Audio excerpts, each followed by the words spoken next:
Yeah, exactly.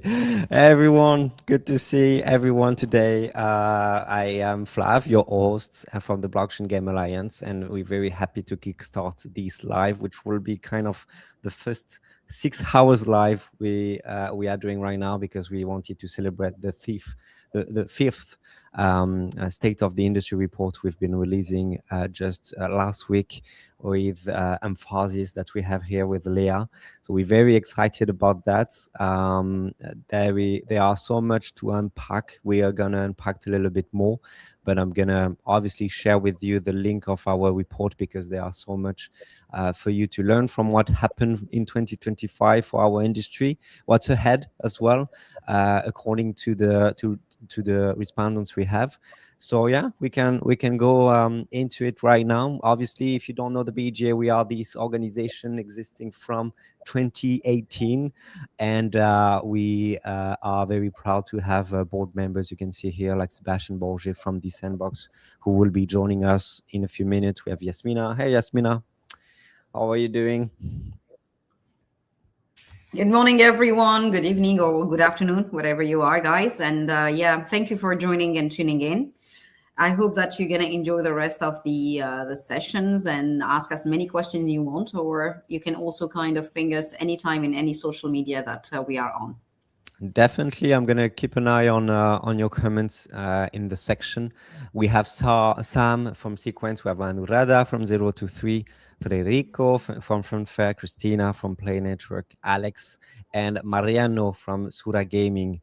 And we obviously don't forget our honorary board members who have been with us since the beginning. So Hideaki from Square Enix, Piers, Kix from Bitcraft, Gabby Dyson from Yelgil Games, Mark from Engine, Chaban from Every Soft, Nicolas from Ultra, Ludovic, Leah we have with us today, and Nicola from Ubisoft, who actually helped us a lot with the report we're going to share with you today. So very happy and proud to have these guys with us. But without any further ado, I think it would be awesome to have Leah explain a little bit about the genesis of these fifth reports. How was it?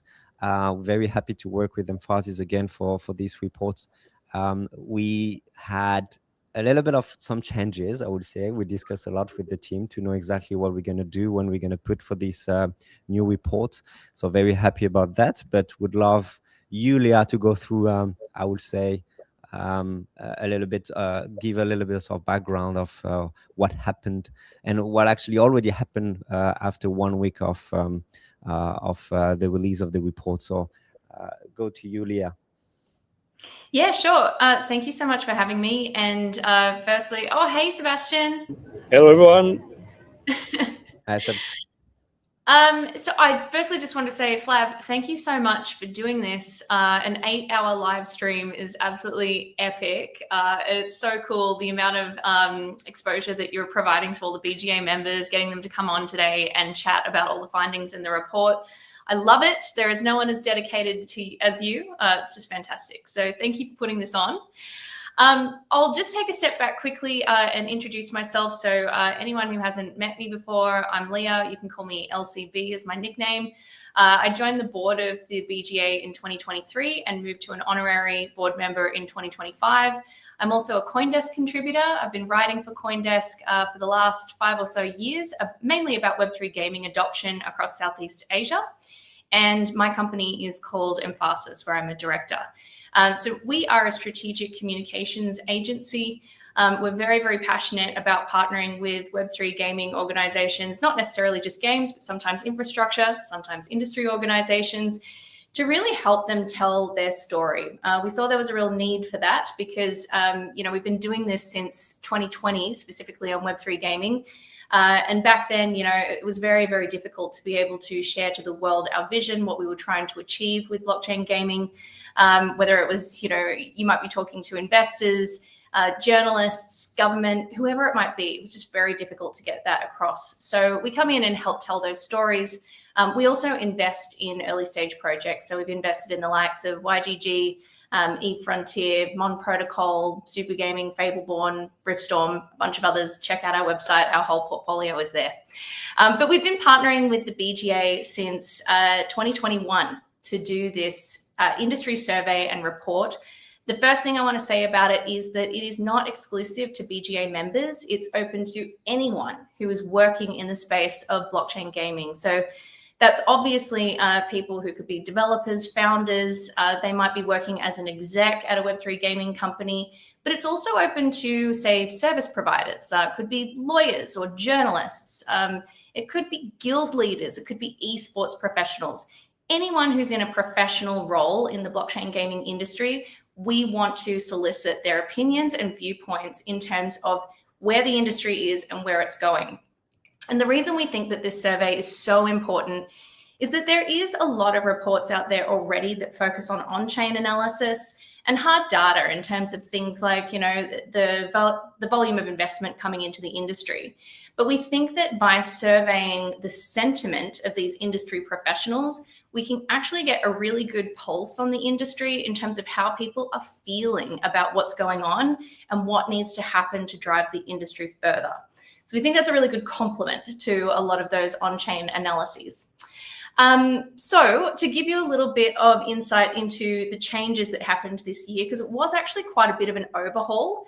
As Flav mentioned, we've been doing this for 5 years now. In crypto years, I think that must be at least 50 years.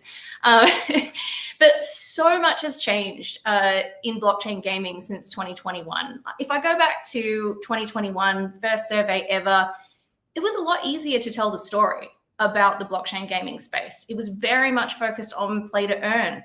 There wasn't many founders or projects in the space. I think we were very excited when I think there was 400 projects in the space. Today there's thousands and they're actually playable.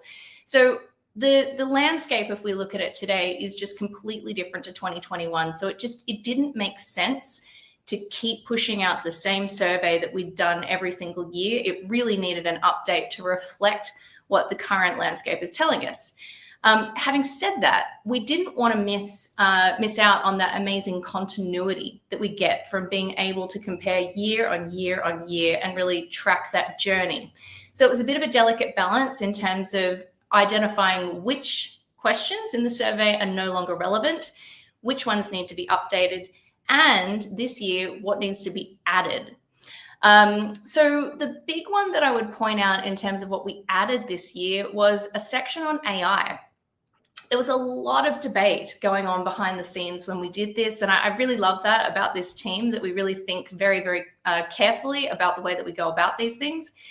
But it was important to us to put AI in there because even though we are the Blockchain Game Alliance, we're not exclusively about blockchain anymore. It's very difficult to have that conversation without considering other emerging technologies. And as an industry organization, it's really important for the BGA to be able to find out from people out there working, what challenges they're having with AI, what opportunities do they see, how are they actually using it or not using it right now? What are the risks that we need to be mindful of?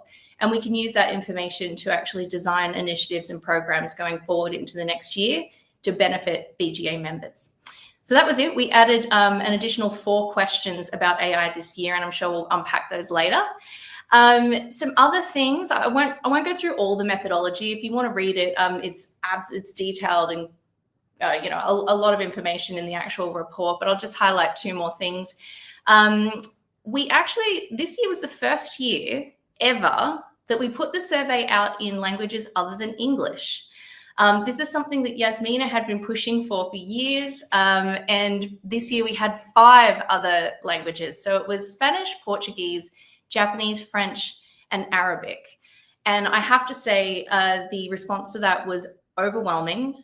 Again, we'll unpack that later, but just to let you know, that was first year ever we've done that.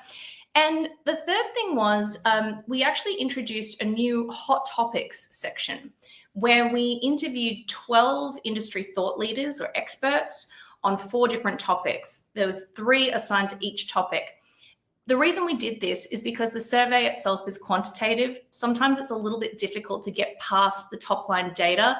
People might identify something as a specific industry driver or a specific industry challenge. But we really wanted to know from the BGA member network, because it's so rich in terms of a deep understanding of what's going on. Well, yeah, help us understand this data, help us make sense of it. So we went and did these interviews on 4 hot topics. One was focused on AI, but how are people actually using it in practice? Another one was on the industry shakeout, because let's be honest, it's been a really tough year. We've seen a lot of studios closing. So we wanted to dig into that. The other one was on the user acquisition crisis. And the 4th was looking at stablecoins as payment rails. So again, we can talk about those in more detail later, but they were probably the biggest changes to the survey this year. And Flav, do you want me to just quickly talk about some of the media coverage that we've already got? Definitely, go ahead. I just put the slide there just to say hello to the first ones we have. I know it's early morning for the one I see. So hey, Rod, hey, Nick, hey, Christian, it's good to see you. Thanks for being here with us. But yeah, definitely would love you to go over these, because for not even 7 days, we actually had a lot of media coverage, which is very good. So yeah, please. Incredible media coverage. And I think this really speaks to the real insights and findings of the report. So, if media is this excited about it, you should be too. I'm looking forward to everyone getting stuck into it. But we've actually got 2 slides of media coverage here. I'll start with entrepreneur. This is a very special one because one of the biggest headlines, or the biggest headline that came out of this report, was the absolutely phenomenal rise in representation of the Middle East and North Africa in our survey sample. I will talk more about that later, but we decided, because this was such a key takeaway, that Sebastian would actually launch the report on stage in Abu Dhabi at the Global Blockchain Show. So he was having a panel about Web3 gaming. He was speaking on stage with Yat Su and Kathy Hackle. I'm sure you know Yat, but if you don't know Kathy, she is one of the most revered metaverse experts in the world. And it was moderated by Wissam Yunane. He is actually the CEO of the BNC Media Group in the Middle East, which owns a range of titles, including Entrepreneur Middle East, which is obviously a huge publication, very, very well respected. And he actually covered our press release and what Sebastian shared on stage in Entrepreneur Middle East. So congratulations, Seb. That was such a cool pickup. The one thing I would flag about that, it's so important that we see these stories crossing over, not just from crypto media, not just for gaming media. This is a proper, tech business publication in the mainstream, which means that we're actually getting blockchain gaming into new audiences, new spaces, new conversations, and new regions with the Middle East. So well done. I'm absolutely stoked about that. We also got GamesBeat. Dean Takahashi is a friend of Web3 Gaming, has been for many years. He always covers our report, so it's been great to see his continued support over the years. Cointelegraph and Decrypt, very interesting here. Both of them wrote unique features. They went on and did additional research to actually support their stories. And the angle that they wanted to take was around stablecoins. They were very interested in that hot topic. That was no surprise to me, because stablecoins is obviously dominating the crypto news cycle right now, but they're looking for new use cases. What are the verticals that stablecoins are set to impact?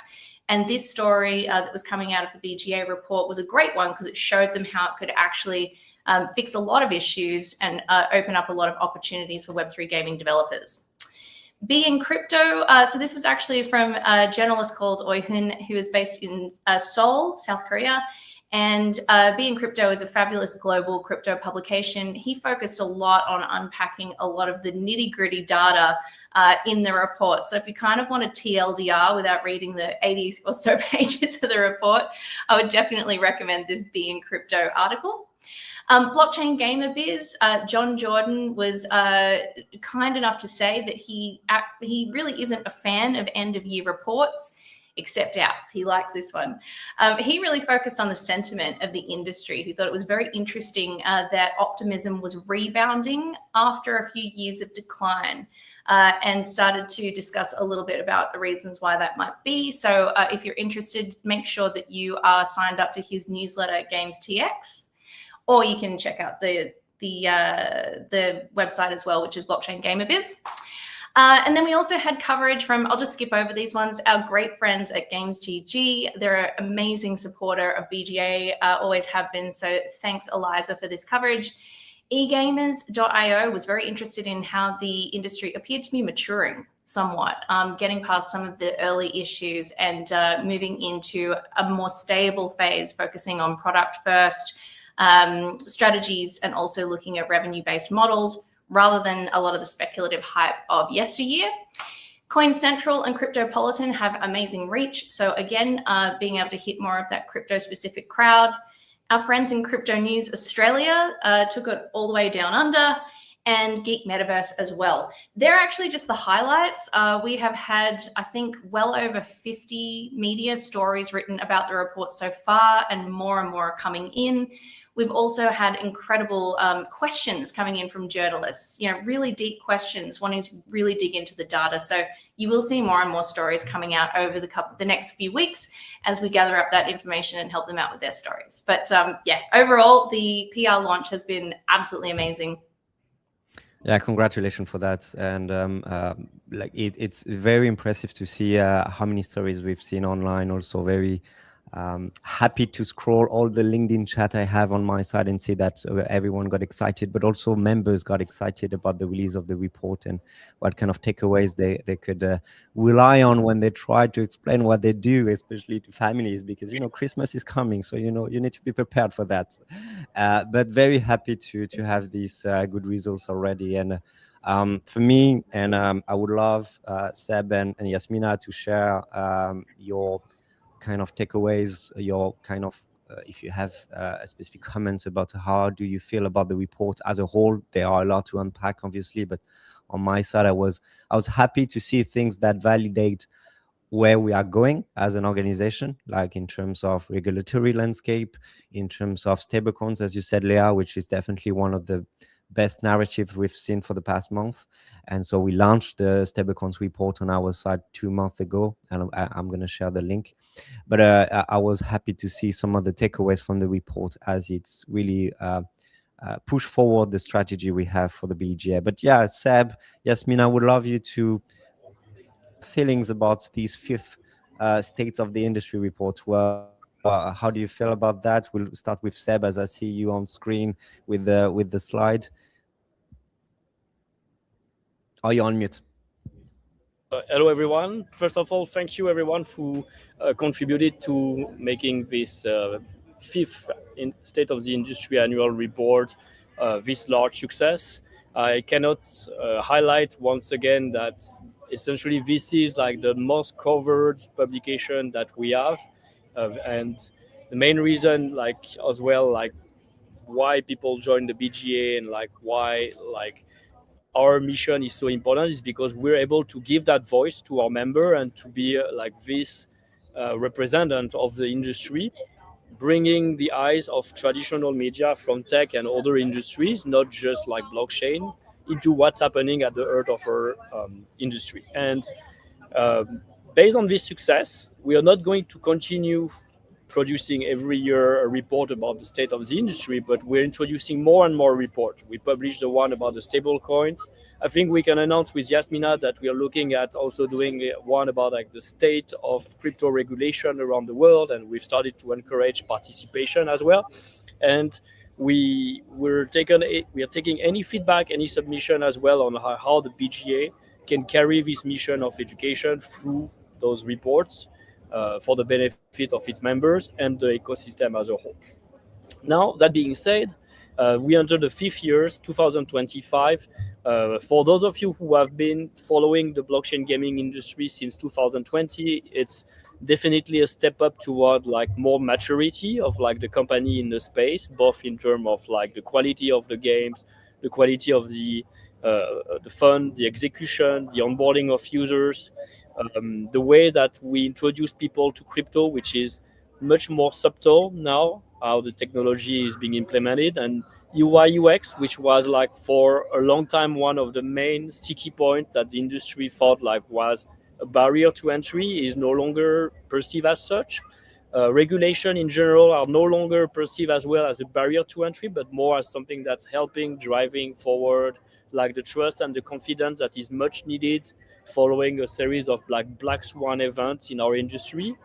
And we see that the actors in the space, like, they are pushing the use of the technology in a way that's really beneficial to the user, and that's why, like, we believe that the space has entered this phase of maturity with more long-term viability of, like, the products that are being built and the ecosystem that they are building on, which is bringing more distribution.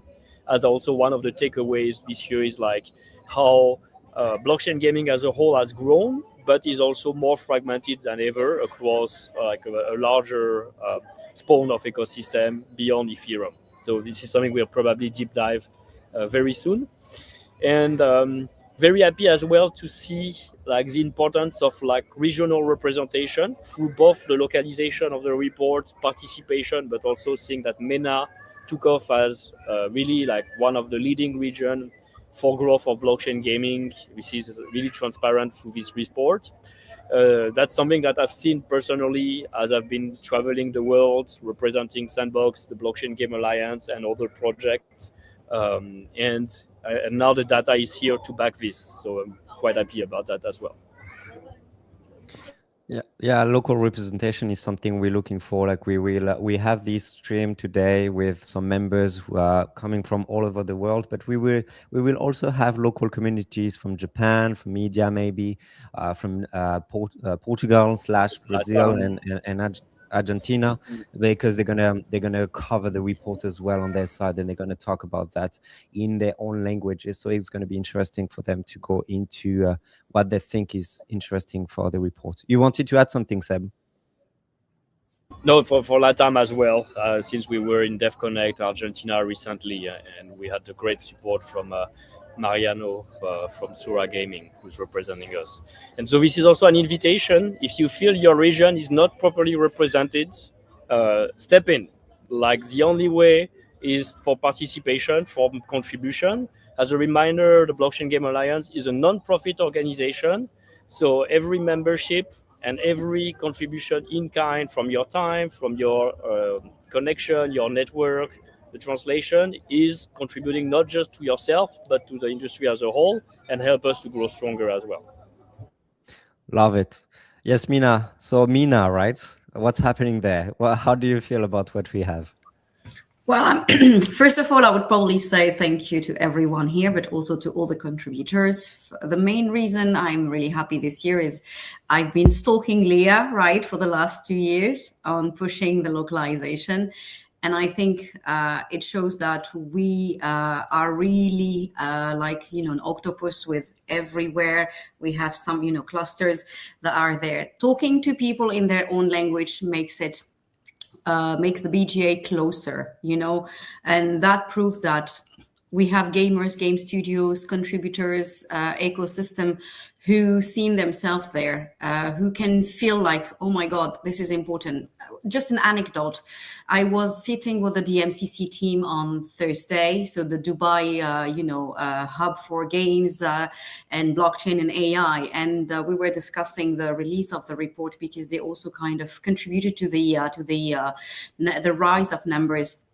And they didn't see it this way. They were like, oh, really? We're number 2. We're like, yes, thank you very much for your contribution, guys, right? Because you have an ecosystem, you have everything around, and you pushed it to all the 30,000 companies that are across in the region. And people, until you see something, they realize that they have an impact. Sometimes it's kind of like the egg or the chicken, right? And I'm really glad to see that this kind of institution that we are working with are seeing these numbers as an impact, as a result, but also as the work they are doing. And that makes us, like, as a BGA, the best bridge today between all this innovation side of it, the industries, the regulators, and the contributors, and the gamer themselves. And that's kind of like, I would probably say, the most important phase. Same things as also when we look at the Saudi kingdom, again, talking to friends who have been helping pushing the result there, you can see that they believe in it. They believe strongly because of the prince of the Saudi has acquired EA. So for them, it's just like, the game is ours now. We're bringing, games into our ecosystem. And we are like proud because 70% of the MENA region is under 20. So that's also very important. And I can tell you that talking to government institutions from the region of Africa and the GCC region, they are all betting on this young generation of consumer, but also creator. And that makes, the fact that the games as an entertainment and in infrastructure, the most important part of their next 10 years strategy. So sending them the report and telling them, guys, here we go. This is the proof that, you are untapped, you're not looking at the right figures, but this is the untapped, I would probably say, potential that you have in all your region. Now we need to kind of help you work around that. And that is, from the perspective of the BGA, the most, I'd probably say, the best Christmas gift that we can have, Leah, right? Thank you very much for that, guys. I think that's kind of like sum it up in a way.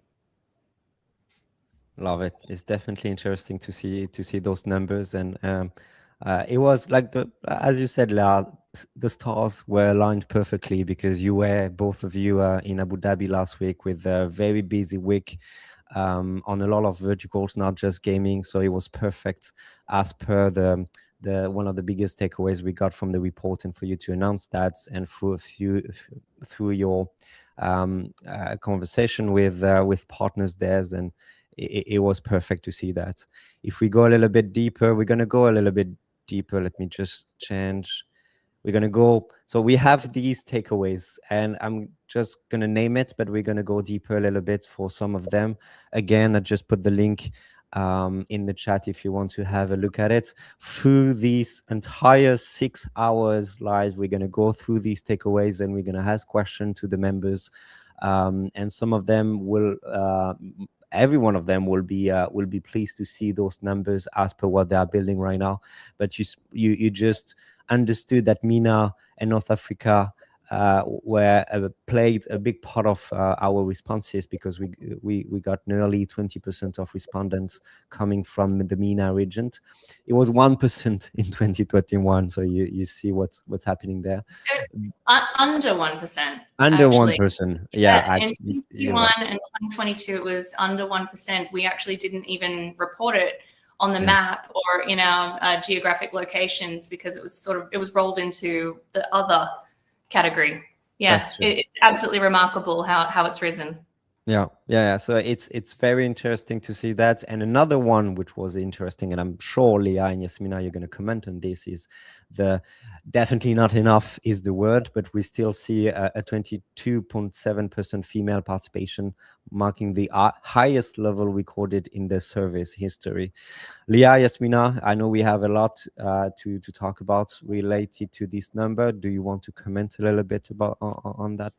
I would probably jump quickly on this one, and I would probably say that I was very happy and proud to see more women contributing, because every time I got invited to a conference, and whatever it is in the region or outside, it's and I come down, the first one to come to see me are the female. It's kind of like maybe simple for to say it right now, but for them to have the courage to come and shake your hand and ask you to connect and tell you what they are doing, that's like a step for them, because many are young. And the last example was, for example, we were at the blockchain summit with Sebastian, and I came down from the stage after my speaking slot, and 3 ladies came to me, and you'd see the face of them, like very shy. They are under 30. And it comes like, oh God, okay, we have someone who is kind of advocating for this. So we're not the only one. Can you help us? And the way that they approach it is like, again, maybe it's too feminine or whatever people may think, but I can tell you that you have to have the guts to be in a blockchain summit with games, and you have 90% of the population being male. And then you are one of the few females who comes and say, I want to build something. I'm a gamer. I'm a founder, and I'm happy to kind of contribute. And the more we see, the more we can kind of bring to this industry. I always say we need to advocate for more of us to come, because a perspective from a different angle is also, a new revenue stream for any project. Yeah, I will just quickly add to that, if it's cool, Flav. I just want to say that what you're seeing here in terms of the increase in diverse representation is no accident. It's no happy miracle. This is the result of tireless advocacy over years and years and years from the BGA board, from our members, from yourself, Flav, from the BGA team. If you look at the female participation rate, Yasmina has been out there, as she's saying, going up to people physically at gaming conferences, crypto conferences, getting them involved. Even before then, it was Sebastian. Sebastian was the one who came up with the idea that we would have a female co-president in order to be able to balance perspectives at the BGA. If you look at things like the geographic representation, again, MENA is something Yasmin has been working so hard to bring in her community, her network, and we're seeing that in the numbers. But even things like this year, we're seeing a rise in LATAM, for example. Mariano has been out there working so hard to build communities over there in Latin America and across South America for years and years and years. So I think that's something to point out, which is really special about this survey sample. It's not a passive sample at all from nobodies. This is really a reflection of the community and the hard work that people have been putting in order to see the diverse representation that they want to manifest at the Blockchain Game Alliance. So I'm just loving seeing that actually come through in the numbers. Finally, it's just been so many years of hard work and unwavering commitment to get to this. And I think we are very fortunate in the BGA. Like, if I can add something, like we want to have closer relationship with each one of the members we have. We want to know them, who they are, what kind of position they have in the company, and what can they say, what kind of takeaways and insight they could share if they were about to participate in a live event, offsite, onsite. And it's very cool, in my opinion, to actually meet those wonderful women and work with them. And when we have the opportunity to work on a specific topics, we feel like they are the best to cover these, but not always the one everyone is talking about. So we love these kind of opportunities on our side. So it's good to see that, and we hope that next year is going to be more than 22% for sure. For the other takeaways, 32% respondents work in studios or publishing, dominating industry representation, which is very good. And when we see the industry drivers, policy, 64.4% expect policy and regulation to have a positive impact on industry development. As I said, this is not something we have been working on for the past month, if not years, kind of strengthening our relationship with lawyers, with regulatory bodies, having a say when we are consulting as an organization who could help government in the world to talk about a specific topic, like the real understanding of what is a wallet, as an example, not as a financial instrument. So we're very happy to contribute along the year on this conversation. And Can I just go ahead. add one thing there on the policy and regulation thing? Something that's really interesting about this is that in 2021, we had a similar figure in terms of people feeling very, very strongly about this issue, but there was almost consensus that it was going to have a negative impact on the industry. And I think that flip is super interesting. It's also reflective of the fact that, in 2021, we were seeing a lot of speculative token launches. Now we're seeing games move to stable coins, which is enjoying increased regulatory clarity. So it's amazing to see how one topic is completely approached, from total different ends of the spectrum in terms of sentiment this year. So I think it's great to see that people are starting to see that regulation could be friend, not foe.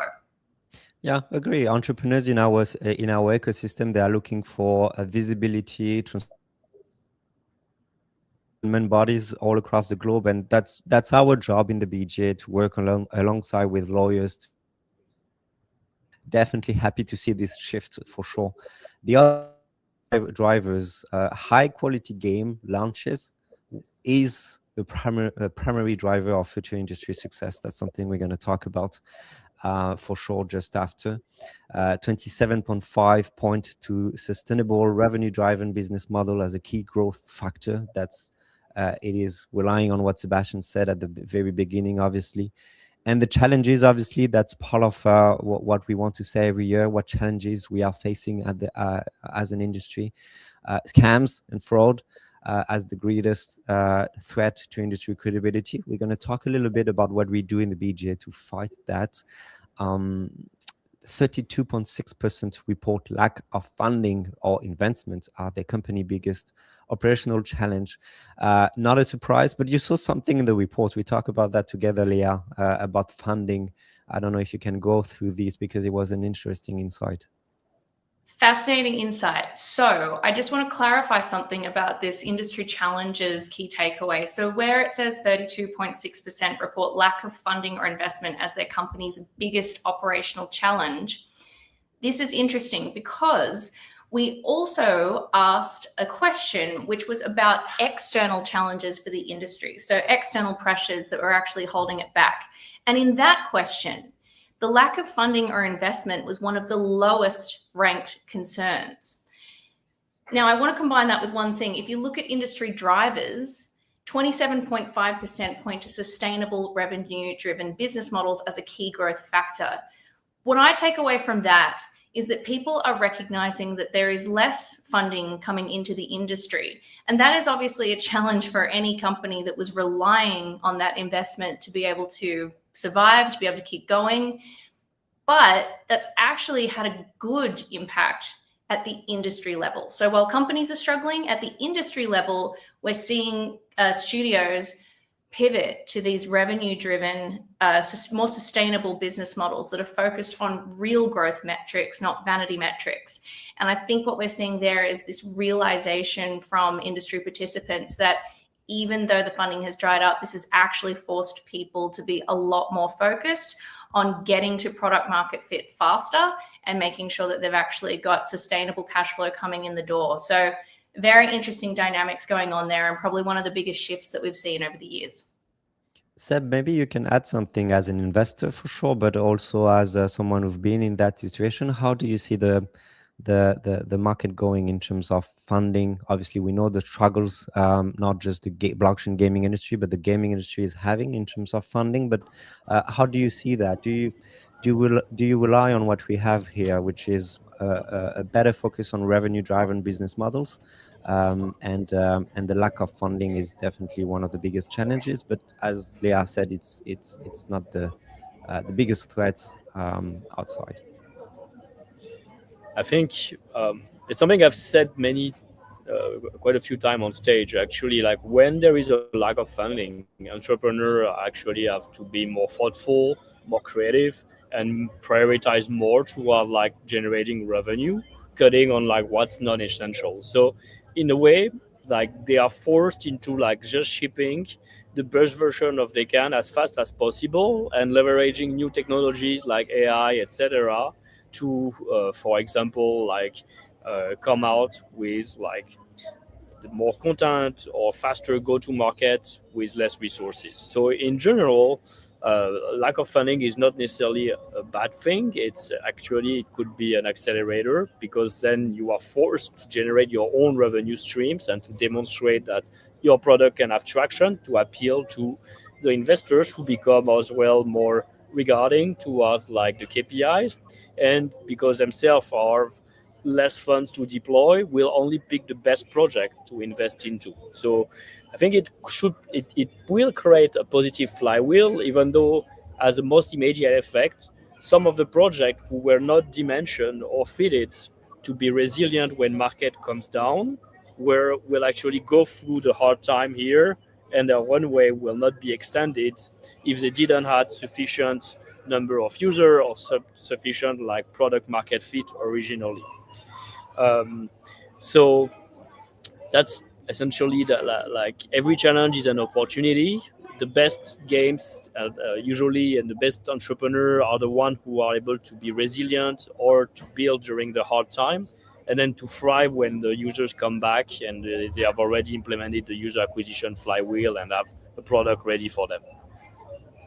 Yeah, and obviously we want to support entrepreneurs in the space on that funding vertical. Yasmina, we've been working on that for the past month. I don't know if you want to talk about that and the kind of activities we've been doing to help the partners we found to help those entrepreneurs to at least have the opportunity to speak to those VCs and investors. Sure thing. I would probably say that our latest, I would probably say, task force was to curate and feed the partners that we have from a funding and infrastructure point of view, as Flavien mentioned, to push into their pipeline projects that are relevant.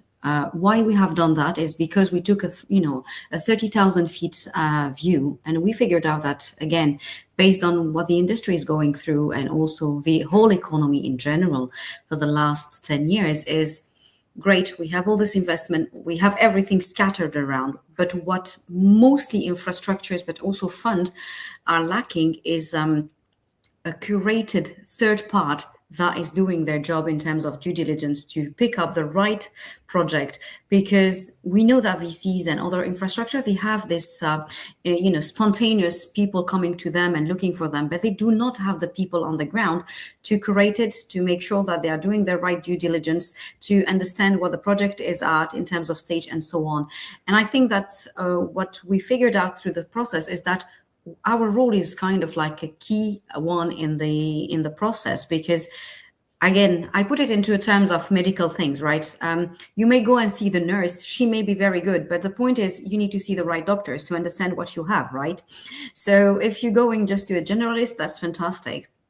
But if you're having an eye problem, the nurse or the generalist will not know how to curate or help you. So I'll probably say that from the BGA point of view at this stage, we really play the right probably doctors to kind of direct you to the direction, and then tell you, no, you need to go and see an optician. Oh no, by the way, you need to go and have a surgery. And that is in a short terms, in terms of the industry that we are in, is saving money, saving time, and saving resources, because many of the infrastructure that we have faced today have small department, but they are overstretching their people and they don't know where, and they don't have the capacity to cover the whole world, despite the fact that, they are worldwide based and they accept everybody.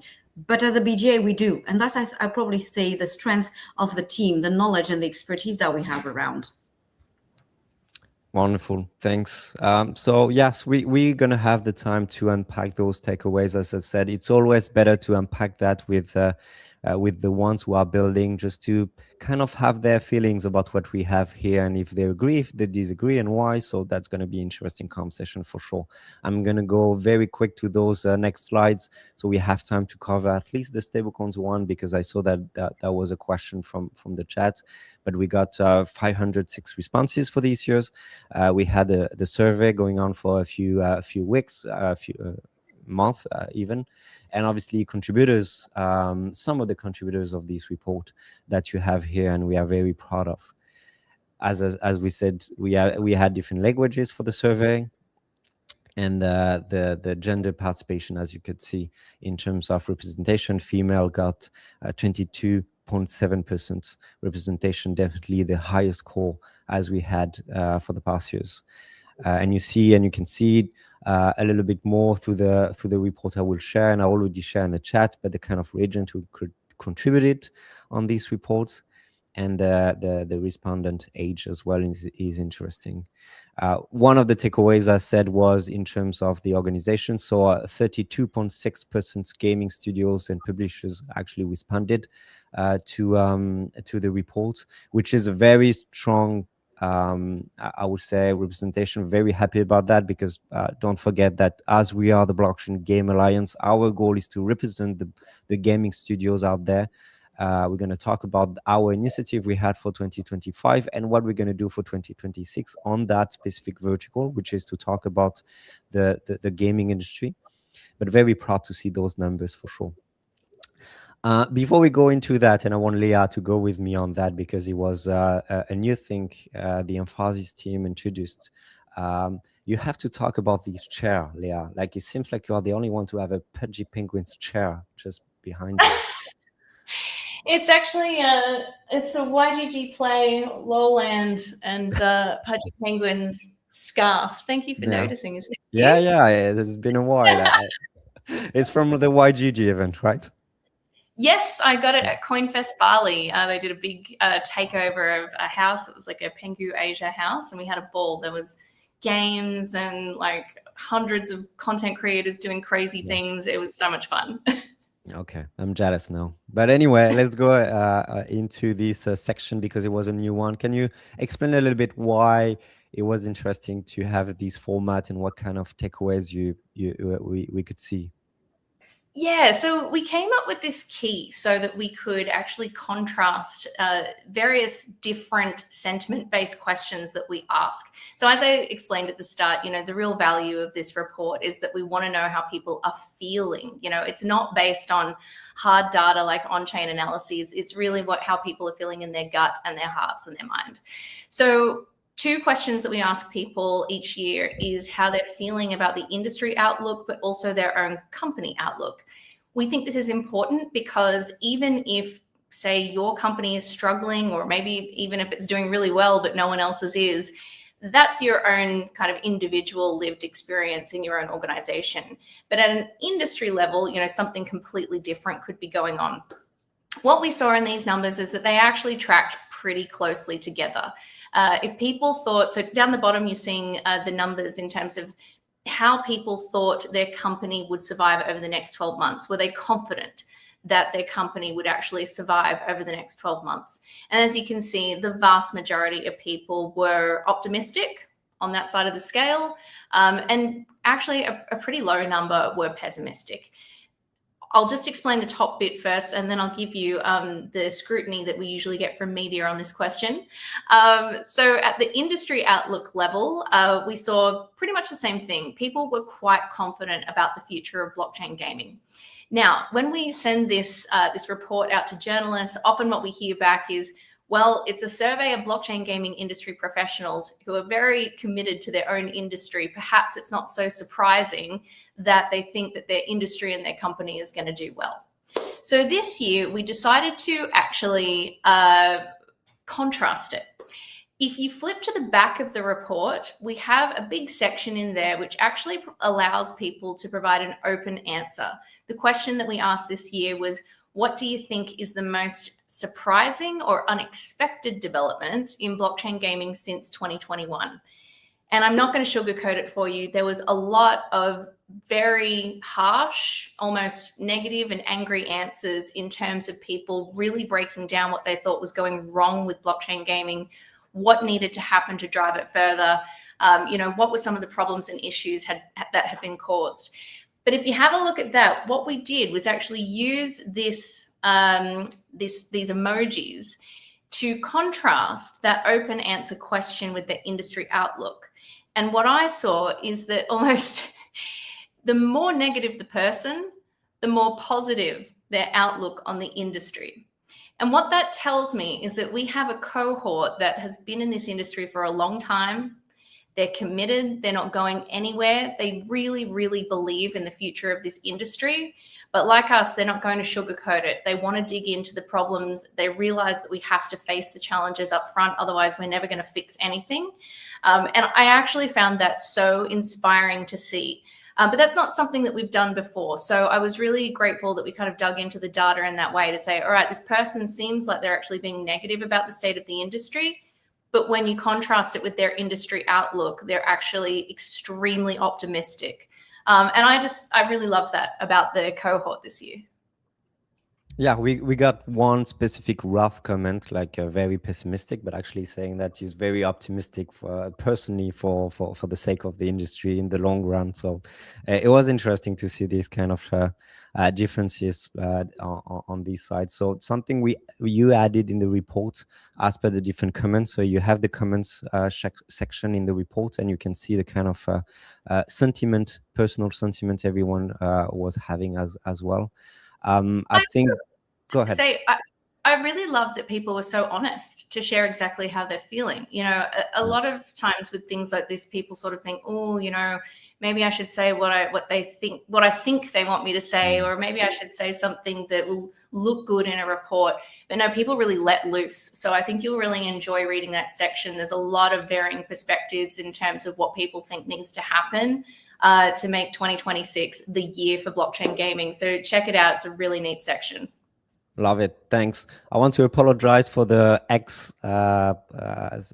viewers we have because we had some issues streaming the live on X, but you are with us now, so it's okay. You just go to YouTube if you feel like you missed everything, but at least we're gonna be together for the next 6 hours, so it should be fine. I don't think you missed so much, and if you did anywhere on YouTube, you have everything on YouTube, on LinkedIn as well. So good to have you with us for this stream. For the 5 minutes we have, and I don't want to go over it because we have quite a strict agenda. We have Tom from Revived just after 10 a.m. To talk about the takeaways, but also the exciting things happening for the game. So let's try to. I want to go to this. I have so many things I'm gonna switch, but that's okay. Maybe we can go over it later. So you see the contributors we had, obviously as per the topics, but this one is my favorite. I love it because we are very fortunate, as I said, to be in the fifth report. It's always good to see the kind of industry drivers you have over the years. And we love you, Leah, to go through it, like just to explain how do you feel about this year? Why are we having these differences between 2025 and 2024 in terms of the industry drivers? Sure, I'll explain how the table works, and then I'd love to throw to Sebastian actually, because even though we've been doing this survey since 2021, he's been around in blockchain gaming since blockchain gaming was an oxymoron.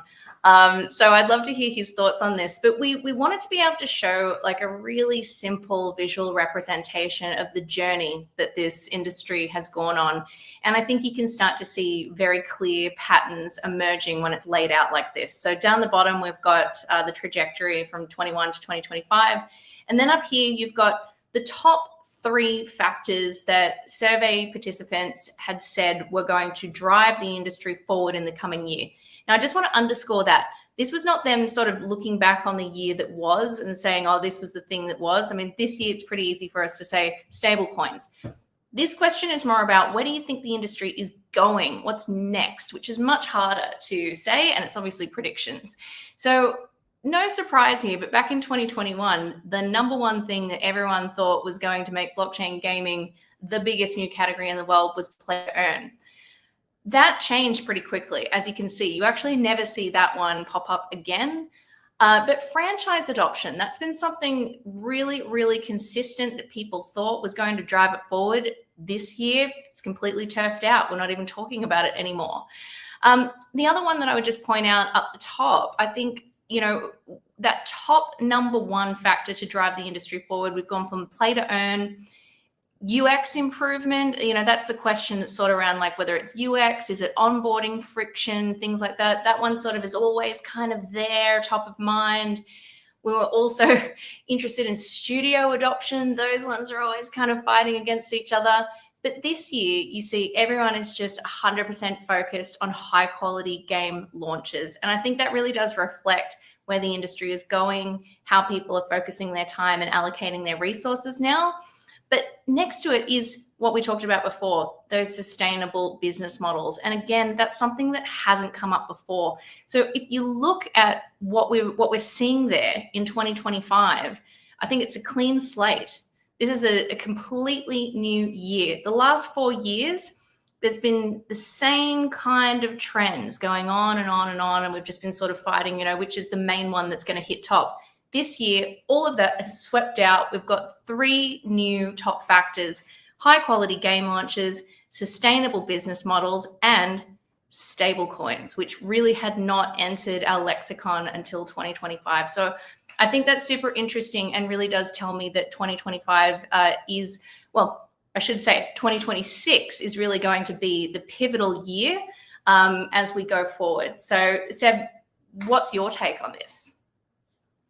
I'm really excited for 2026. I think like blockchain has entered this phase of maturity again. There's like a lot of regulation in place that support like the technology and encourage the founders and the users to adopt it. We have seen like there's literally no way back now from the institution and the government led by the US to adopt digital assets. That's like really the big trend, and that trend will translate from the top level institution, finance, banking down to the retail for sure. And like consumer habits will push forward. I guess stablecoin are an important part of the adoption because they will facilitate like a seamless transition, use of like payment system that are both Web 2 and Web 3 seamlessly as well, and reduce the risk of users having potential loss due to the high fluctuation of certain cryptocurrencies or altcoins. And distribution is going to grow. We're seeing now like games and ecosystem chains that have bolstering over hundreds of millions of active users at at transaction costs that are like close to nothing. With gas transaction that's also powered in native tokens, so users no longer have to worry about all those things. So this is definitely a great step forward. So I cannot wait to see like how in 2026 all of this will unfold, and users will like just naturally play through and enter the market. I also want to add, I love how I think like in past years, it seems like there was this dream that a big studio or a franchise would pick up Web3 gaming and that would be everything that we've been waiting for, like this external validation of the industry. And this year it feels like there's none of that. It's like, no, we're going to build the games, we're going to make the money, and stablecoins are going to be a Web3 native rails so that we can do it our way. I love it. I think it's just, I'm super excited for 2026. Definitely. Although that's going to be a question I'm going to have for every one of our speakers, and I'm gonna welcome Tom in the chat on the live very soon. But although I think a big title will be joining blockchain next year. Yeah, you may know already about that. Big title already we had last week around this one on media, but I do think something is happening for 2026. We'll see. Let me know if you know what games I'm talking. What is the game I'm talking about? But thanks, guys. It was super cool to have you for this 1 hour. Definitely not enough to cover everything, but as I said, we're gonna have time. If you see me along the hours, I will be on live. If you see me fainting a bit or having some issues speaking, Yasmina, specifically you come and you're just helping me a little bit, okay? Definitely, I'll come and stalk you. Don't worry. Like I did for Leah, I think I'm good to kind of join back. Thanks for having us. No I wish we worries. could tip you some coffee or send you virtual coffees. I love that. I love that. Please do.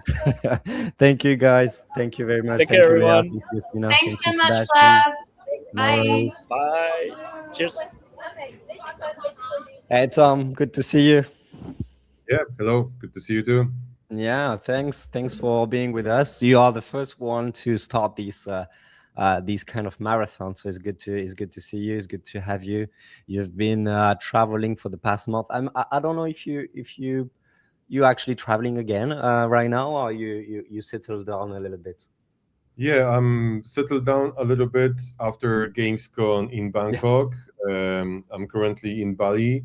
So yeah, that's very good time for me to focus on the project, finalize some systems, that kind of stuff. And yeah, slowly getting ready to going back to Dubai. Yeah, because we entering after the New Year's Eve alpha phase for our project. So I'm very exciting about that. Yeah, and just after this, I want to just focus on development and yeah, possibly not attending much of the events like used to. And once the alpha will be ready, then again on tour. Yeah. Well, can you tell us a little bit more? But first, please introduce yourself and the game. If you have anything, and maybe Nigel is listening as well. If he wants to drop any link, please do so, Nigel, so I can show it on my screen. I will show anyway the Street Fest that you've shared a few months back to see a little bit of gameplay.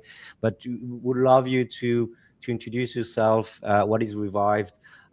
Explain a little bit about the game and what it is. Yeah, thank you. So basically, Revive is a platform, and under this platform, we are working on a game, and this is first AAA adaptation of the biggest Minecraft mod, which is Bed Wars, where we previously launched one of the largest, potentially the largest tournament in physical location. And thanks to this we are working on a separate game, and no one did that before. We are the first ones, and yeah, and basically on Revived, we are working on tools like No Code Game Maker, which use AI agents that allows you to create games with just prompts, and everything will be launched here on the platform. Games will be look amazing, like our main game. Yeah, basically that's the long story short. And basically, the game is a shooter game. It's use abilities, building system, distraction on the arena. Yeah, basically that's short story about this. Yeah, this is definitely short stories, and as I said, that's something you see online. But we were fortunate to see far more than that through the events we had together, and the things you showed at multiple events. That I would love you to go into those events, because we're talking about Tokyo Game Show as an example. We had you as well at in our side events in Tokyo, but would love to explain the kind of last 5-6 months you had, and your strategy to go to travel and to face the players and not the creators as well. As you said, it's a new GC platform. So can you explain a little bit the strategy you have for the past month, maybe for what's ahead for 2026? How was Tokyo Game Show? For me, it was my first one. It was mind-blowing. I think the best one I could have. So yeah, well, how was it, and why traveling for the past 3-4 months? Yeah, so like you said, we exhibited at Tokyo Games Show. Then we also showcased the game on the main stage of Gamescom Asia. So let's go back to the Tokyo. It was amazing experience. I spent a month there, so I learned a lot about gaming culture, about that gaming going outside the game itself, right? It's live, and people can take it to their real lives, and we see that in Tokyo everywhere. So that's also open a little bit. You went to Sony headquarters as well. You went to the Sony. Yeah. Yeah. We went for Sony headquarters because also Sony is launching some blockchain activities, like their own chain, right? And yeah, so we were curious about this technology approach. It was very nice event, and yeah, we also went to we met a lot of guys from different studios like Square Enix, Capcom, and so on. And yeah, that's very give us a lot of exposure for the gaming market. And yeah, and first players were able to play our game on Tokyo Game Show. Actually, they had a opportunity to play MVP for our game, and that was amazing playing with them all together, right? So even one guy played for about like 1 hour straight. He couldn't stop, and yeah, I played with him for like 30 minutes also. So yeah, it was very nice to play with first people. So Japanese people already played the game. Yeah. And yeah, basically, definitely, I plan to go back to Tokyo, possibly during the summer time. Yeah, because right now there is a little bit colder.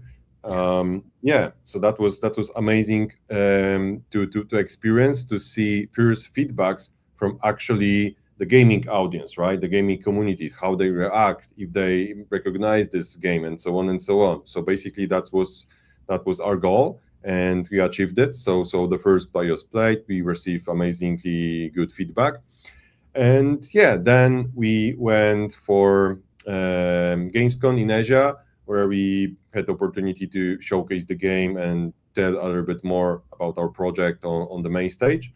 That was also amazing. We had incredible materials. We didn't even post it yet. We plan to start posting maybe anytime soon, within a couple of weeks. So yeah, that's definitely, you are going to see more polished version of our game, because all stuff you see on our social media is from the prototype phase. Right now, when we enter MVP stage, where we get another team members with amazing experience, work for amazing games. So yeah, that's definitely boost our graphics, gameplay, and everything, right?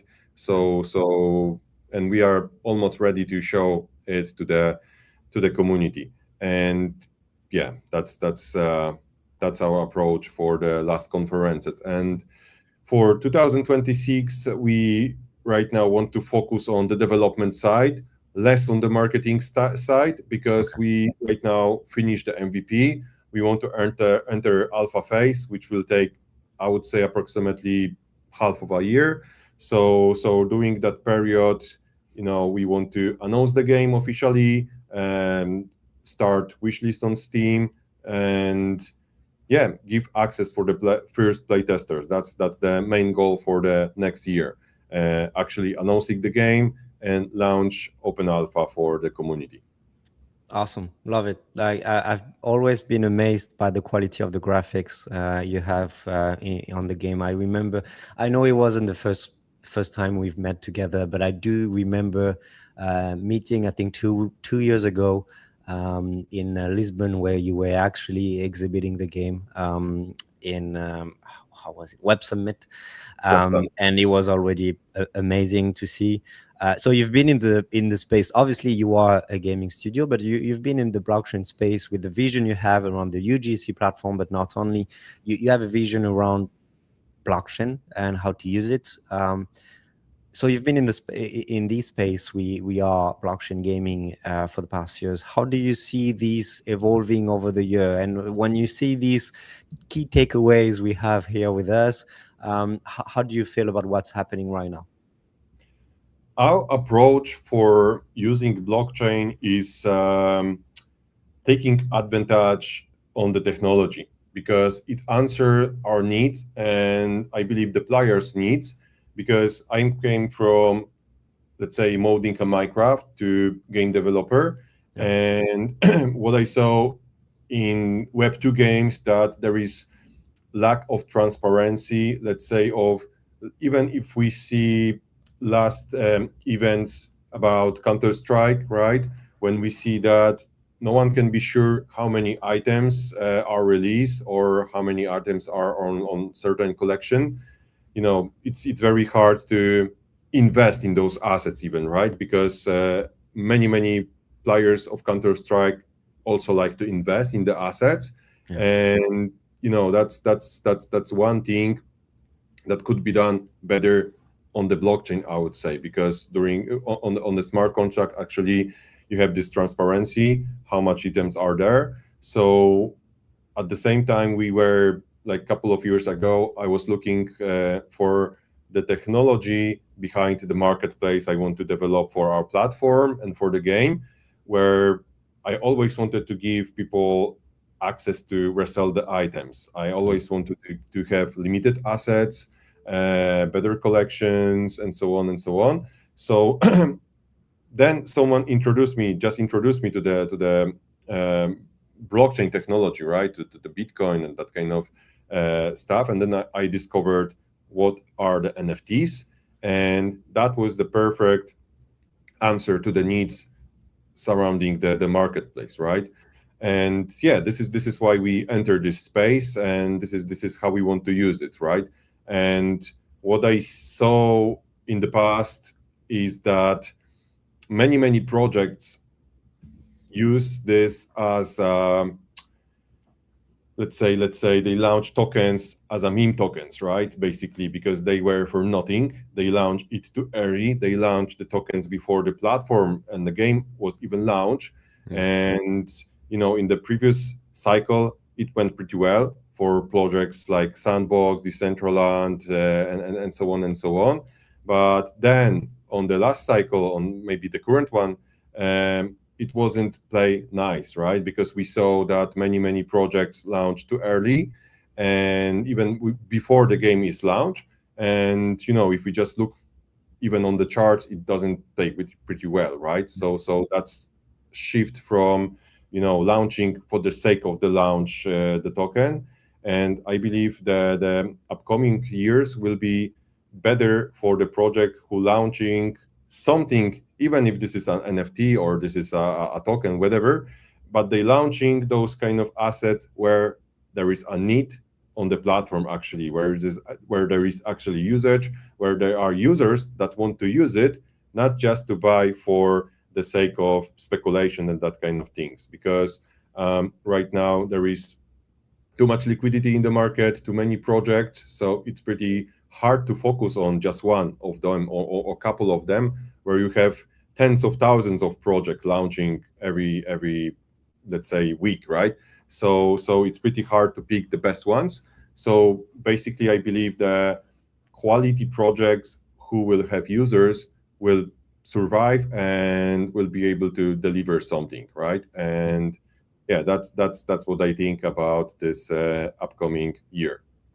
Yeah, you've been amazingly patient, as I said. Like, it was already 2 years ago when I discovered the game, which is great. And so what I see through the first what wanted to ask, did you see, the based on what you said about how you entered the space of blockchain, how you discovered blockchain, and why it makes sense for you to rely on this technology for the game you're building, the platform that you're building? Did you see the CS:GO drama happening a few months back or a few weeks back? Yeah. I just said this couple of sentences ago that if that could happen, like if they could use blockchain technology for those kind of things like assets on the marketplace, that will never happen, because if you have smart contract, right, you can just add other items, or you can just change the drop or more rare art items, right? So basically I saw that. And yeah, that can happen only on Web2 platforms, and this is something we would like to avoid, because we like our users will trust us. And yeah, basically, I saw it recently. Yeah. So yeah, for a little bit of context, CS:GO a few months back. So at first, we have to say that might be the biggest, let's call it, I hate to say that, but Web2 game were actually putting liquidity in the forefront of their relationship between players and collectors and the game itself, because they are not you don't have a lot of games who are allowing that liquidity going out from the game. So we have to say that for sure. But what happened in a few weeks back was the developer deciding something which actually drop dramatically the price of some items, rare items.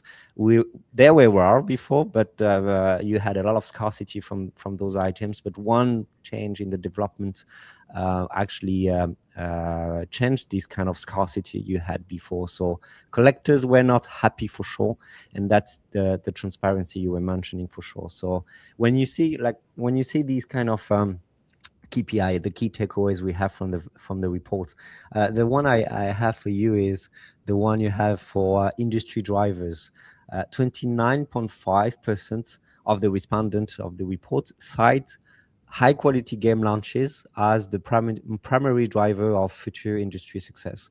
How do you feel about that? For me, and you will see the same, I guess, you are a high quality game, if not platform. Do you feel like that's what we need to drive the industry forward? Yes, because everything, let's say if we focus on a blockchain, if we focus on this, everything is surrounding around, let's say, recognition. Mechanic, something like ads, whatever, right? Attention, I would say. And recently we had Games Awards, and I didn't saw any casual games won any awards, right? Even if the AAA indie games maybe have a couple of millions of users or so, maybe some Telegram games, maybe some casual games have more users. Of course, if you're looking at mobile games, if you're looking at games accessible on App Store, Android, right? But they don't bring attention, right, to the any industry, of course. So basically, to bring more attention for this, we need more projects like, let's say, Off the Grid, right? And because right now we have only off the grid in terms of like a high quality project that somehow succeed and went through, right? For biggest influencers and so on and so on. And besides that, we didn't see anything more. Revive will be the next one, and yeah, I would love to see tens, 20s, 20 more projects like this, even more, right? Because that will boost a little bit confidence and trust for the industry. And there are some rumors that maybe GTA 6 will launch some tokens. If that will happen, every quality, I would say, blockchain game will just skyrocket in whatever assets they have. Either this is NFT or tokens. Everything will just skyrocket once that happen, because similar things happen when Facebook announced entering metaverse space, right? We saw that every metaverse project in Web3 space just skyrocketed. So if that will happen, who knows? But even if that will not happen, the influencers already talking about this. If they will have a server on GTA, they want to use tokens in terms of some rewards, that kind of stuff for the community.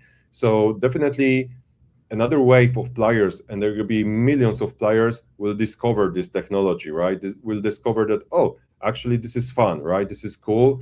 I can trade some assets, I can earn some money, because why not, right? If I'm spending 8 hours playing games, why not having some money from it, right? And yeah, so basically the quality project will bring attention to the whole space, because so far we didn't saw it. And no one, I always like to see quality in games. I always, when I launch a game, I going to the walls, zooming out to the textures and so on. This is me. Maybe someone loves to play some casual games, but me personally, I don't know any guys playing and just love playing casual games. And that kind of games will definitely bring attention, right? And we saw that from Off the Grid, but the campaign didn't last long. So yeah, we need definitely more games like this, and definitely we need funds for who investing in that kind of project. They should a little bit switch and believe in those kind of quality projects without seeing KPIs, right? Like how many users do you have at this point? Because all the AAA quality games, they don't have users at MVP stage. They don't have users at even alpha stage. They have users when the game is launched, right?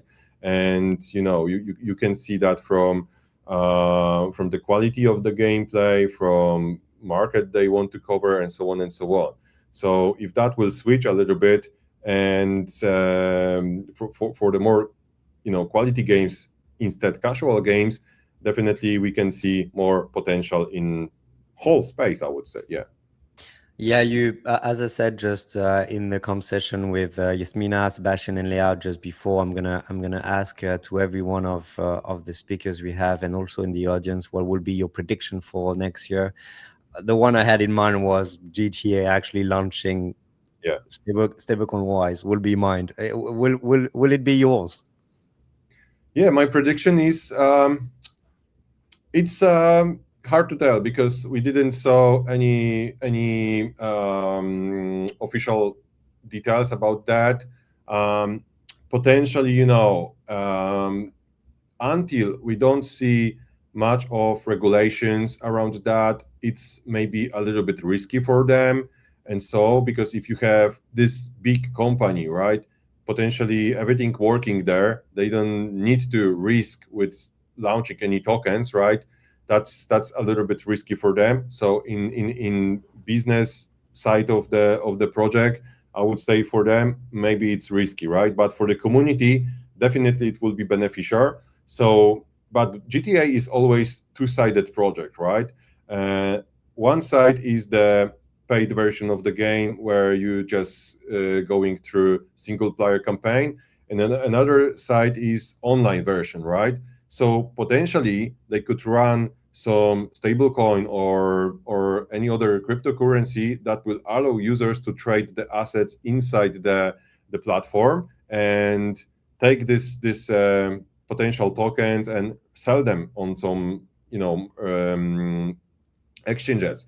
So potentially, that could be something, because right now, there is much of endorsement from, Donald Trump and so on. So everything looks legitimacy, and there is a lot of good things happening around stablecoins. So potential.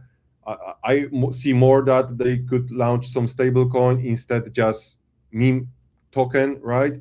Who knows? That's my speculation. That is 50-50 maybe, right?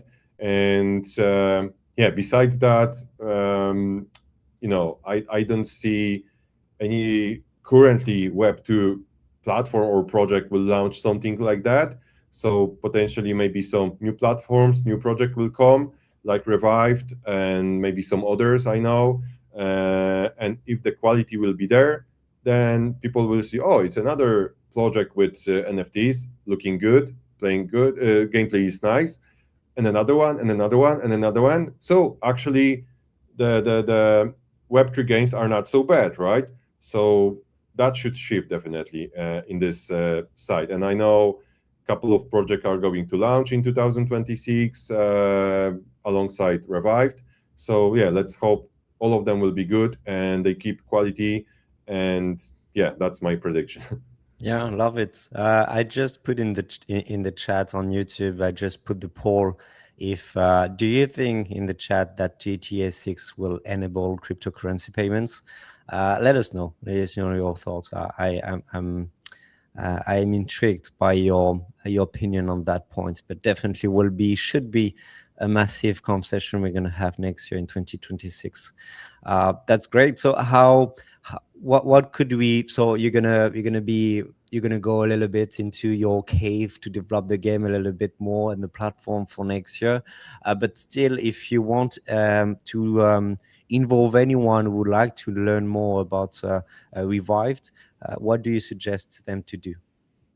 Yeah, guys, I suggest to join our website, revived.game, because we are launching engagement quest soon. And yeah, it's beneficial to join Discord, beneficial to join X, because we are gearing up for some announcement, and we are going to start playtesting our new map anytime soon, because we develop completely new map for our game with partnership from a level designer who works on both Call of Duty, Marvel Rivals. So, that's perfect mix for our game, because our game contains shooter mechanics, abilities. So, that's perfect mix with this guy to work on our maps. So yeah, the blockout is ready for this map. We need to play test anytime soon. So definitely, if you join our channels, you will be able to play test the game potentially in a couple of weeks. That's definitely this. And yeah, with Nigel, our CMO, we definitely want to start posting more about the project. But yeah, we don't also want to start too soon. But definitely, you will see more news from us. Love it. The last question I could have for you is, it's never good to kind of picture one industry like blockchain and gaming with one specific genre of games. But do you feel like FPS, because you mentioned of the grid and yourself as FPS being a big part of the platform you have, not the only thing, but playing a big role in the game mechanics, do you think that FPS games will lead the blockchain adoption for next year, or not specifically? I would say this. I never wanted to make another Fate Minecraft clone, and when we look, because we are actually developing a game which is based on Minecraft mod, right? Mm-hmm. And when you look at the market, and let's say 6 to 8 of the top 10 most played games on Steam are shooters. So also the most common migration path from Minecraft is Fortnite and FPS titles. So basically that's what brings much of the attention, right? And there are definitely some other genres like survivals and RPGs. But even if we look at the Game Awards and so on, definitely always shooters brought more attention, right? So I believe more shooters for the industry, and definitely it will bring the attention that we need here. Love it. Thanks a lot, Tom. I really appreciate you coming in the stream, be the first ones to come as well and to share your insights about the report and everything. And I really value the game you have and the team with Nigel for sure. I am looking forward to next year, although I might not see you so much, as you said, around where your focus will be. But I'm very proud to have you in the BGA, and we'll follow up on everything you are doing, guys, because yeah, as I said, for me as a player, the game design is absolutely fantastic. So I put the link of the website in the chat so everyone can have a look at it. Thanks again, Tom, for being here with us. I appreciate your time. Yes, thank you very much for having me. Definitely, I will invite you to join our playtest session anytime soon. And yeah, thank you guys for listening. And yeah, let's keep it going. Thank you, Tom. Have a good day. Have a good weekend too, and happy holidays if you do. That's something we say not so much in Web3, but I hope you do. Happy holidays. Thank you. Bye-bye. Thank you, Tom. Bye-bye. All right, so we have so we should have Oliver joining from Angry Dynamites. I'm just checking and everything is fine, but we still should have him. I'm gonna pop up a message just in case. I see Nick, one BGA member from Portugal, saying it's super early for a stream, even for Portugal. But you know, we have Asia as well, and it's a 6 hours live stream. So Nick, if you're ready, if you have your coffee with you, you can join the stream. Happy to have a quick chat with you, especially to what's happening on your side. I know you went to Dev Connect, so we'll be happy to talk to you. Let me know if you have any takeaways you think was actually super insightful from the report. I'm gonna share that to. Oh, here you go. Here you are. Perfect on time. Good to see you, Ollie. Hey, good morning. How are you Good. doing? I'm doing good. I'm doing good. What about you? Yeah, I got a bit sick over the weekend, so Oh my sorry God, if I'm I might be sorry. coughing here or there, but yeah, it's okay. It seems to be a thing in Europe, like everyone. It's not just Germany, UK, France as Yeah. well. So I guess you are in these together. Yeah, exactly. Like I think it's rotating through all the people here. Like some already got sick 1 or 2 But it's weeks good. ago, and some will get sick Yeah, I eventually. know, I know. It was last week for me, so I wouldn't Okay, say I passed that, but I'm feeling a little bit better. But it's always good to good see to your hear. Bored Ape Yacht Club in the background. I Uh, always love to see it. yeah, Uh, I have my Ape Fest that you cannot see. I got from New York 3 years ago. I'm no. very proud of. So yeah, I keep it. We I also keep it. got something new recently. Don't show me that. I wasn't there. You should Oh have my joined. God, It was really nice. congrats. Yeah, congratulations, guys. So explain what it is to everyone. Yeah, this one, what I just showed was like the Pocket Gamer Award for best use of blockchain. So Mm, there's at Gamescom each year, there's like for mobile games like a reward show, yeah. and there are different categories, and one category is best use of blockchain. And yeah, there were a few games nominated, like some big names, for example, Sandbox and a few others. But yeah, we could manage to secure the spot and win our first award actually.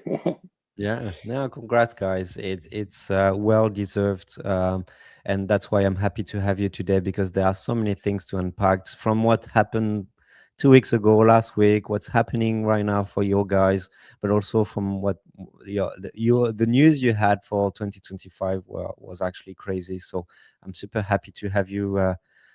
For 25 minutes together to uncover that. But for the ones who don't know about you and the game, could you tell us a little bit more about it? And I'm going to show if I can find it a little videos on my side at the same time. Great, yeah.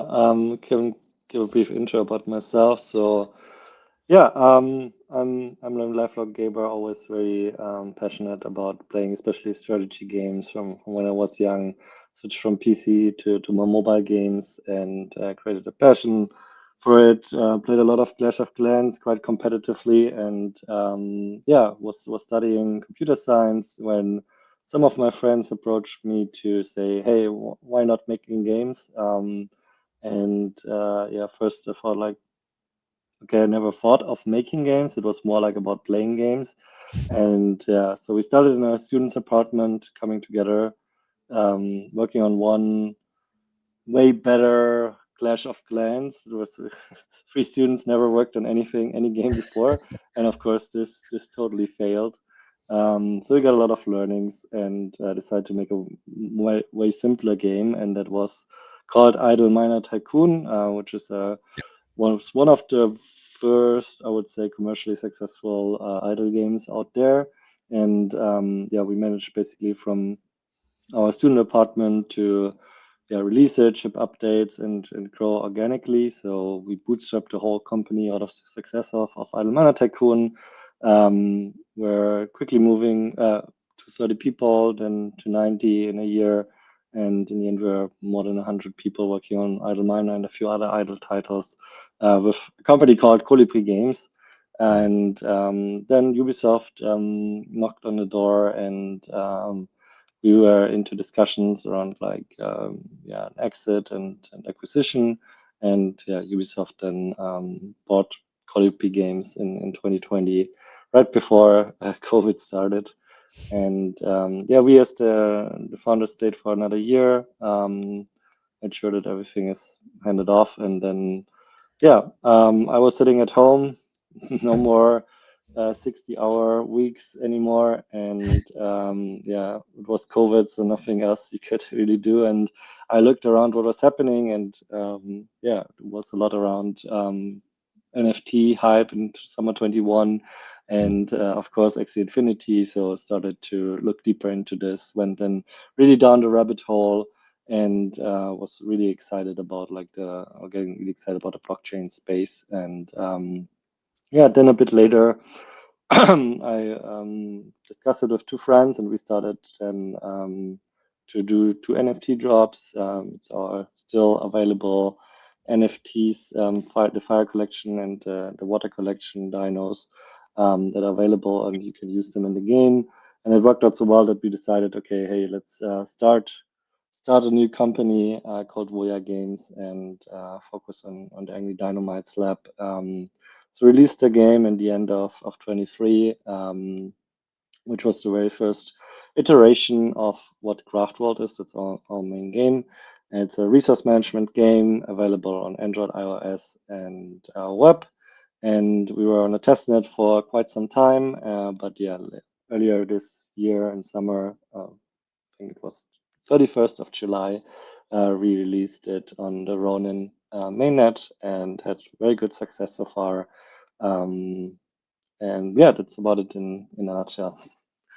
I love it. And you've seen the game, and we're going to talk about that because I was going through your partnership with Frenzy Fishing Frenzy, sorry.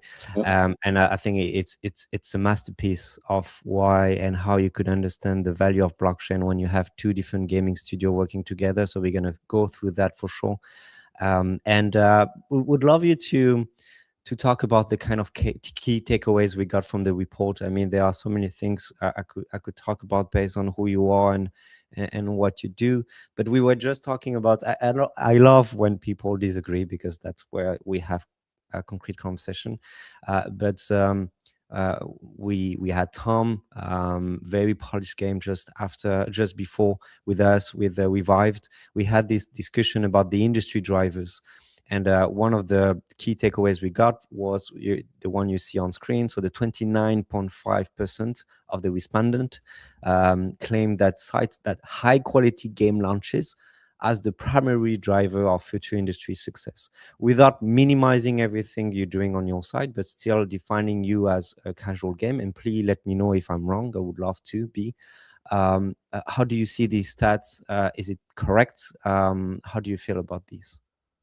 Yeah, I think it basically mirrors the sentiment of the industry quite well, at least how I perceive it through different channels. So I'm talking to other founders as well as, of course, reading through X. I think The whole gaming industry, Web3 gaming industry specifically, went to a big turnover this year, especially in the beginning of the year. A lot of games announced that they will not continue, and that they even need to shut down some of the game companies behind it because there was a lack of funding. And yeah, I mean, this shifted the whole space into kind of identifying what it really comes down to. And I'm pretty much agree with what's on the slide here. We need high quality games to kind of make this turnaround. We need sustainable revenue driven businesses, as it's said here as well. And I think that's very healthy for the Web3 gaming industry. I think before, at least to a lot of people I talked to, it was never about like, okay, how can we actually make sustainable revenue? How can we make a good game? How can we find distribution? And so on and so forth. And most of it was financed by VC money that run out for a lot of studios in the beginning of the year. And now I think it's more about like, okay, how can we make games that are, can compete with regular games, that can create sustainable revenues so they're not so much reliant on VC money, and really focus on how you can retain users, monetize users. And I think that could lead to in the next 1 or 2 years to more good quality games that can sustain, that are not so reliant on external funding anymore. And so I think although it was quite negative for a lot of studios, I think it's very healthy for the industry. And the ones who are surviving this one and focusing on the right things, I think, might have a very good success in the future. Yeah, I kind of definitely agree. Like I was about to ask you this question, which was like you've been in the space for quite some time, very resilient, based on what you already built, games, but also games on blockchain, and now these one with Angry Dynamites. So the question was like, what do you see happening? Like, what shift do you see happening before, for the past 2-3 years ago, and what we're gonna have for 2026? I guess the answer is based on what you just said, like a shift in terms of understanding how blockchain could give you the ability to think of new revenue model, which will be one of them, right? Yeah, exactly. I think it's also more about innovation now.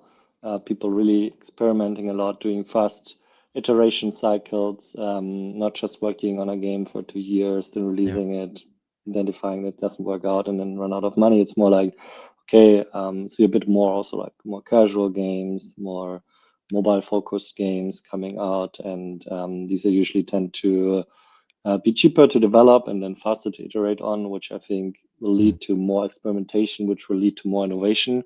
And I think that's basically what we need to achieve. We need to have good games that also innovate on the gaming space, because otherwise why would use Web3 at all? And I see this especially also because we talked about Fishing Frenzy, for example. They're doing a lot of cool stuff, and a few others out there. So very excited to see what comes out of there and how we can then spin this into sustainable revenue models. Yeah, it's the definition of who you are, in my opinion, when you say innovation and experimentation. On a few points, like Fishing Frenzy is one example, but when you have so many games trying to figure out if they have to launch a token, if they want to launch 1 token, 2 token, you're actually launching how many you have on your side? I And think can if you we obviously call explain what's behind? But we love you to talk about your strategy around these tokens. I think by now we already launched, when we count in all the event tokens, like 40, 50 tokens on the Ronin blockchain. So we have a very resource-focused game. So you have a mine that produces resources, or NFTs, like the Fire and Water Diners producing resources in intervals. You can use these resources then to, as an input in factories to then produce other resources. So we got a lot inspired by Factorio, but in a way more casual way. And all of these resources that are basically being created in the game are ERC20 tokens, and you can trade them with each other. So this creates, like, then, although the gameplay is quite simple, just by having them as like tokens, it creates a very deep player-owned economy where players can decide what they want to do with the tokens. Of course, they can trade them for others. They can provide liquidity for them to get passive fees, as we have actually a lot of trades happening. They can gift it to their friends. They can lend it out using some protocols. And I think that's one very nice thing around like Web3, that just by integrating into the whole ecosystem of, let's say, DeFi or tokens in general, it opens up so much more possibilities for the players. And we as game developers don't need to do so much because it's already available out there. All the protocols are battle tested and so on. So yeah, I think that's very exciting for me, and we definitely want to double down on this. How did you find that? Do you still find that challenging to actually manage all these liquidity you have and that you pour into the economy, in a sense, for the players who can actually utilize every kind of the resources backed by this ERC20 format? Like, how do you see these challenging in the day-to-day life of a gaming studio, having to deal with gaming mechanics, engagements, and also this new economy you're handling yourself? Yeah, I mean, I at least don't know. Maybe there are some projects, but I don't know any game that has that many tokens. And yeah, there's no blueprint for it. So it's like, yeah, we really need to think a lot of, like, from a first principle perspective, what makes sense, how can we utilize it, how can what are the motivations for players, how they're gonna play, how they're gonna make the trades and so on. So yeah, there's a lot of thinking around it, identifying what are good features and how we can put in certain limitations still, that it's still fun, and on the other hand, then also, of course, testing it. So as I said, like, we already shipped a very small game prototype very early on, and since then are basically developing it publicly. And we're shipping updates, we're learning from the community, we're taking feedback into consideration, new updates. And I think that's also a bit like what I mentioned earlier, like the experimentation that leads to innovation. So we're doing a lot of these things, trying out stuff, and sometimes things break, sometimes things go in the wrong direction. But yeah, we can just ship another quick update to fix it and input and put the input from the users into the game. So yeah, I mean that's our goal. Yeah. You said blueprint. I don't want to put you in a position to deliver the blueprint of being one of the only games studios utilizing blockchain to raise money in 2025. But so I'm not going to ask for any blueprint for sure, but would love you to share any, if you can, any kind of advices on, how you've been through this raising funding process, maybe to all the gaming entrepreneurs we have who want to innovate, who want to experiment. If you have any things you could say to them. This is obviously super challenging, and I'm not surprised that you did it yourself, as per what we already discussed together. But if you have any insight, I know it's not always good to be in that position, but I do think it could be super helpful. Of course, yeah. So not gonna lie, it's like super challenging this year, and probably I can imagine next year as well, to raise any VC money. A lot of VCs got a bit burned, of course, from the shutdowns of the studios. Some are the more generalist crypto funds are maybe not so interested anymore into it, and but there's still believers, and I also think, like, especially our VCs that invested into us, they are more like looking really long term into it, looking at from a also the kind of, well, how can it change the gaming space, and actually also often investing anti-cyclical, where there's a lot of like fear and uncertainty. They think it's a good time then to find people, and we raised with 1KX, Makers Fund, and Rockaway, and I can just say they're super great, talented guys there. They really it was really refreshing to talk to them. Yeah, I mean, for some tips, it's just like, yeah, don't chase the hypes. Identify like how you want to see the future of Web3 gaming also as a player. What do you want to see? How can we really use the technology to do things? How can we, with a low burn, release fast, maybe show some early traction, make some early revenues, show growth still in a phase which, of course, very challenging, but it's possible. And yeah, don't go and say like, yeah, we launch a token next year and then everything will boom. These times are over. Rather, really think about like how the technology can help you support the game you were building and build something exciting, not just cloning any Web2 game into Web3. Of course, can get inspired by it, but you need to, I think, build a game with Web3 in mind from the very beginning. And otherwise, it will always be either not a good game, or it will just be putting a token on top of an existing game, which I think also doesn't work as we've seen in the past. So yeah, these are some of the advices I can give. Yeah, and they are really great advices. I really appreciate that, and again, I wish you the best for what's ahead. I'm sure it's going to be great. And one of the things we're seeing, as I said, is the collaboration with Fishing Frenzy. Could you talk a little bit about that? For me, it's the best use case in terms of how, as I said, two game studios can work together and can kind of introduce some no, it's definitely a difficult one in English, but I'm going to try. Nation. Polarization, yeah, kind of mixing every communities into one game experience. Could you talk a little bit about that, because that's super powerful in my opinion. I'm gonna search for a video at the same time so people can see the game.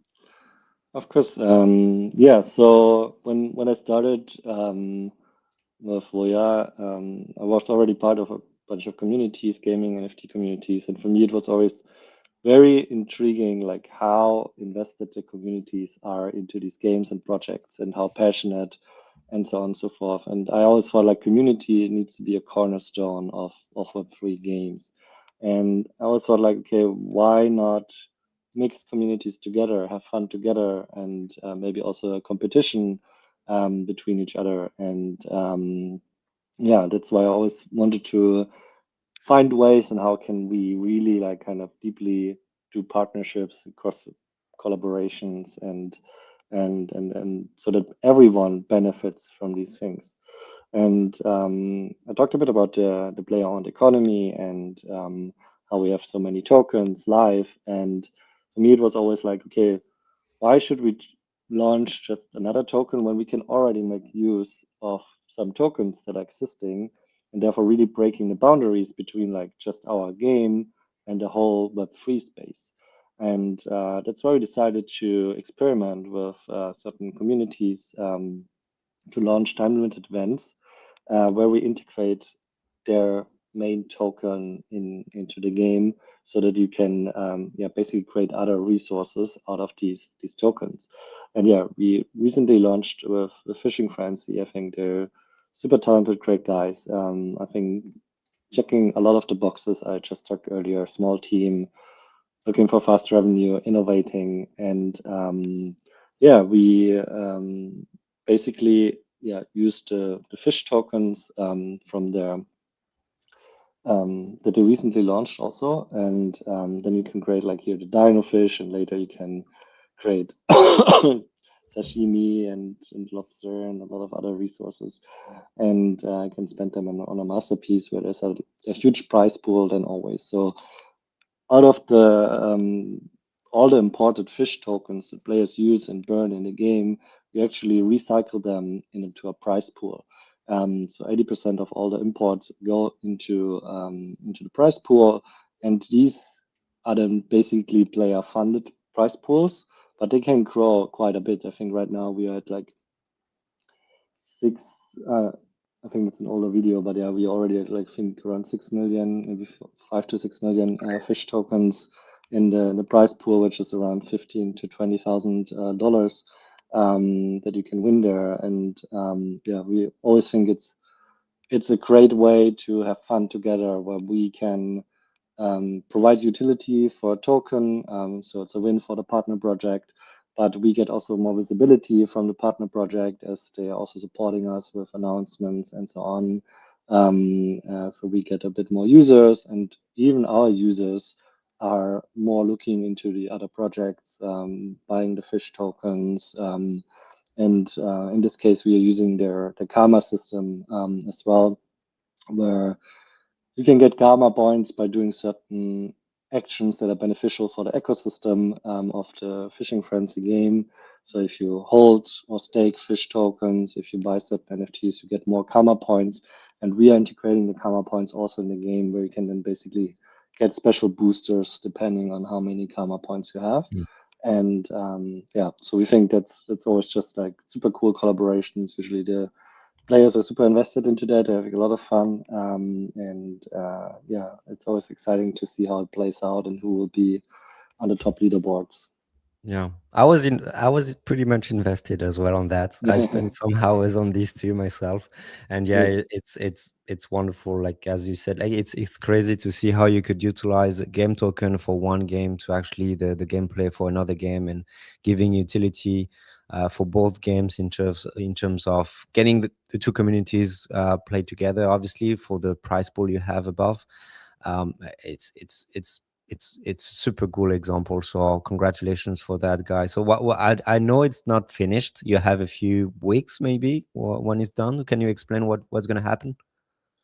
Yeah, so actually on the screen you can see the masterpiece feature. So basically, with all the resources that you generate, you build like a community building that creates so many resources that a single player can't do this. And then depending on how many resources you spend on building this community masterpiece, you will then rise in the leaderboard. And we usually do 3 masterpieces per event. The first one just got completed on a weekend. The second one will launch later today. And then there will be a third one, and the third one will every masterpiece has certain awards based on your leaderboard rank, and the last one will then feature the big prize pool. And yeah, the next one will go live later. Probably takes a few days to complete, and then the last one will likely start by the end of the week, which will then yeah, kind of run probably until the holidays. And yeah, so excited to see like how many people will then participate, as they likely have a bit more time. Because the end of the year is always the time for alpha, and we got some big launch announced for the during the Game Awards. So because of that vibe, should we expect more collaboration than that after Fishing Frenzy and another game on the pipelines? Okay. Yeah, Awesome. yeah, there will be more. It's actually already the third one we are doing Oh, really? Okay. on Ronin. So we did one with Axie Infinity Okay. already a few weeks back, and before that we did like 3 partner communities. Actually, there was some meme tokens and NFT projects, which was also really fun.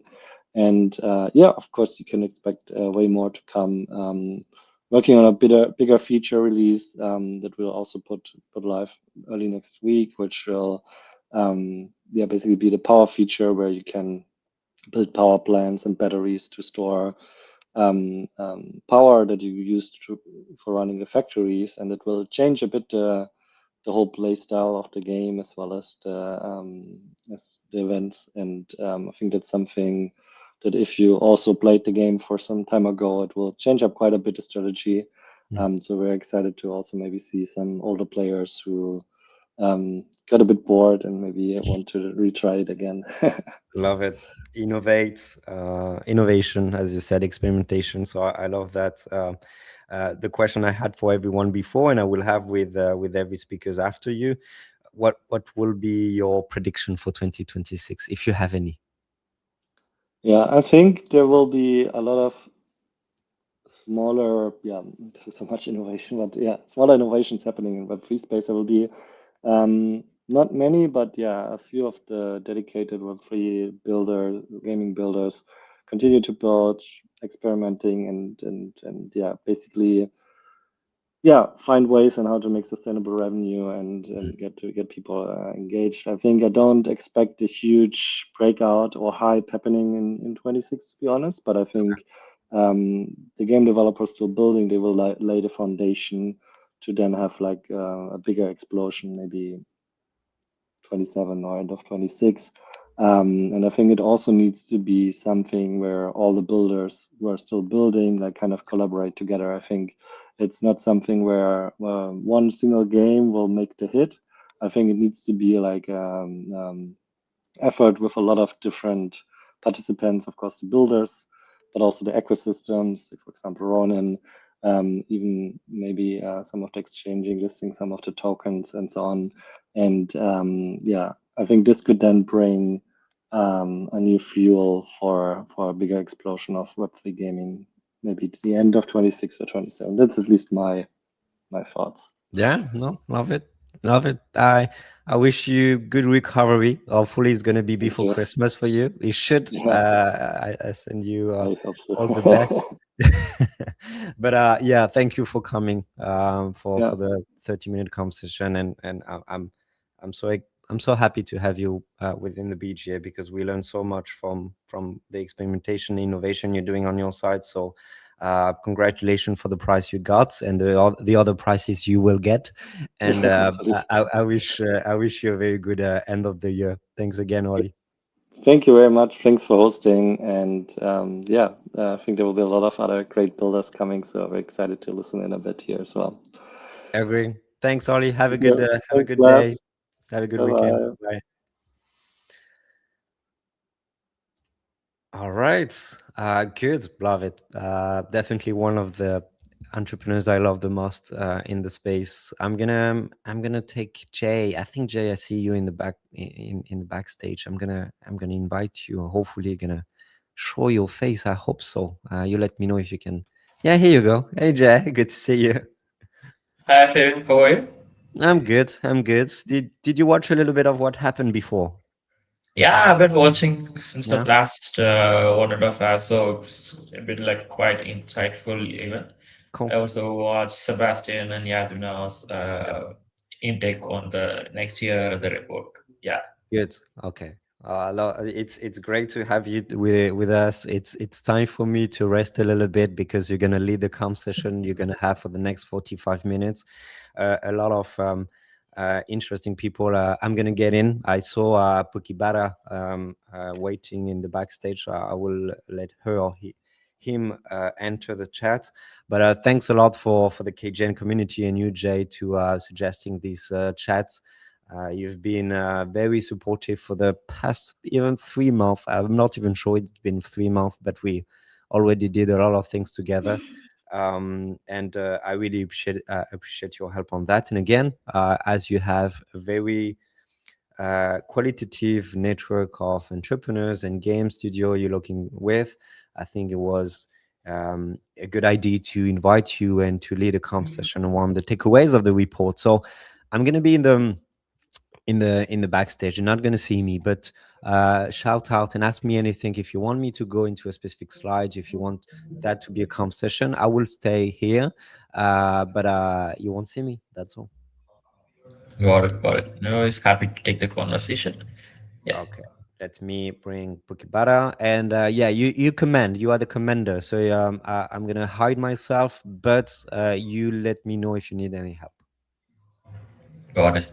Thank you. See you later. Have fun. Hi there, how are you? Hi, G. Yeah, good to be here. Thanks for the invite.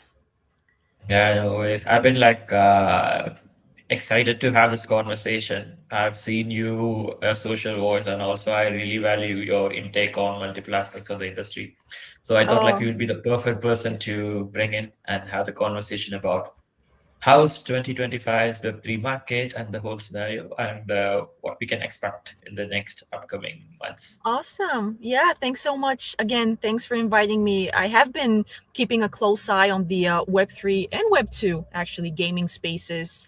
Not just because, right now we're launching our game, Barely Awesome, but I mean, I've been in Web3 for 7 years now. A lot has changed, although in my opinion, not as much as it should. I mean, obviously, everyone is just gearing for the, waiting for the holy grail of mass adoption, just talking, okay, when are, Web 2 people going to start, entering Web 3 in droves, or, like more, they're going to start becoming more open to Web3 mechanics like tokens and NFTs and collectibles and just, the whole just Web3 economy. And we're not seeing that happen at the pace that Web3 people would like it to.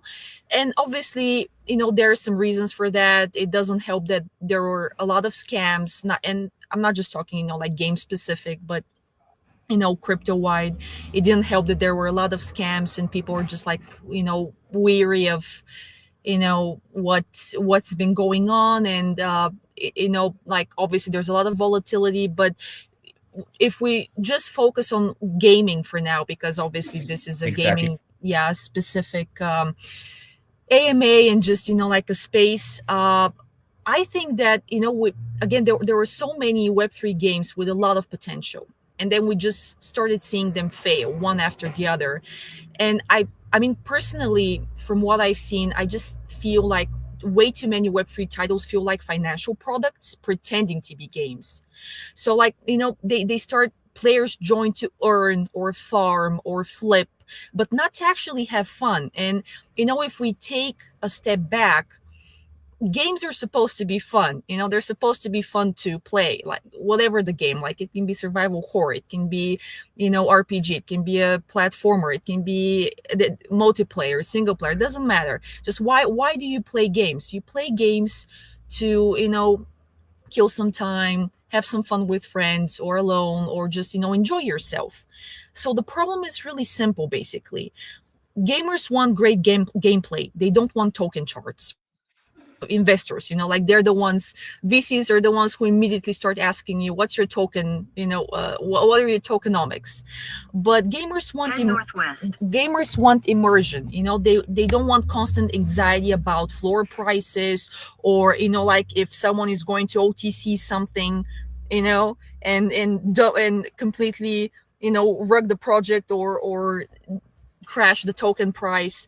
And when fun comes secondary and tokens are the main event, like everything collapses the moment hype cools down. Because like everyone is trying to hype up the project, especially in the months gearing up to beta, or afterwards, okay, this is the new product that we have. But then immediately that you have the novelty wear off, that's when everything starts falling apart. And obviously, because of, again, I understand that game developers are sort of like caught in a tough place between like a nail and a hammer, like a hard place and a hammer, and they're trying to appease everyone, but you can't do that, and that's unreasonable. So when they start chasing hype instead of building real gameplay, like a lot, like we see it with a lot of projects that start announcing NFTs before they even have a real prototype, or they over market unfinished ideas. Like a super interesting thing that I've been talking to a couple of marketers, and all of them say, okay, you have to start marketing the game months in advance. And whilst I understand that from a marketing perspective, does it make sense in the digital age where people's attention span is really short? And like, if I'm a gamer and I see a title that's that caught my attention, and I go and I visit the website, for example, or whatever, and I see that they're months away from launching, I don't necessarily think that I'm going to keep coming back, even if they post teasers or they try to constantly talk about what's coming. Okay, I think that, I mean, the projects that right now succeed, they build in the open. Like, so you ship fast, you ship something imperfect, and you start refining with the community that you've managed to engage, being primary drivers is part of that product. Okay, so like they give you constant feedback, and you refine based on their feedback. And there's no need, like, for example, to promise AAA quality with tiny teams and weak pipelines. And especially with indie developers, we know all of us are bootstrapping. We're running on a really tight budget. You're trying to make every cent count. So there's no need to, promise things that you can deliver. And obviously, again, with the VCs, it's another sore topic, because they're looking for very specific mechanics in order to get behind you. But we're seeing the other, we're seeing the reverse happen as well, like games or gaming studios that raise millions before they've nailed their core mechanics. And again, that sometimes plays a bad role, because you start overspending again on things that are not necessarily as important, like I said, like, for example, marketing. So you continue marketing and hyping a product that's not necessarily refined. And the results are pretty predictable. We have shallow gameplay, we have poor balance, we have weak progression, we have zero replay value. And it can be slightly argued that great games take months or years of design, iteration, and polish. But Web3, with focusing on hype and tokens, try to skip all of that and just immediately go to the point where, we're going to have millions of players wanting to play our product. But will they, if you're not offering anything of value? So, like, if Web3 gaming is going to become something sustainable and something that is going to attract Web2 gamers, I think that it has to start where traditional gaming already learned its hardest lesson: fun first, everything else is second. And that, in our space, that means crypto, that means NFTs, that means tokens, that means collectibles. So that's in a nutshell. So I really hope that in 2026, towards the end of 2025, I think that we saw a couple of trends specifically in Web3 emerging, and I think they're the right trends. So, like, we saw teams admitting mistakes, developing in the open, like I said, making players in the community a part of the whole development process. So I definitely think that that's doing things right, and returning to franchise core. So I really hope that in 2026 we're going to see more of that, and we're going to see the proximity chat and like the communication channels between developers and gaming studios and the community and players kept open, because those are the most efficient way to engage people. Also, another trend that I've been particularly interested in is the friend swap. So that's really, I actually think that pushed AAA out of the the main genres in 2025, and now we're seeing like low cost co-op titles take central stage. And I think there's a reason for that. Like, for example, like Pudgy Penguins, oh my god, like Luca is a genius. He did everything right. So like, first, like you had the plushies, and you had the cute characters, and you had the NFTs, and now you have this really cool co-op game where people are just having fun, and it shows, right? What was it like? I think it was 2.5 million download. 2 million downloads. Was it 2.5 million pengus eliminated in the first weeks after Mythical launched it? And why are people playing it? Because it's fun. It's fun. So again, that's the built-in virality. It's just it's how games are supposed to feel like. So I really think that we're going to be seeing more of that, and I hope that we're going to be seeing more of that. And basically, yeah, just taking gaming to its core, taking it back to its basics. Fun. That's what it's all about. Exactly. So I think like I'm super excited and pumped for the next upcoming months. Next year. Reason because I see this particular right time, the all tourists, like people who use the Web3 game as a speculative scheme to earn money are left.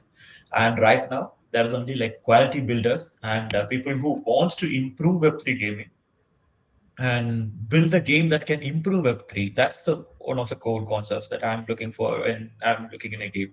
So Yeah, I well, think we all saw what these people. happened. Yeah, sorry. Yeah, sorry, go ahead. And well, also what happened with Axie. I mean, that was good. And for a while, there were a lot of people making money actually, trading the Axies and playing it. So it can be done. It can absolutely be done. But again, as soon as the hack happened, and then things started, just dwindling, and now it can never go back to its former glory. Exactly. So again, it was they prioritized the wrong thing. Yes, can Web3 games be used, to earn and to play to earn? Yeah, of course, but it shouldn't be the primary driver. Exactly. That could be like, I think play to earn model is kind of dead right now, but it is really good thing for to capture a certain set of cohort of people. So that should not be the priority. Like, priority should be create a fun game that people can engage no matter it's Web 2 or Web 3. And people can relate with, like in terms of stick with, I think that should be the priority of all the new builders. And I'm seeing a lot of good projects has been like doing this. And yeah. Again, it's just like for gaming studios specifically, and for smaller ones that are looking for funding. And I know, like we're one of them. It's a bit of a catch-22, because once you start approaching VCs and angel investors, and they're like, the first thing they ask you about is, okay, so what's in it for me? And that's a valid point. Of course they're going to ask that. And it's always equity, token equity. Okay, but the moment you start talking in tokens, and they're like, okay, what's the vesting period?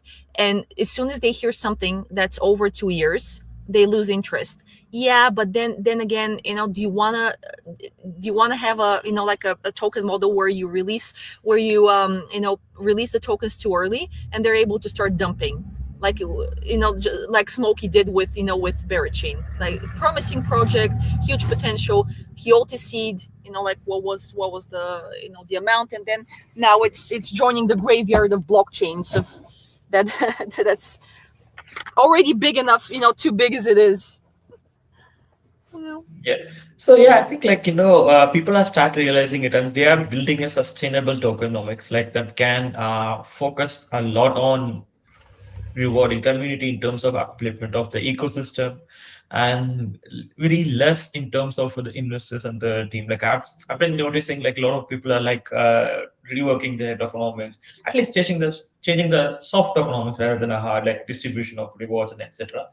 So I think like even the existing games, the people who are building are like already on a path to build a sustainable tokenomics, like in terms of Yeah. not wasting their money a lot on rewards and in terms of like other speculative things.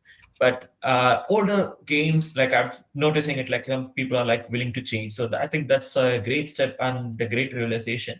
And once they see people, like more people start adopting and realizing, I think like that can be really great thing can happen in the Web3 gaming space.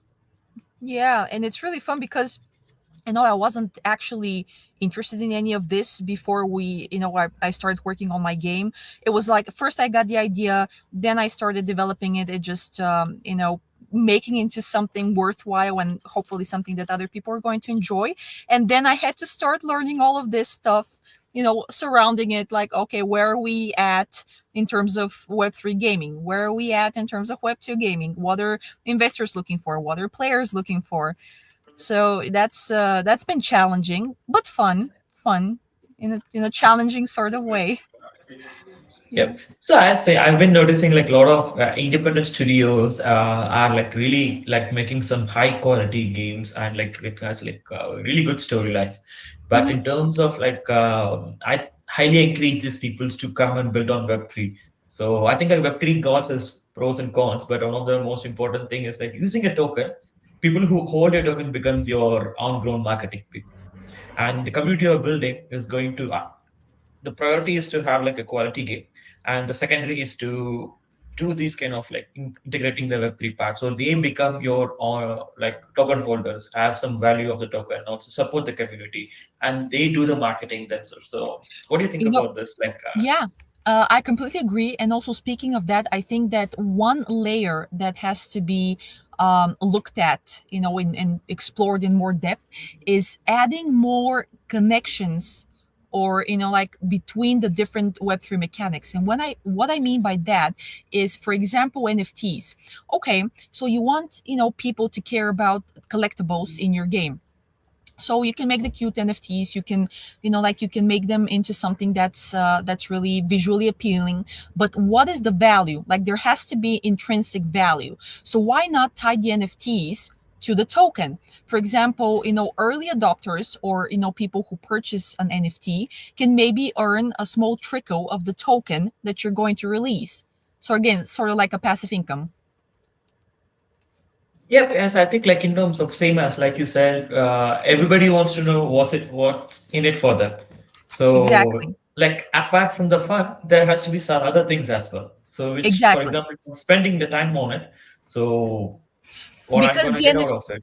exactly, because the NFTs, And also, fully, this yeah, NFTs and these kind of collectible things are not new to the gaming industry. The CS2 has been doing this for a very long time before the Web3 gaming itself like born. exactly. So And they're not like they're only valuable when, like when people attribute them value, or like we saw what happened to, like with the ape, like with the ape board ape club.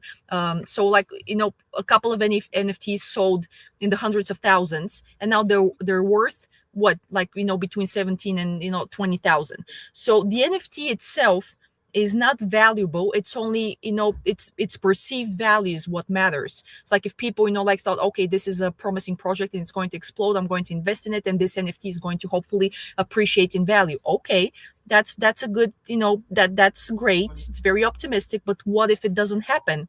So what if we start, like, at this point, I think that if, again, and this is for the players' benefit, we should start adding more utility to the NFTs. oh yeah, exactly. So and also like if you have seen the BGA report, it got quite insightful things and a lot of interesting metrics. So I've been talking about this for the past 3 to 4 months with multiple people, and now I got some report with quantifiable numbers to show like, see, this is what I'm talking about.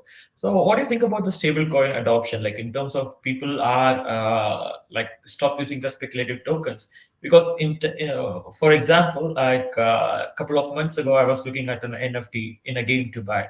So it was 0.004 ETH at the time. It just Yep. somewhere around close to $5. And I got the same NFT a couple of months, like a couple of weeks ago for $4.8 something. So this clearly is a small issue with using tokens that the value is going to constantly keep on changing for time to time. So, but I think like the stablecoin adoption is really great in the gaming space right now. So, what do you think about like, is it going to make like a huge entrance in the next year, Well, or stablecoin, yeah, that's a fair question. Well, stablecoins are going to be the ramp for Web2 users, coming onto Web3, because they do, they do come with more safety and transparency. So I totally get that. I mean, again, as a person who's been in crypto since 2012, again, I totally get it. The industry is more like, it's more off-putting than we would want it to be, but I get it. I understand why. So it definitely, stablecoin adoption is something that's going to happen before mass crypto adoption, but it also needs to happen, like and it's going to happen when users don't necessarily understand that they're using stablecoins. So like it has to be like the, like in the ease of use and the user friendliness of it all. I think it's going to be what attracts people. But I completely agree with you that, we don't need like tens of thousands of different tokens. Like at some point it becomes just, it's completely pointless and confusing to users. So tying stable coins, integrating them better into Web3 games I definitely see it as beneficial to both users and the developers. exactly? So yeah, I think also like we are on the same path. I think like stablecoin adoption can bring in like a much more of a bigger audience from the Web2 space to Web3. And I think like utilizing stable coins will also save a lot of time and like save a lot of resources in terms of like you're spending a lot of time on creating a token in terms of amplifying like marketing, Yeah. especially when you are a Web3 game and the funds are like drying out. Lean fund, you're running a business, and a lot of Also, resources has Yeah, been allocated towards speculative things like you say that's yeah, you're right. marketing and in They terms do of etc. remove. things. Yeah, they do remove the speculative element out of the equation. And also another thing that can definitely not be overlooked is the fact that a lot of, brands like Coinbase, MetaMask, others already have the infrastructure, the custody, and the on-off ramps for their own platforms. And like that leaves a lot of options for integration for Web3 games. And it's always better to partner with someone that's already like a household name in the space, and has the trust, has the transparency, and that obviously is going to, like, you're going to look good just by means of associating with them or integrating with them. Yeah, exactly. So in terms of like Web3 industry, our industry is kind of like a fragmented, but if you put the pieces together, working and doing a like meaningful partnerships with others, you can actually save a lot of resources and build like a much more efficient ecosystem and a game altogether. So I think like in Yeah, terms of like people to like allocate resources properly, and in terms of like partner with a right strategic partner can help a long way for the next year. absolutely. Yeah. And also another great thing I've noticed in the BGA report is the user acquisition. So user acquisition is one of the major hot topics in the our industry. So what do you think about like a Web3 game user acquisition? So for user acquisition, like I said, it's mainly like if we want more users, we need to give them what they want. So like and that's why I gave Pudgy, Pudgy Party as an example. So 3 wins in the game 3 awards: best casual game, best sports game, best mobile game. They had like what did I say? I think I said 2 million downloads or something like that. No, I think it was 500,000 downloads. 2 million penguins eliminated. I think it was the first week Yeah. since launch. So like that's a lot of people playing, a lot of people joining and having fun.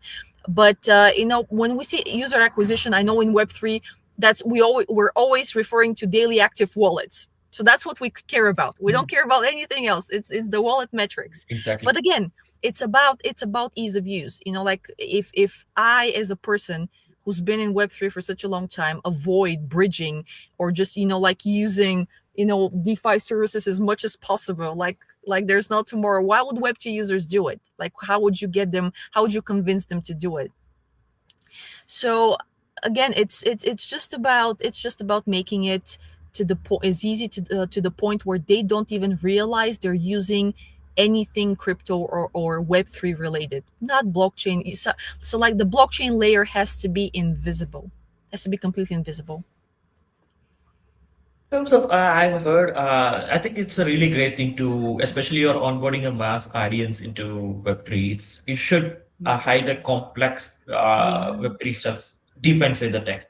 But Yeah. also, I've been like hearing from a lot of people about like if you hide the tech deep inside the game or and inside the whole thing, how do Mhm. you amplify the value proposition of Block 3? How do you create the Well, mass adoption of the Block 3 rather than like okay, yeah. suppressing into it? Oh, that's a good question. I love that. Okay, so again, let's just strip away the complexities and make it super simple. You just make Web3 seamless and fun. That means it's not just about play to earn. Again, because Web2 players don't necessarily care about that. It's about play to own. It's about creating and about thriving. And when Exactly. I say thriving, I mean having fun together. So like the focus should be on, okay, you can play alone or you can play with your friends. You can co-create, you can be part of the creative process of making this game exist. The characters, the lore, the like even the gameplay, you can affect that. And if you want to, you can own what you create. Yeah, I think in terms of like creators has been like heavily in terms of like encouraging in the last couple of months. So I'm seeing a lot of creators getting involved into multiple projects, Mhm. sharing quality stuffs, and especially right now in the era of AI, like their content making skills has been like drastically improved. And these people are sharing mind shares, and also there's some platforms that's actually helping these guys to incentivize on their creation. And I've seen like multiple projects currently allocating special resources for the creators. So what do you think about the creators in terms of in the Web3 era in upcoming, especially for the gaming? I mean, I'm not going to say that I dislike AI because it is a super useful tool, and we've seen it accelerate game development like never before. Like, even if we just, for example, if we refer to Godzilla's Web3 battle royale shooter Off the Grid, I think they began development in 2020, and they launched early access. I think it was in October 2024. So that was 4 years spent Super building accelerated. using Unreal Engine 5, but which again has native AI tools and features to enhance that development process. And I think I watched a video with one of the people on the development team. He said that if they hadn't had access to that, it would have taken even longer. And we're seeing traditional traditional gaming companies like Capcom also tapping into AI. Like, they use Google's AI to generate and iterate on ideas for creating items and environments. And that, again, they say that reduced time spent in pre and post production phases. So again, AI can be, I think it's like a, it can be, it's kind of like fire. You can use it to cook, and it can burn your house down if used incorrectly. So like, if you overuse it. Exactly. So I'm not a big fan of entirely AI generated content, and that extends to gaming. So that, I mean, like video, text, images, and obviously gaming.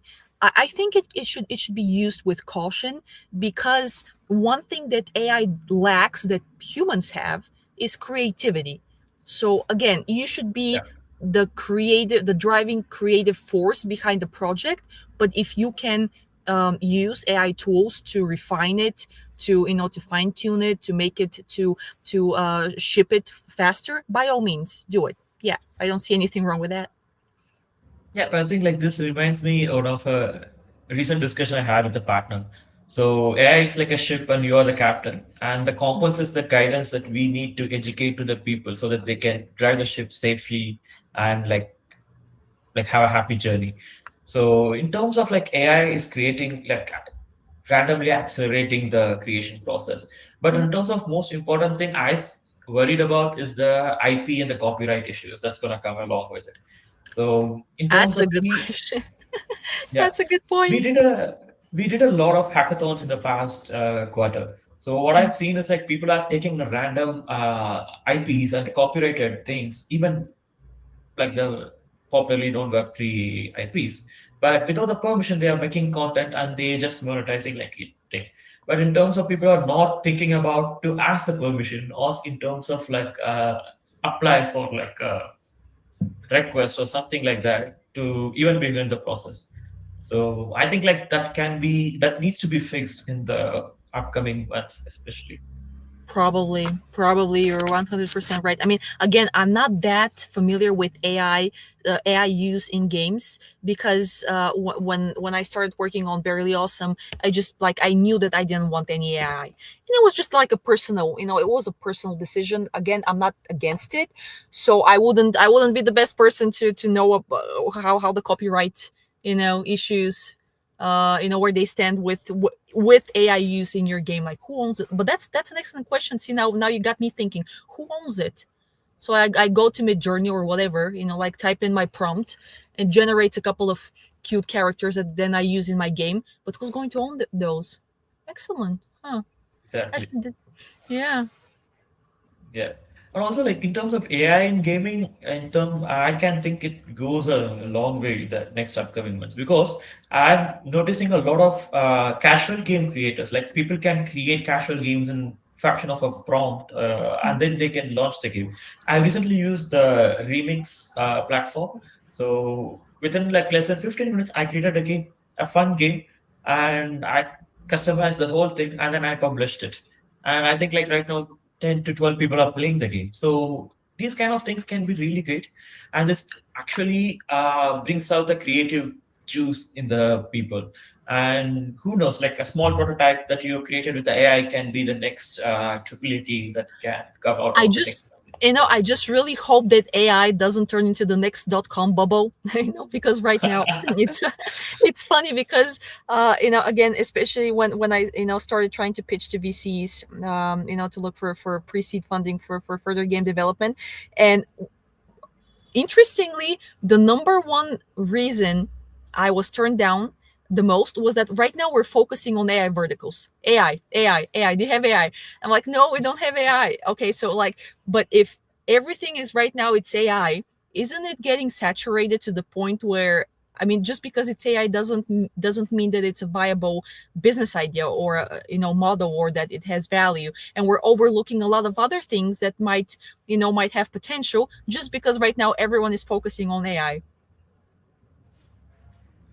I think in terms of AI is the current trend, and there will be always like a classic. Classic is gaming. I think like people should create gaming, and that classic is gonna not fade for the next 2-3 decades in the long run.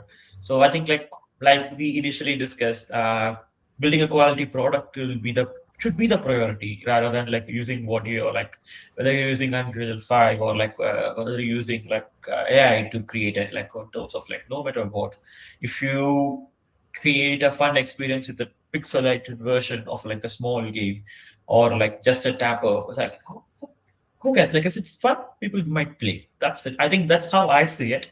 And Yeah. yeah. And obviously, like you said, if we add But the also AI has an advantage. Like I said, like a person who don't know how to use the creation software and animation tools, but I've created a game. So AI has its own pros and cons. But in terms of too much fixated into AI, is bubble, bubble, or like a red flag, I say. Yeah, 100%. I agree with you. And also, like you said, like with the stable coins, again, that's going to introduce a layer of predictability and stability that I think would also serve as a drawing point, especially for not just for web 2 gamers, for web 3 as well, because web 2 gamers have been in the space long enough to see just how speculative it can get. Like, if you buy an NFT today for, like I said, for example, for 20k, it doesn't mean that it necessarily is going to cost that tomorrow. But if you buy it for $1 today, it's going to cost $1, and it's always going to cost $1 because it's in stable coins. So like you have Exactly. that reliable payment rail. Exactly. Yeah, but in terms of like, I think like stable coin can be the next true element that can bring the mass adoption, and also in terms of like provide a proper value. And I think like it's going to help on retention to like what you said. Like I think in terms of UA and retention should be in the same path, but in terms of like the past experiences, like the past couple of years, like people are like looking at them in a like completely different. They think those two are completely different. But UA Yeah, and retention should be the same. And retention is something like stablecoin can bring in the upcoming days. absolutely. And like I said, like we really need to convince traditional gamers of the value in owning the assets that they play with, because ultimately you're always going to put in a lot of time and effort into beating a game or playing a game, whatever. And then once the game is, once you're finished, well, don't you want to have something to show for that? So I think that ownership is really going to be like one of the take home points that we really need to convince them in the value of. Exactly. So yeah, I think like So like we yeah, yeah, yeah. so Go ahead, go ahead. basically just gaming is changing, like, that much we can agree on. So like it's no longer like we Exactly. used to be. Like it used to be a very passive activity. You play the game, obviously you have nothing to do with it, you don't own it, you don't, like, and then you move on to the next one. But now we know with the onset of web3, so like we have user first, you have user driven, user generated. So we're going to be, so gamers are now basically active participants shaping the, like the very, like I said, lore, trajectory, gameplay of everything that they're involved in. And I think that whilst some are already aware of the benefits of that, I think again we're going to see this become a much more collaborative process down the line, and I think that's going to be one of the biggest changes in like in gaming in general, just like having players become that much more involved in the game creation and development process.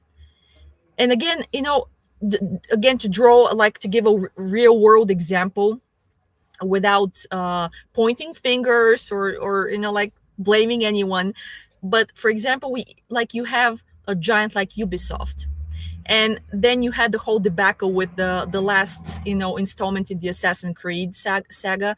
Like, if they had collected user feedback while still developing the game, all of that could have been prevented. Like money down the drain, a big flop, they had the bad publicity.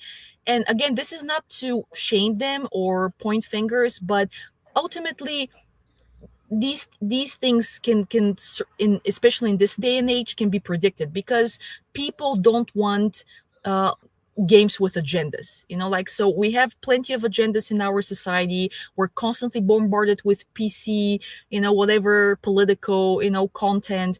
Games should be fun. People just want to be entertained. That's why they're playing them. So when you make games political as well, obviously it's an immediate loss. But again, getting players or users involved early on in the process could have prevented all of this, from happening. Exactly. That's a really great line, and I think like it answers a lot of question in terms of like what's happening, and in terms of like how you want to look at the industry and all together. And also I remember, like you said, like I think the most important part of the Web3 teams is like you are co-owning and you're part of the ecosystem. And that's something like I'm expecting in the next couple of months, like in terms of more indie studios should build a game and then utilize the Web3 tech to further amplify it. So I I think hope like so. that's something like BGA has been doing. Like our friend Fabian has been like encouraging multiple studios on blockchain adoption and creating the awareness of the Web3 tech. So yeah, Yeah. I'm looking forward to the next couple of months and like terms of next year to see how it's going to pan out, since it's like a very interesting time that we are all in together to witness the next big step in the Web3 gaming. Yeah, me too. I'm also excited about it. And again, it's not just because, like I said, right now, we're launching, and we're trying to see what works and what doesn't, just navigating a very, complex and changing, landscape. But it's pretty exciting to be a part of it. And it's, I mean, ultimately it's super, inspiring to be able to contribute something, like you have an idea and then you watch it grow, you turn it into something, then people contribute feedback, they give you input, and then you're able to refine it and then see where it goes from there. So I think it's a really creative and collaborative process, and it's just super exciting to be a part of it. Great. Hey, Fabian, nice to have you back. Yeah, hey guys. Thanks a lot Hey. for the conversation. Session. Really appreciate that. Thank you, Pukibara, for being with us. It's super interesting Yeah, to thanks. get Happy your to. no happy to have you. Congrats for the different milestone you have with the game. I Oh, definitely had thank you. We're still, like, there's still a lot of work to be done, but for getting sure there. at the beginning of the journey for sure. Yeah, but it's good to see you and kind of the conversation you had around the how the takeaways of the report actually are um, touching you and what you developing, like whether the usage of AI or community building or tokenizations as well. Like all the conversation you had was actually really interesting. So thank you both, Jay and Pukibara, for being with us for the last minutes, and really appreciate your time. Thank you, Fabian, Thank for you for having inviting us. us, and it No was worries. great. Wishing you a very good day, very good. I don't know. Again, I don't know if we should say that in Web3, but I will dare saying very good holidays. I guess you are still a few days, but yeah, very good holidays for you. Holiday season is coming very soon. And I wish you a very good end of the year. Fresh to start the 2026, which should be the best ones we could get in blockchain gaming, as every speaker we had for now said. So let's see. Thanks again, Shay and Pukibara. Thanks. Thank Bye. you. Have a great day. Bye-bye. Bye. All right. Hi, Parker. How are you? Hey, Flav, how are you doing? I'm good. I'm doing good. I'm doing good. So we have a little bit of 15 minutes together, but I'm very excited because so again, saying to everyone, the one who joined, because yes, it's a 6 hours live stream. How much did we do? 12, 3 hours already, so not too bad. But we really wanted to go deeper into the takeaways of the report, but also as per the type of speakers we have. So I think we have different profiles of speakers, different area of expertise, and different genres as well. And definitely Real Go is one of them, based on the game you have and the community you're building, and the type of community you're having around meme, which is something we need to talk about, because meme, as the other years have been, has been a part of our narrative in blockchain and so gaming. So I would love you, Parker, to take the time to talk about Real Go. I'm going to try to find any videos I can find so I can showcase the video while you are speaking. But please introduce yourself and what Real Go is. Oh my God, give me a second. Oh, I'm back now. Okay. Hey, yeah, so sorry about this. I just actually lose the screen all of a sudden.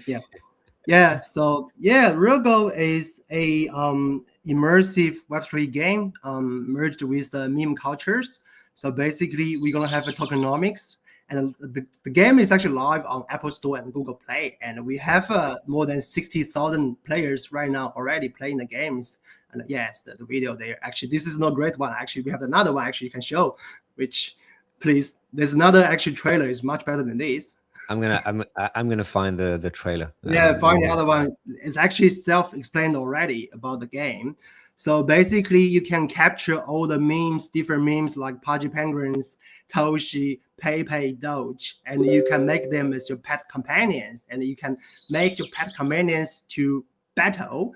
And it's like an adventure game, but you literally actually battle with your meme companions. Oh, that's the one actually. We probably can play this for 30 seconds, just people can understand, it's actually very easy to explain already. Yeah. So yeah, all those are meme pads that you can capture.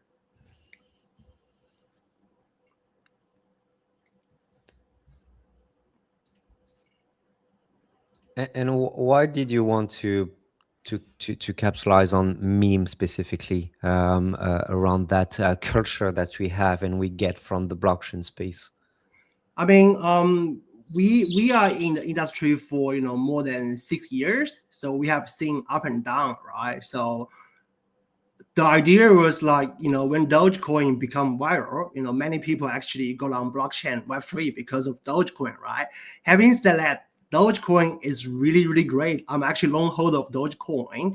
It doesn't really have any applications or utilities, right? So RealGo comes there to actually fix the gap, which we are bringing memes alive. We are providing to the memes a very solid application, also utilities. So basically think about, Marvel Studio, right? They have all different IPs. For Web3, we also have IPs, but we only have IPs. We don't really make IP merge together, united together, also make a sort of a Zootopia thing, you know what I mean, right? So RealGo is, set a target that we want to actually bring all the memes together, that people can have some fun. And, when different meme holders, meme lovers, they can actually, meet with each other, like Pepe lovers, they can meet with Doge lovers, right? So again, we have a slogan here, which is capture, collect, battle, socialize, and earn. It's very easy. I want to make things very easy to, for people to understand. Not like, the slogan is like, the future is bright, we are delivering something,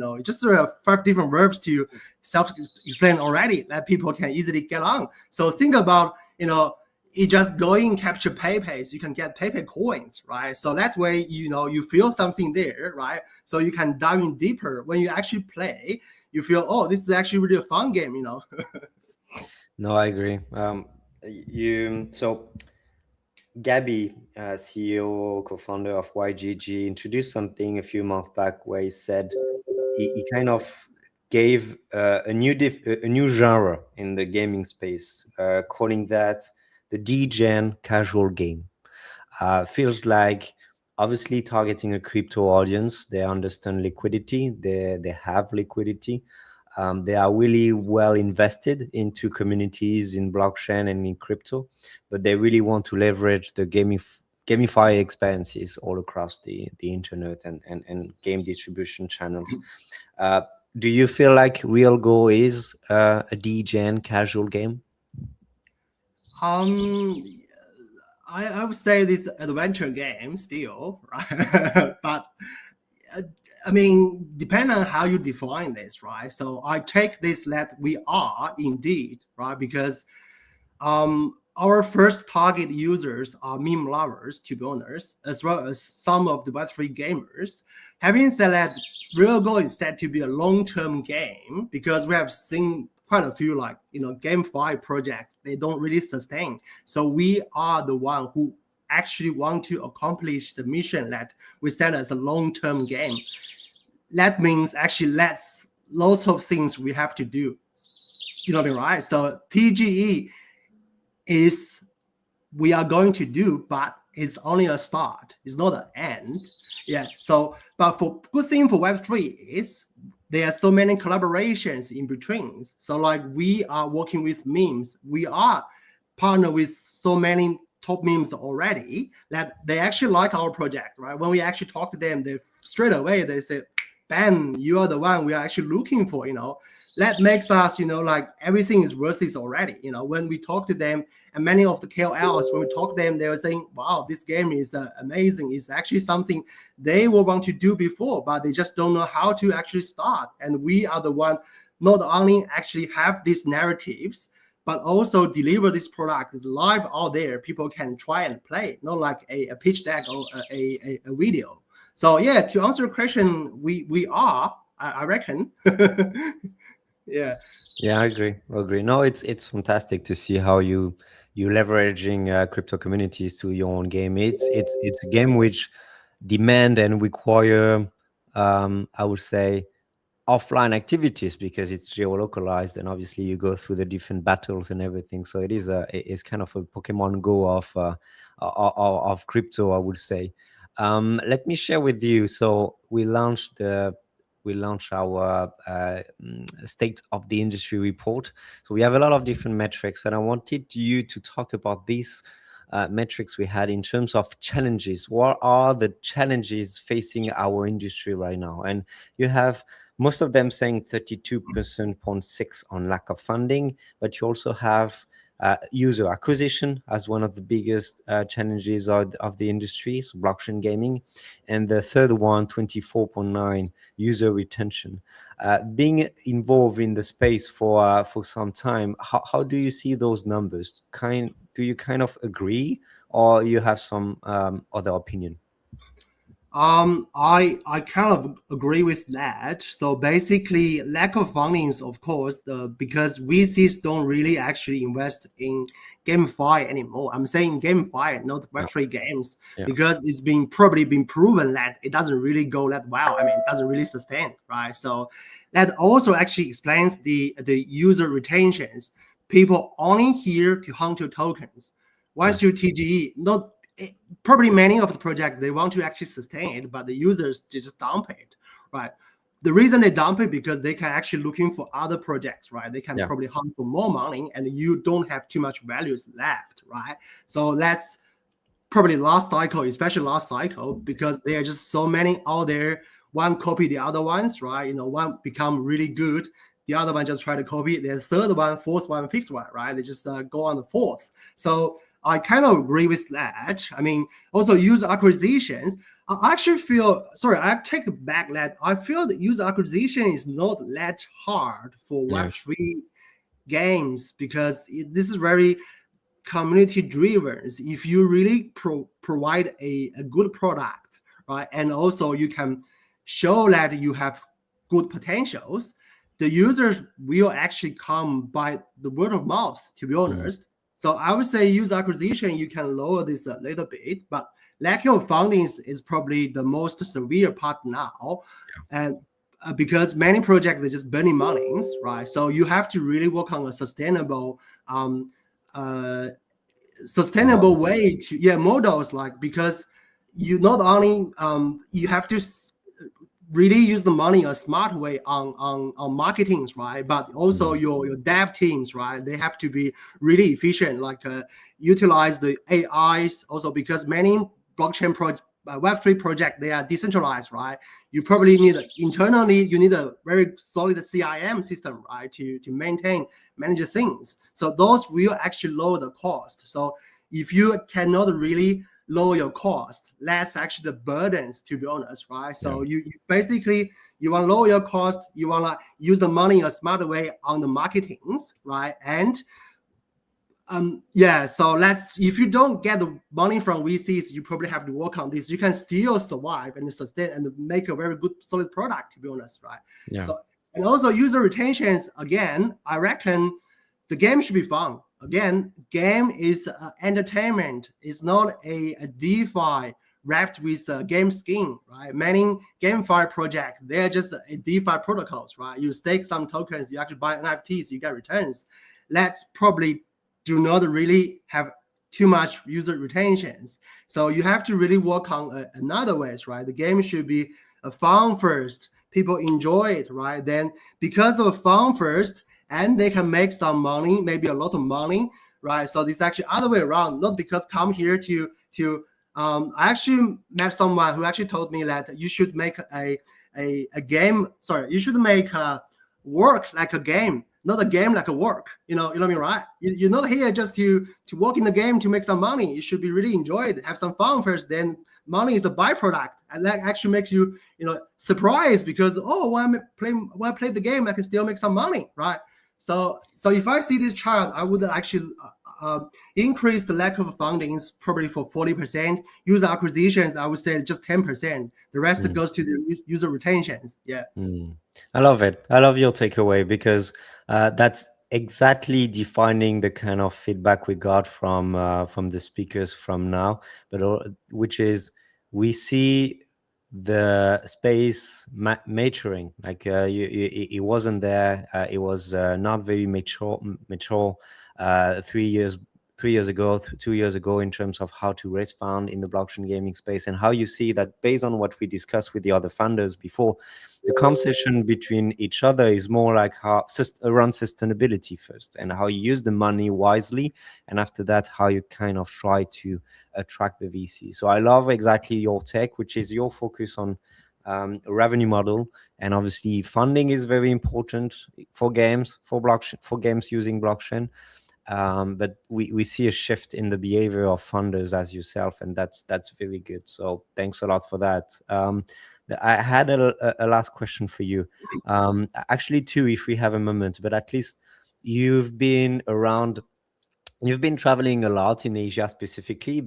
My guess is because it's very like your target audience is well deserved to Asia specifically, and we were together at the BGA booth in Singapore.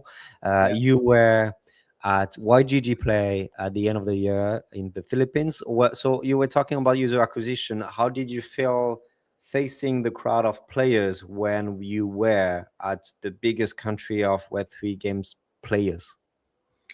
I reckon still in Asian countries, we do have quite a few, actually. I would say 5,000 people from United States now, but still a large portion of the users actually for real go are from Asian countries. I guess I'm also Asian. I live in Australia, by the way. Just Australia is actually very close to Asia, by the way. So that's why time zone is very similar. So I guess Asians do like games other than Caucasians. I just somehow it's probably not by any research report about this, but just gut feelings. Like when we were young, when I were young, I have PC at home. I just play the games all day long. So like, and many of my friends, they play games like also Asian. So I reckon target on Asian is actually a smart choice. I mean, real goal is targeted in a global market, right? We have people from Europe, from United States, from Asian countries, right? But because we actually do the global market, we actually found that Asian people actually, they have a large amount of Asian people just coming to play. They're more than Caucasians somehow. So actually, how to answer your questions? You mean user acquisitions, right? We don't really target on any specific regions or demographics. We just target on. The question was more like you went to the biggest event in Web3 with a lot of players. Like we know the Philippines, they're very well known to be committed to those games, like the YGG games and the others. How was your experience going there? My experience were great, like especially in YGG Play Summit, we have a big booth there, right? We got like 3,000 registered users during 2 days, like people, they just, somehow they just straight away, they came to booth, they see the videos, they like, they feel like, oh, this is similar to Pokemon Go, so they just want to try it, like they just download it and try it. Yeah, somehow, like we were actually surprised, like people just they're queuing up in a long line, just to wait to get served by our staffs, like, so I found they are really enthusiastic about playing games, especially in the Philippines. They just I think they're crazy about this, to be honest. Like, yeah. I agree. Yeah. Also, we have Vietnamese, like many Vietnamese, they just play, and we build up the communities. They actually do raise many actually suggestions to us, which help a lot. Many of the loopholes and some parts we didn't even realize ourselves. They just report to us. Yeah, they're really helpful. That's great. No, congrats for the different milestones you have. You launched the game this year. It was even a few months back and already got some traction again. So congratulations for that. We need to follow on that, because I do think that capitalizing on the meme culture is something we should follow up, because that's niche. That's something new. And based on your understanding about generating revenue based on the game, it's going to be super interesting to follow up on your next activities for 2026. So thanks a lot for being. The last question I will have, and I had for the others, will be, do you have any prediction for 2026 in blockchain gaming?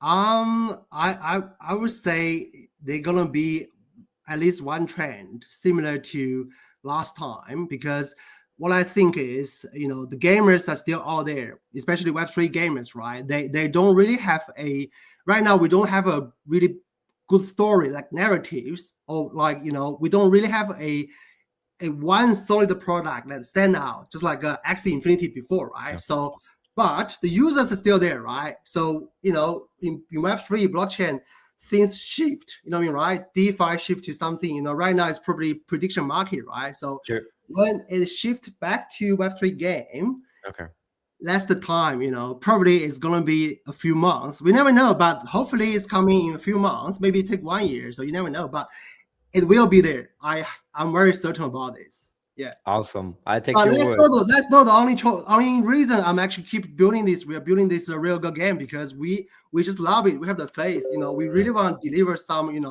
like bring memes alive, like right? So yeah. We don't really catch the trend. Yeah. I agree. No, and I will share the link of the Real Go game. Let me just bring it here. It's actually super easy. It's realgo.game. So let me share it in the comment section if anyone wants to have a look at it and give it a go, because it's already published on the distribution channels, App Store, Google Play as well, so everyone can already play the game. Thanks a lot, Parker, for taking the time for us. I really appreciate that, and I wish you a very good end of the year. Thank you very much. Merry Christmas. Happy New Year. Merry Christmas. Happy New Year too. Bye-bye. Bye for now. Bye. All right, your turn. Next. Hey, Giorgio. Good to Hello, see Flav. you. How are you doing? Good to see you too. I'm doing good. What about you? Yeah, doing good as well. Yeah, just like prepping for the Christmas holidays, both myself visiting the family and the game, Yeah. kind Yeah. of wrapping up. You know what is funny is I remember our last chat, our last meeting, and you had these empty shelves behind you, and you said, "Don't worry, I'm just moving, and you're gonna see something." Now I see it and say, "Okay, this guy is There serious." is few things, few things. I love it. I love it. Yeah, No, I I'm a would love you. big Go ahead. Elden Ring and Dark Soul fan, so that's I the can top see that. shelf just reserved for that. Yeah, shout out to all the Eldering fans for sure. Yeah, that's great. Awesome. Um, thanks for your time today. Obviously, You're we have a welcome. lot to unpack, as I said, and I will say that every time we have a clear agenda for today because I think all the speakers they are very different from each other based on what they build and the vision they have. We had KJN had a conversation around how AI might uh, destroy IP ownership. And actually, we're going to talk about IP right now based on the thing you're doing on your side. And I think it's going to be Absolutely. interesting to have your say. But before that, I would love you to talk about yourself. I'm going to grab a video teaser of the game and maybe the last video you published with the AMAA. AMMA, sorry for that. Yeah. And yeah, while you are speaking and you are introducing yourself in the game, please. Yes, absolutely. So I'm Giorgio, also known as Greg, and I'm the founder of the Greg Slayer. I've been in the I don't know gaming for 13 years now. That's my academic background. Then I had my first experience as an entrepreneur, and then I've been part of a crypto hedge fund manager where I've been working as a research analyst in gaming and scalability in crypto for 7 years, which is basically like what kind of formed my knowledge about Web3 gaming. So I was writing essays and studying a lot of like the project, especially back in very early 2020, 2021, when crypto gaming was the hottest thing around, and we all got super excited about it. As I said, like I've been kind of like sticking around since then. And then at some point I was like, okay, well, it's time to make my own gaming studio, kind of like going back towards the origins of my passion towards gaming. In fact, like when I just turned 18, I moved away just to study gaming. And yeah, my focus actually, like I'm not a dev. My brother, which is a phenomenal 10x engineer, is the dev in my company.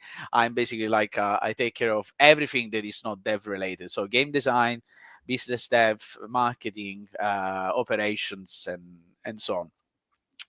But yeah, I'm gonna cover like a bit of like what we do at the Greg Slayer. We kind of like started as a pure on-chain gaming studios, simply because we were sort of involved with the on-chain gaming, fully on-chain gaming sector. So it's something like novel products that are like destined for basically existing forever. But then, like, what we realized is that we had an opportunity for what Flav you're showing right now. So we managed, like, to have this opportunity to implement like a first game, Blob Arena, with some partners from an existing sport organization called Armored MMA. We personally like found Armored MMA just like on our Instagram back in June 2024. They went viral. You could see like these medieval fighters just literally clashing the swords and fighting in the arena. I was like, okay, that's damn crazy. I'm a big fan of like combat sports, so I follow like UFC and other like organization, like basically religiously every week. But then I found this, I was like, okay, that's insane. So back in September, no, back in August last year, we got in touch and we pitched this idea. We said like, okay, we're like working on this new fully on-chain game technology. Would you be part of it? And they were like, oh, okay, that sounds good. And then they were like, oh, can you make a game for us in 2 months? I'm like, okay, making a game in 2 months, this is mad. So we did that. We tried that. It didn't really go to plan, but he appreciated the effort. So he gave us like 6 more months to make this game. Basically, integrate a lot of like their fighters into our game. And then 6 months later, we had like a big launch, which was successful.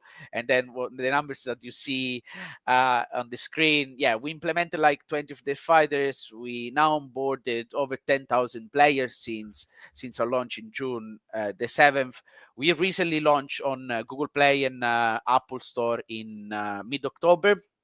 So the company just like started making like being distributed on real platform and making some revenues. But basically like the reason why we kind of like turned the on-chain gaming like the fully on-chain gaming studio ideas into what the Greg Slayer is now is that we realized that as a business mission, there is a lot of like competition, especially like in the gaming industry, where I'd say you got like the old players, which they've been around for like a long time. Their name is stable, the brand is successful, but also they've had the luck to be so early in what we know the cycle about Web3 gaming is that they could basically pitch anything back 3-4 years ago and they could raise millions, right? And then we know that good 95% of like those projects nowadays is probably like left the industry simply because they either like it's not like being profitable, or they just like fail to deliver. And then we kind of take the baton now, and we kind of pay those mistakes that did by those people. Where now, as I've seen, I was like watching the live stream. Basically, everyone is like, okay, there is a problem with funding, and there is a problem with funding at the moment because, rightfully, investors are not trusting like people that are asking for funds anymore because they're like, oh, Web3 gaming is not as hot as before. We had that like COVID boom in general for the gaming market. People were like staying at home. People were playing. I was personally like playing World of Warcraft basically like all day, just because there wasn't like Don't tell me anything. about it. There wasn't anything else to do rather than maybe like trading crypto or playing like some MMORPGs.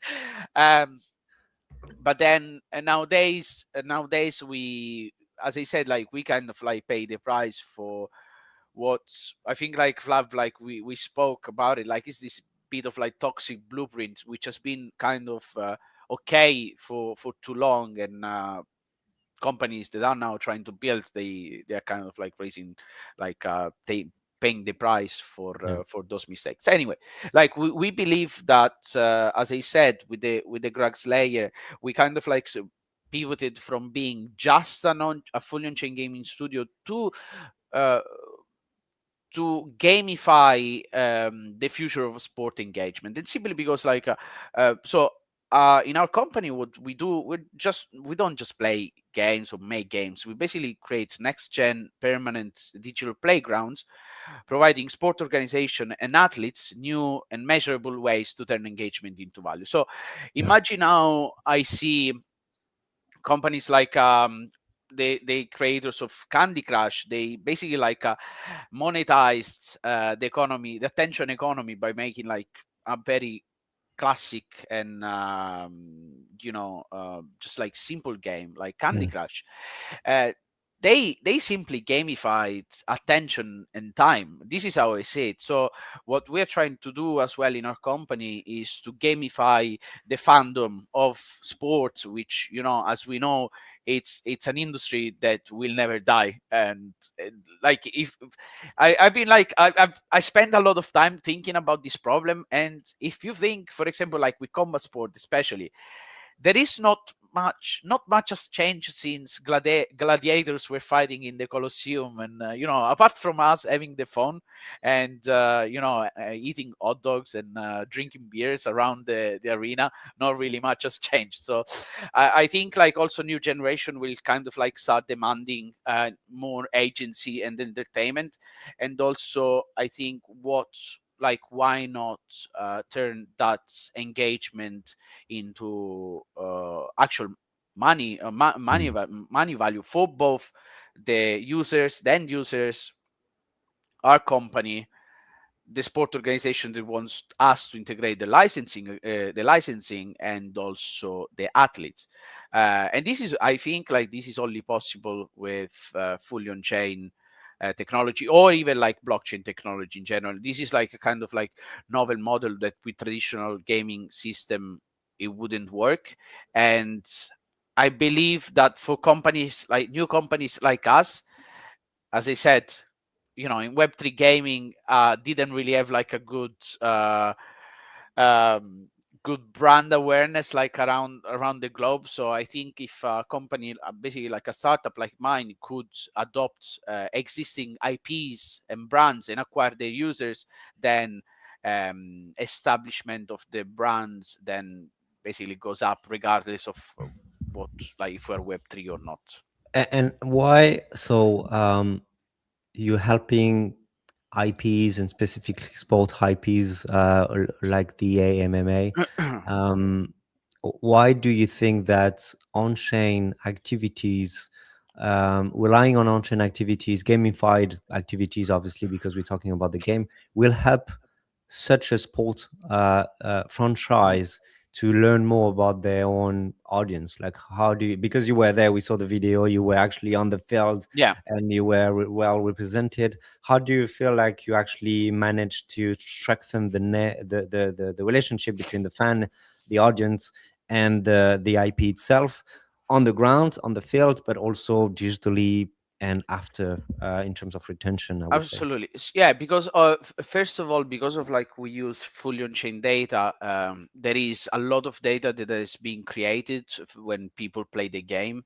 So the original problem, so with our company, with our mission, what we pretend, what we envision to do is that we see like different problems, and the problems is if I'm a fan of a sport, for example, I'm gonna go to see the people fight, or like players playing football on Saturday and Sunday, and that's it. Okay, then maybe like if I want to kind of like keep engaged, what I'm gonna do is I follow on Twitter, follow them on Instagram, learn the news, but it's it's a passive viewing. It's what we want to solve is that, as I said, new generation, they're not going to be happy with that. They're going to demand something more. And what best than creating a lot of data that can actually track how your fans are connected, maybe like what fighters they prefer, how much time they want to be connected during the week with your brand by playing the game. So there is a lot of data that is produced, and especially with this fully on-chain game technology, every move is a sort of transaction. Luckily, we do these things on Starknet, which is very low cost, super fast, and especially Cairo. The Cairo virtual machine allows us to do this, plus having account abstraction, which makes the UX pretty much. Actually, we have been lucky to distribute this to not normal people, right? We're talking about like families that they go to this event. We're talking about like kids of 8 years old, and they go to these events with like their dads, their families, and they just play the game together. There is no like, you cannot really see anything about blockchain. You don't need gas, you don't need anything, so that the problems that we had perhaps like 3-4 years ago, where you had to have your wallet, and then some games had different wallets required, so you had you had the need of like, I don't know, 4 different wallets. I remember like I was playing Star Atlas and I needed the Phantom wallet, which I I just like discovered. And then for other games you need to have MetaMask, and then like obviously now there are thousands of different wallets. What we did thanks to account abstraction is that you can just create a wallet easily with your fingerprint. So you just use your finger, which everyone has, and you just like get to play the game straight away. And I think like this has been a massive boost in UX that we had since the very beginning, especially like I don't think the Web3 gamers ecosystem is that big, especially compared to the amount of like people that they game out there. It's still like a very small niche, and I think what's better than give them something that looks like a Web 2, but then it's a Web 3. In fact, like funnily enough, I call Blob Arena the Trojan horse of fully on-chain game, because like people don't know that they're playing an on-chain game. They just like they just interact like normally, and the game is also like quite familiar to classics. It's basically like a mix between Pokemon, old school Pokemon with like pixelated art, and old school arcade Street Fighter. So it's very melancholic into our age, like our generation, but also like easy to apprehend for like new people. You don't know that, but so first, Starknet, I love you. I don't have anything against you, but in my path 3 years ago of trying to play blockchain game, if we can call them that, I also went into this frenziness of on-chain gaming, which was massive at the moment. So a lot of different games coming up with this ethos of putting everything on chain. I tried that because I found that awesome. In terms of onboarding, it was a nightmare. It was already a nightmare to know exactly what is a Phantom wallet, but when you actually play a fully on-chain game, it's more than that. But one other thing I wanted to say is, you said you let everyone play the game.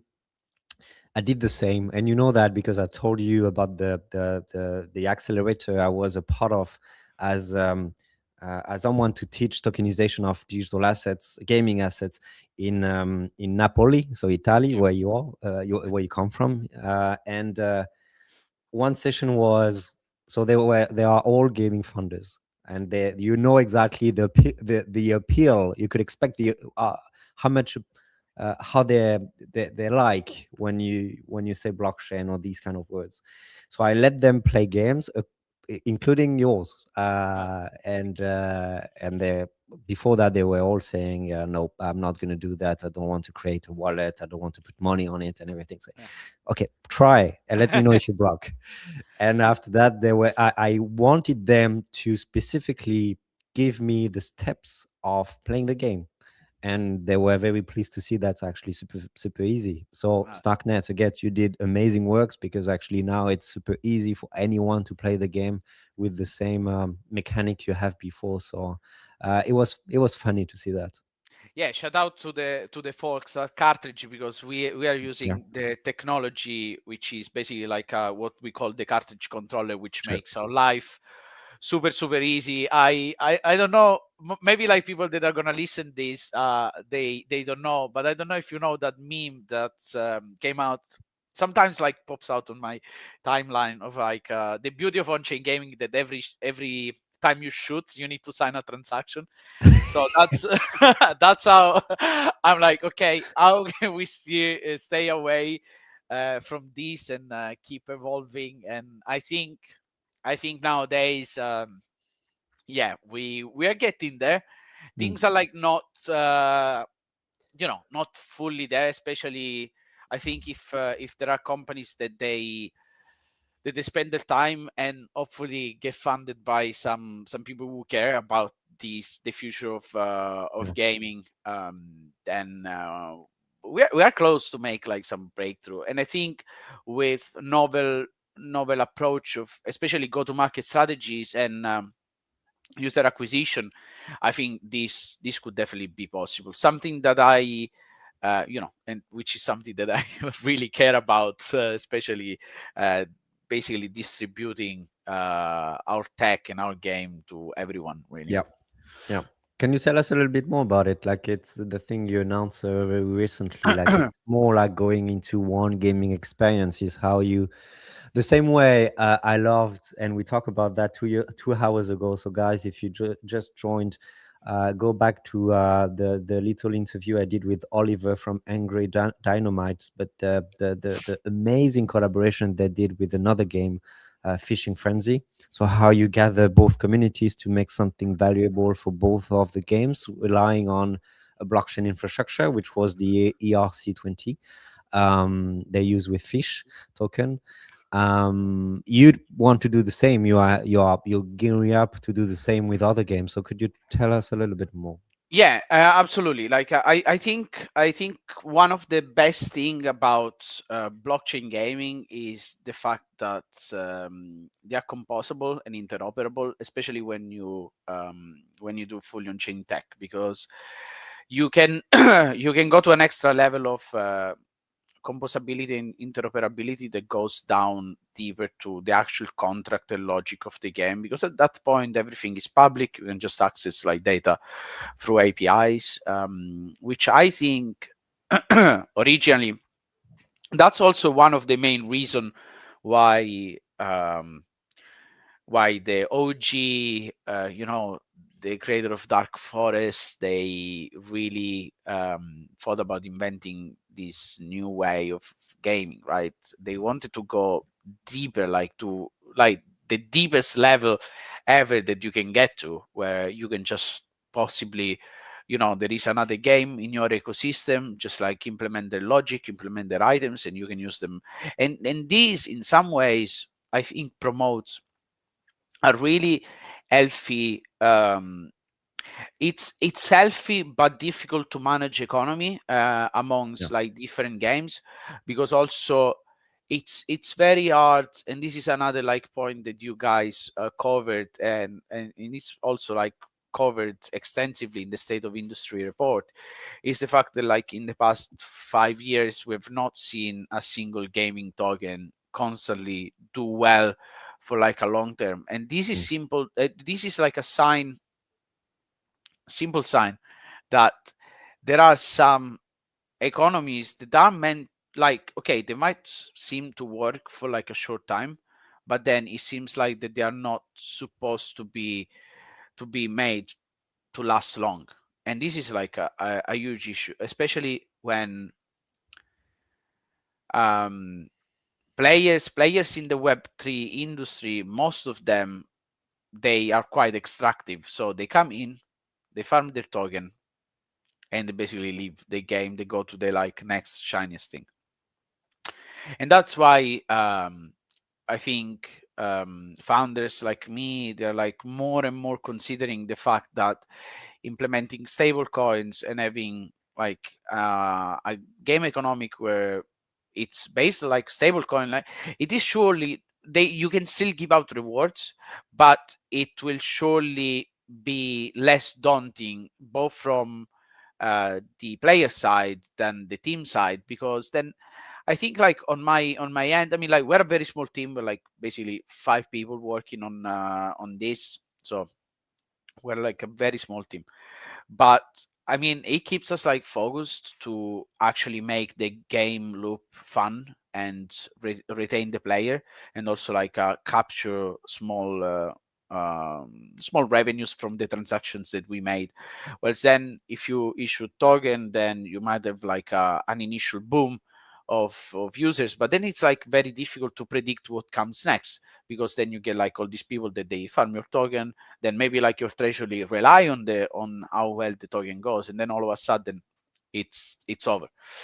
So and this is something that it was done and it was considered okay for like 4 years. Now it's not okay anymore, because then the funding of the entire industry is not as good as before. So if you do that and then you fail, it's basically game over from your project.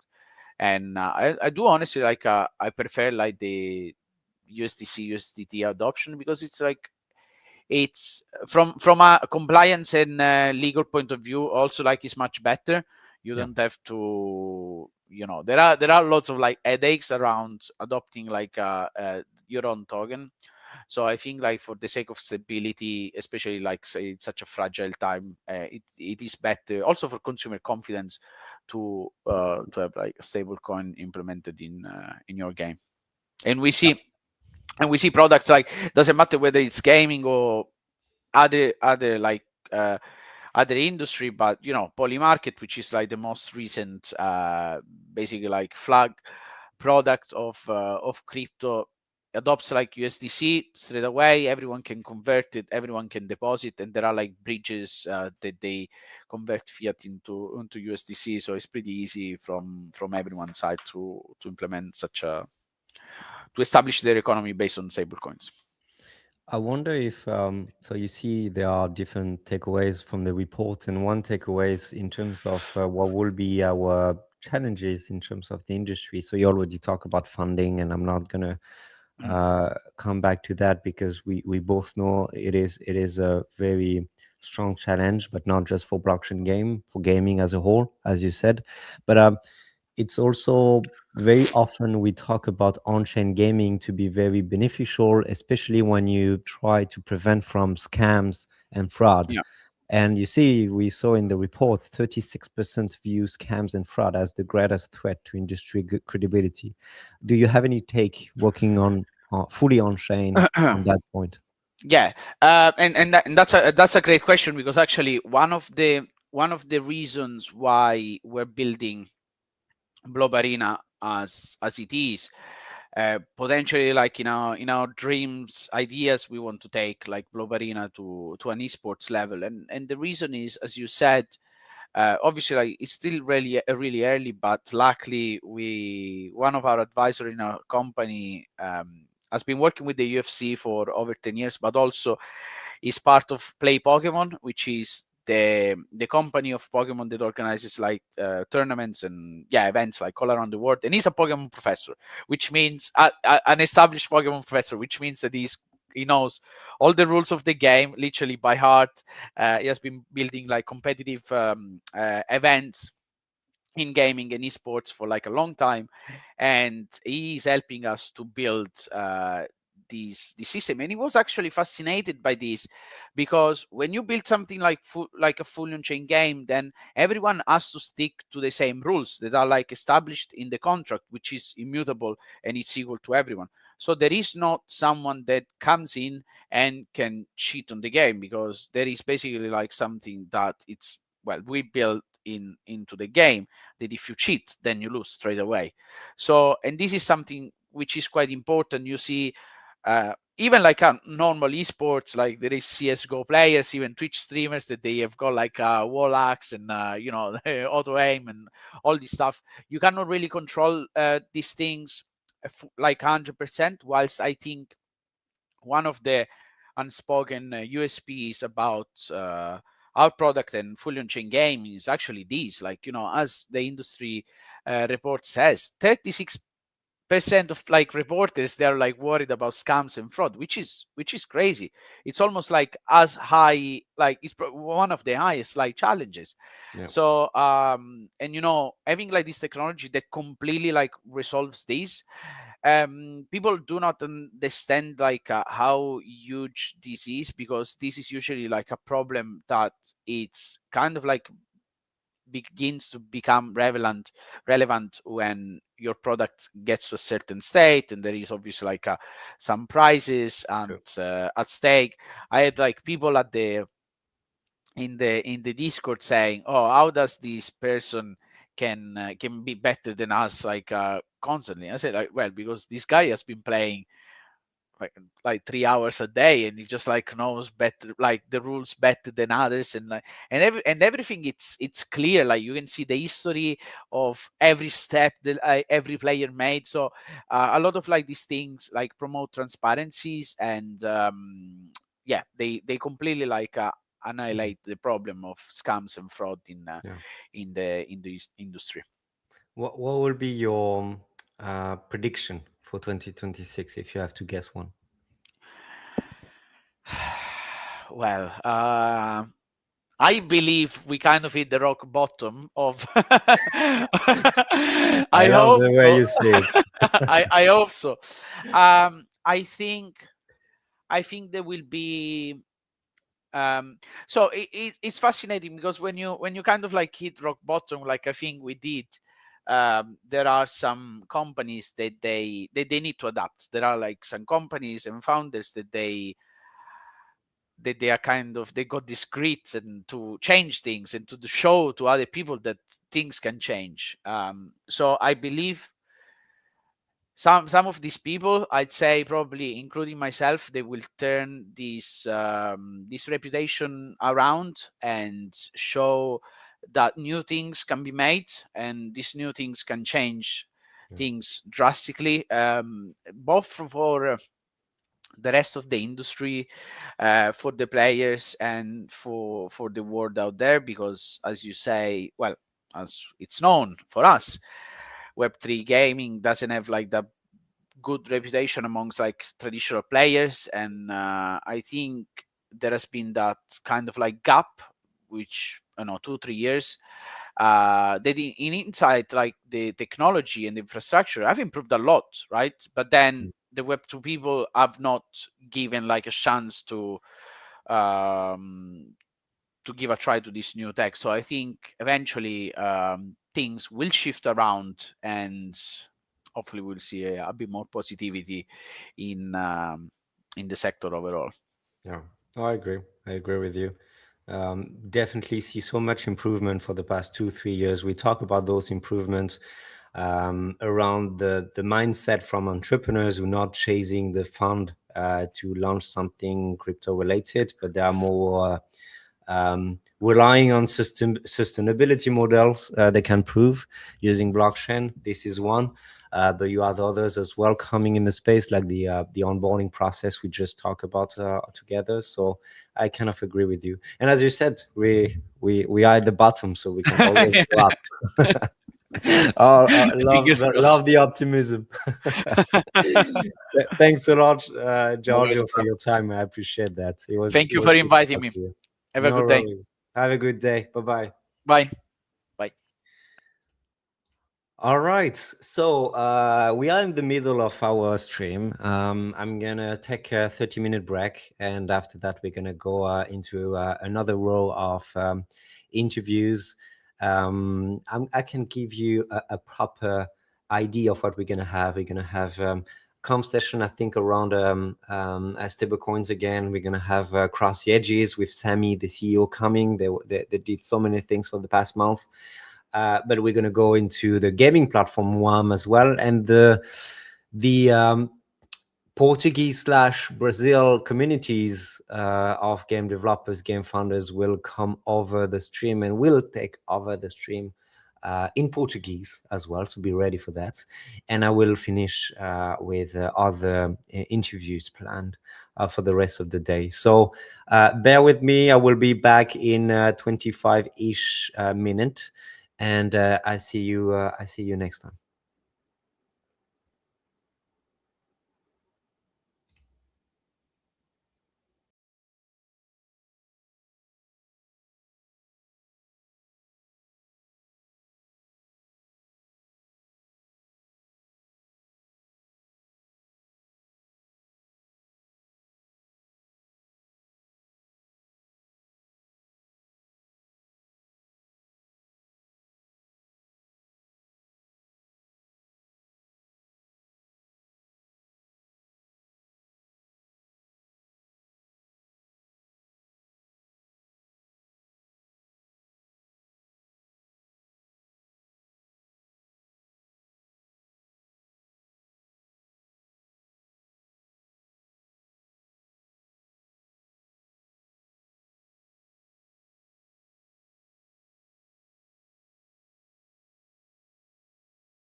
Hey again, guys. Hope you're doing well. Thanks for staying with us for the rest of the afternoon.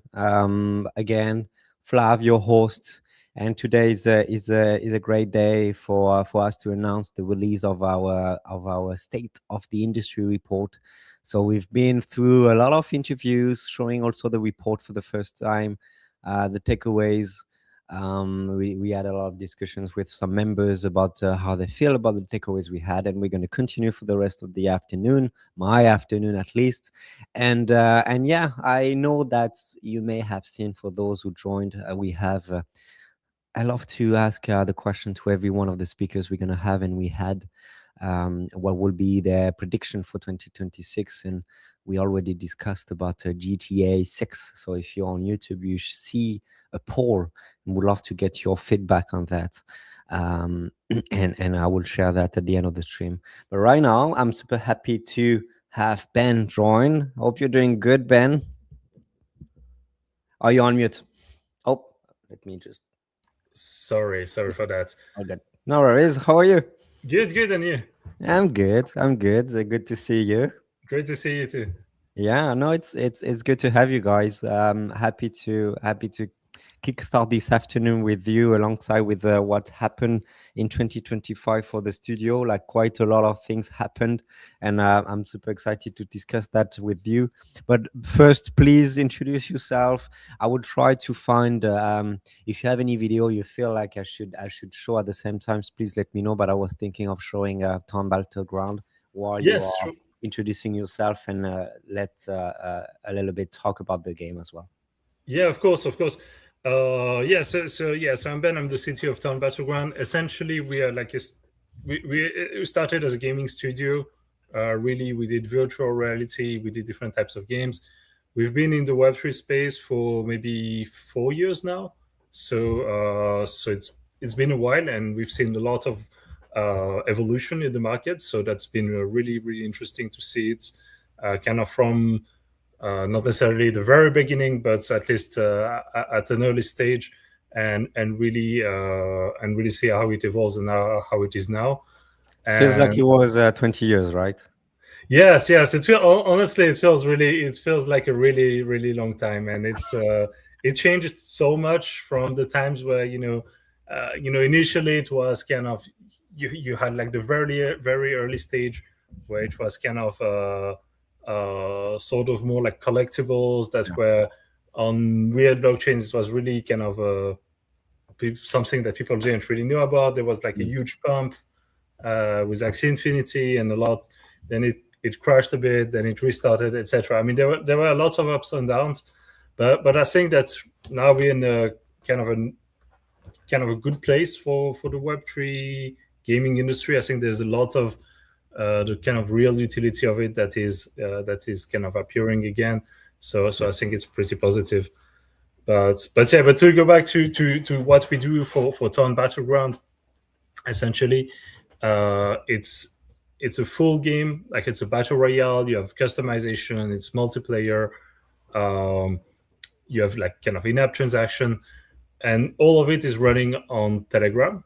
So you can play it on Telegram. You can actually, now we are also released on other platforms like Crazy Games, and we're moving to also more platforms that are not necessarily like kind of primarily Web3, but essentially you can launch it as any bot on Telegram. You just scan a QR code, or get a link, and you'll be able to play the game, and you'll be playing with other people. And that's for us, that's really powerful because it's super easy to share. You can kind of make a group with your friends. You can create private games. We have tournaments. We have like tradable assets. That's something that we've done in the past couple of months. That's where we do like loot boxes with tradable assets. And in this way, we kind of leverage the blockchain in a way that is really useful and also really easy for the users. So you don't even have to create a wallet to be able to kind of get those loot boxes. All of it is kind of abstracted with the way Telegram handles like wallets and connecting assets with the accounts. But these items are also transferable. You can there's marketplaces, etc. for it. So it's really kind of a lightweight integration of the blockchain. It's not something where you have to think about your wallet all the time, but we really kind of make best use of it, and so we're really happy about the way it's done, and we want to kind of expand it to more and more stuff in the game and more platforms.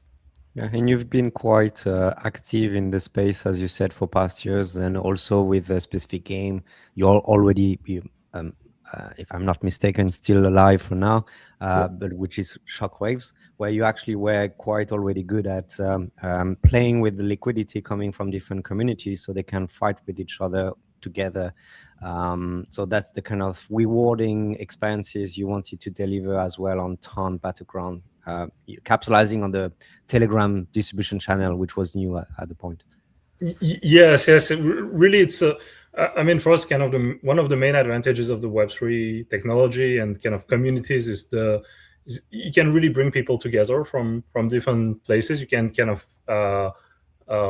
connect with other communities, make tournaments, like say, okay, cross promotion. It's not really something that we really see in the sort of like traditional gaming industry. People tend to be kind of more I mean, there's a relationship between developers and publishers, but between developers or between publishers, there's not closed really gate. Yeah, there's not much going on, and even though it's not necessarily hostile, but it's just there's not really a way to do partnerships. And I think what kind of Web3 gaming enables is really to make those links. And with Town Battleground, as we did with Shockwaves, at the time we did like lots of like tournaments with different communities with different tokens, and that's something we keep doing with Town Battleground. And the fact that it's also shareable on the platforms like Telegram is really super useful for us. We see like kind of like this instant gaming is really taking off at the moment, and both in the like cryptosphere like ecosystem, but also in the more like traditional gaming.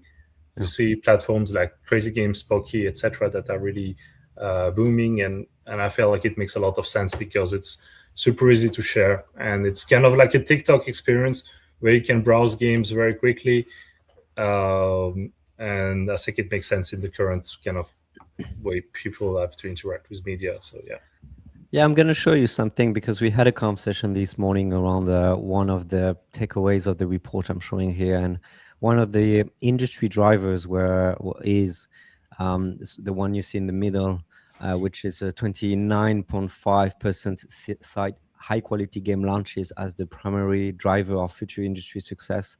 I would love you to tell me how you feel about that, if you kind of agree, if you kind of it might not be just about high quality, but more like how you understand the value of blockchain and how you try to play with it for your players and for any kind of stakeholders. What would you say through that 29%?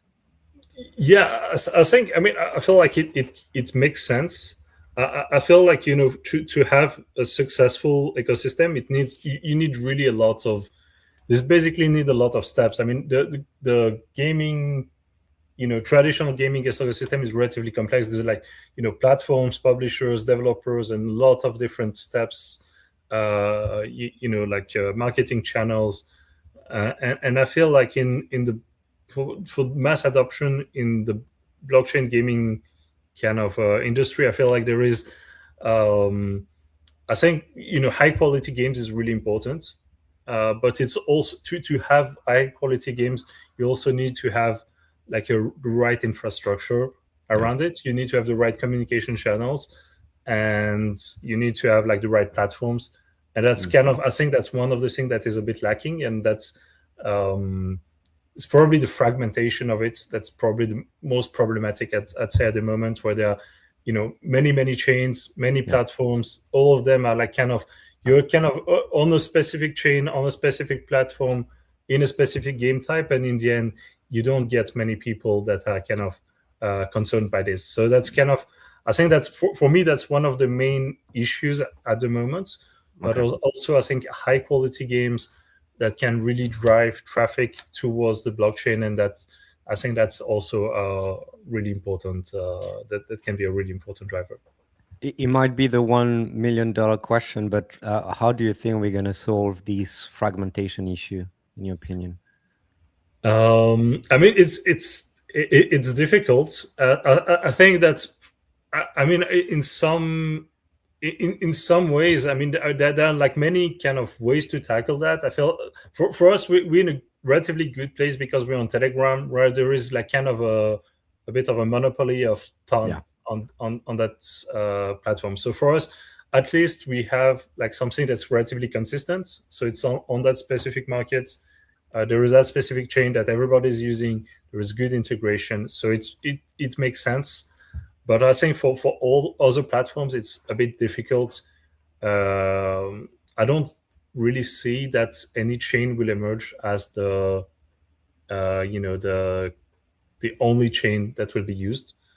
There is maybe a tendency with like wallet abstraction and to have like to be in a world where the blockchain you're using doesn't make a big difference, in the sense that you can have something that's really cross-compatible and people don't see the blockchain integration that quickly. So in the end, it wouldn't make that big a difference.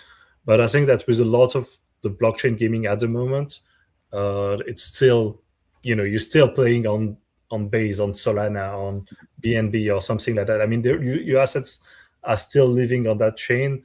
And if you want to trade them, you still need to buy the gas and everything, and all the APIs and all the systems are kind of have to interconnect together. And that's I think that will maybe take a while to be really solved. I love that. So, which means two things. As long as you have some issues in terms of the infrastructure of the blockchain, which is not solving everything, fees wise and everything around. And I feel like based on what you said, you didn't say it clearly, but maybe this is one of the points, is as soon, since we don't have the biggest gaming distribution platform slash Google Play, slash Apple Store, Xbox, a lot of narrative around something they could do with blockchain, but it was 2 years ago, 1 year ago, so you never know. But do you feel like fragmentation could be solved just by the ability for blockchain infrastructure to be tied to the gaming distribution platform we know very well, and they need to agree on working together?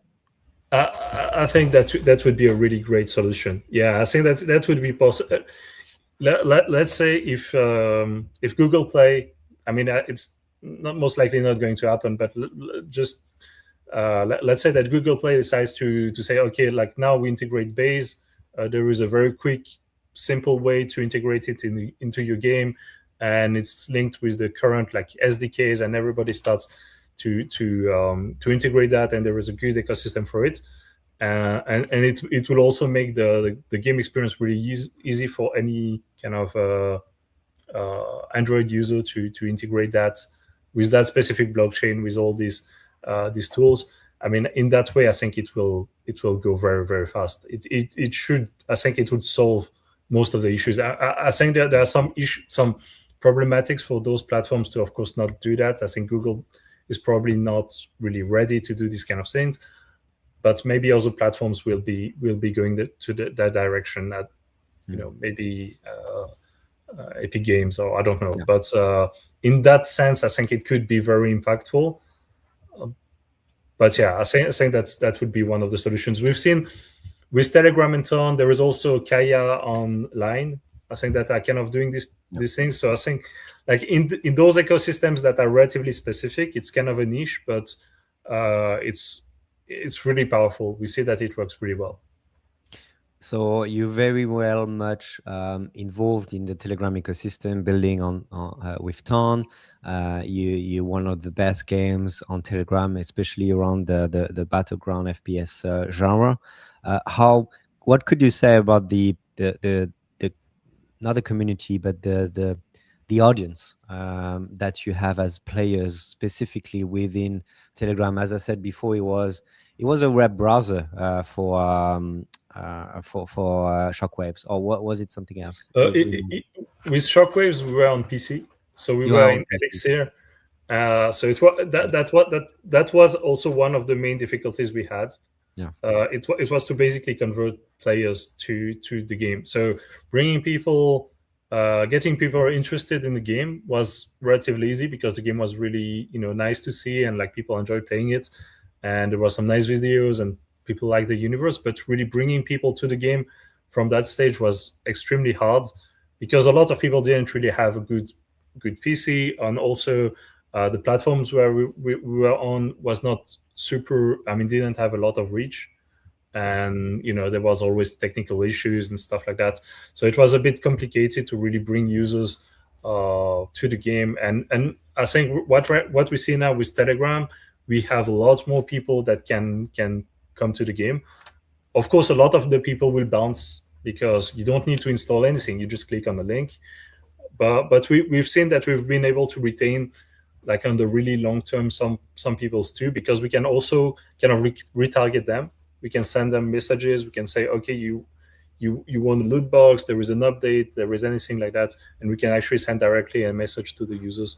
So that's really cool. You target them based on what kind of data you know from them, which is the wallet, or we can target them with the kind of their ID, with their Telegram ID. So we can just say, if we see that I don't know, they didn't play the game, or we send kind of a loot box every day. If we see that they are kind of still active users, and it makes sense for them to receive those messages, we just send them a message to say, hey, you want to play the game? We just give you a loot box. You can open it and stuff like that. And that's pretty powerful for long-term kind of adoption of the game. Yeah, agree. All right. So what will be next? Maybe first, how do you talk about that a little bit? But you've been in the space for quite some times. How do you see the space evolving? Do you see any kind of maturation in the way we communicate between founders, VCs funding, or the other infrastructure and gaming founders as yourself? Like, how do you see the conversation going from what that was years ago? Do you see any shifts happening?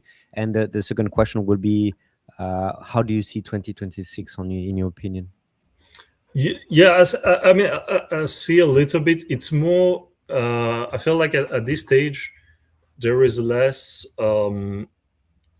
it's less centered around the token launch. It's less token centric at the moment. I think like the narrative at the moment is more about like tradable assets and things like that. Fundings are also a bit different.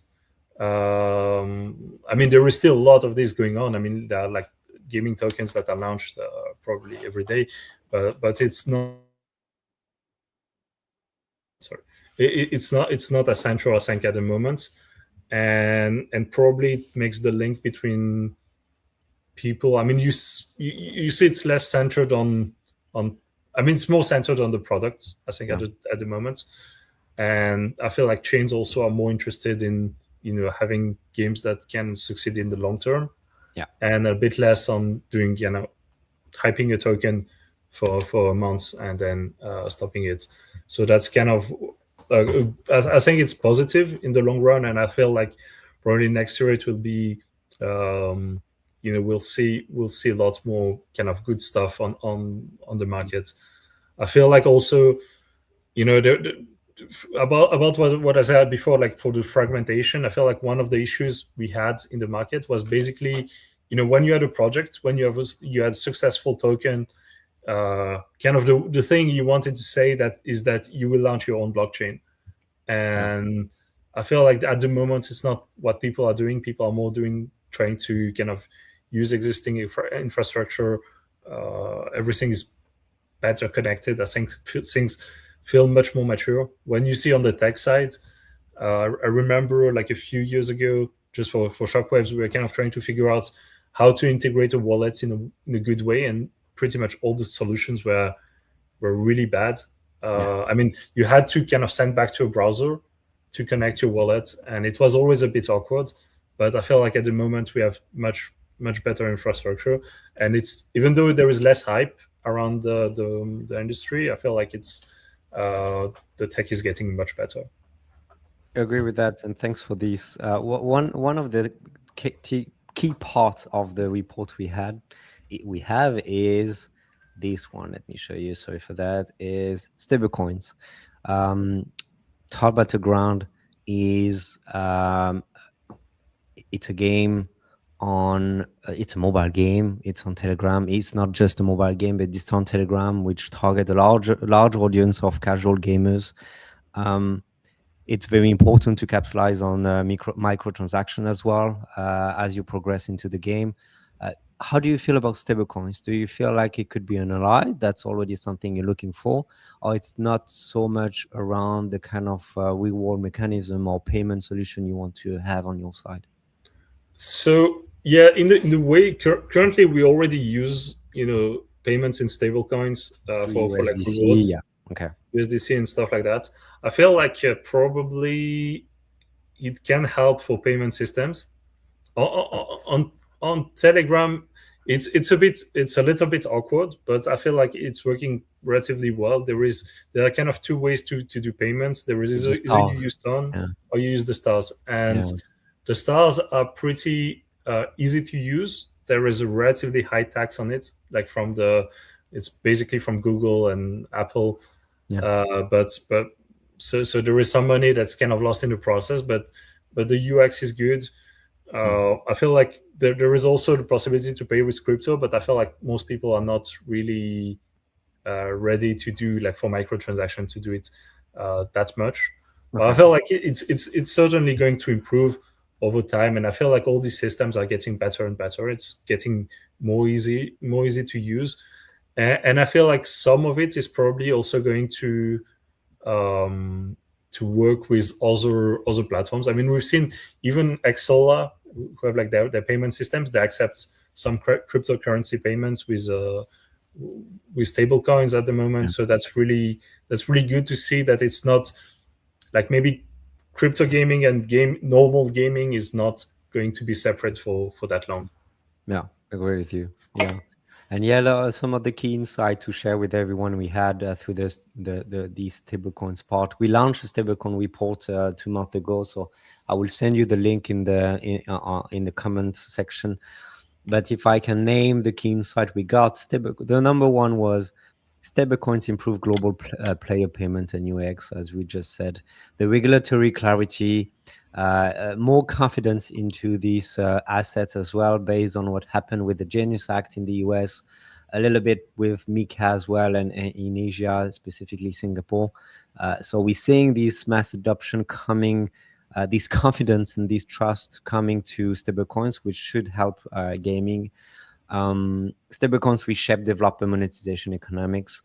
We talk about that in the report. Especially, I took an example from one studio from Brazil who have to deal with so many transaction costs / foreign exchanges, why they need to pay the game developers they have in Brazil, but also in the Philippines and everything. So it was interesting to see how they are seeing stablecoins as a solution to prevent from those cuts.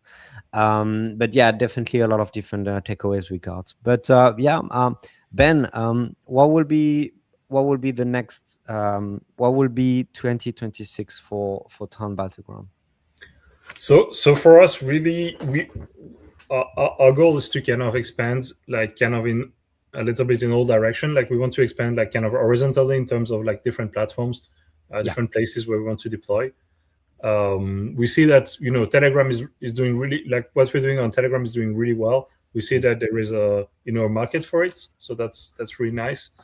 And but we also see that there are opportunities beyond Telegram on other platforms, also browser-based platforms, chains like Kaya, stuff like that. So that's where we want to expand.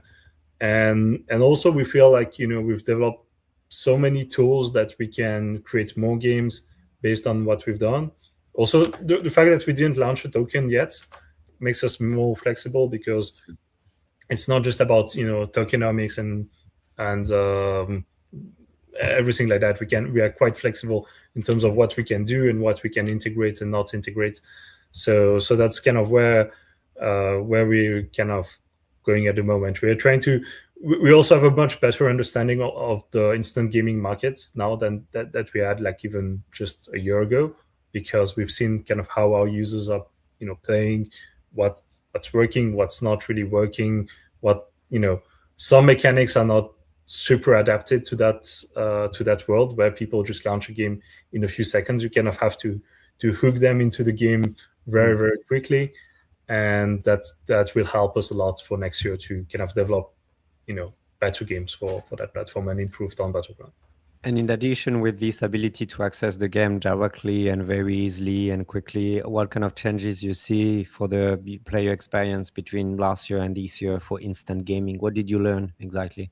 So what we've seen is that you basically want the first game experience to be kind of like a lot of it is like the first impression is really very, very important.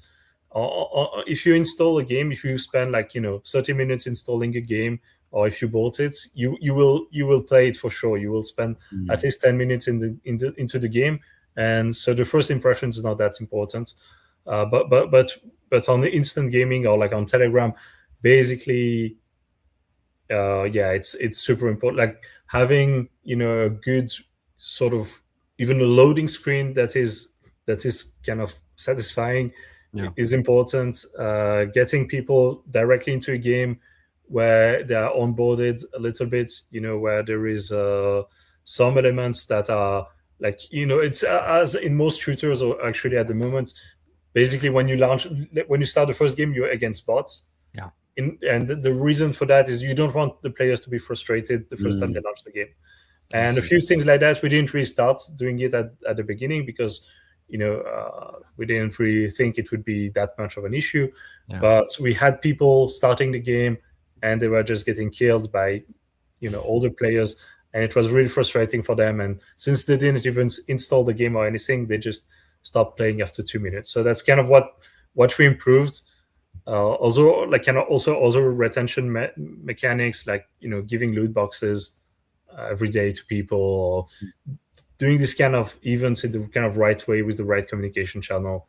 For us, that's where we learned. As the CTO yourself, I don't know if you have any take, and if you're not, I don't want to put you in the spotlight, but it feels like it fits well with what you're building and what's happening on the other side of blockchain gaming, which is decentralized network using compute power from a lot of different devices, and claiming that there are some opportunities for anyone in the world to actually access a game with a mobile phone, but which is actually a AAA or AA game. As you have a very solid game, which is not, exactly everyone is talking about tap to earn game when they talk about Telegram games. It's definitely not about that when we see a Troll Battleground. How do you feel with these new thing coming, like a decentralized network using compute power, the ability for anyone to access, more accessibility for any players for those games as yours? I mean, I think it's really good. I feel like it's really, really positive, and we see that kind of the player base is reaching. I mean, we're reaching a lot more players and a lot more kind of different people that we wouldn't necessarily reach with games that are less accessible. So for us, that's really, I feel like that's really, really, really positive in the sense that we're kind of integrating, even parts of the world where there is no, where it would be difficult to access. Even people also, what we've seen is like instant gaming in general. On Telegram, it's also the case, but like you can basically reach people that are like either older or younger than the typical players. So there are some platforms where basically the average age is like 12 years old. Some of the other platforms is like 50 years old or 60 years old, and those are not the typical gamers, not the typical players of games like Town Battleground. But since it's really, really easy to access, you don't have to install anything, you can reach all these people. So that's I think that's pretty cool. And also, even in terms of like financial aspects, it's also really good because they are actually they have better purchasing power. They are less hesitant to spend in a game. So that's Did you give me your prediction for 2026? Not too precise. I mean, I said a few things, but like basically, kind of to summarize, I mean, the way I see it for next year it's very hard to tell. I mean, the market is not like, in terms of hype, it's really not great, but I feel like the infrastructure is really great, is getting really, really good. So I think that at least on some aspects, on some sides, it will grow very, very quickly. Like, I feel like I'm really bullish on Ton. I'm also bullish on other kind of, browser-based game platforms. We see that some chains like, Base, Solana, etc., are doing,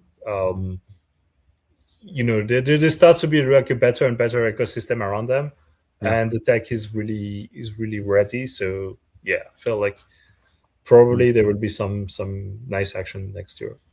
My prediction was GTA 6 will be accepting crypto, whatever it will be, however it will be, but they will. How do you think? That's possible. I wouldn't be surprised, honestly. I mean, that would make sense. That would make sense. I feel like probably they will do stuff.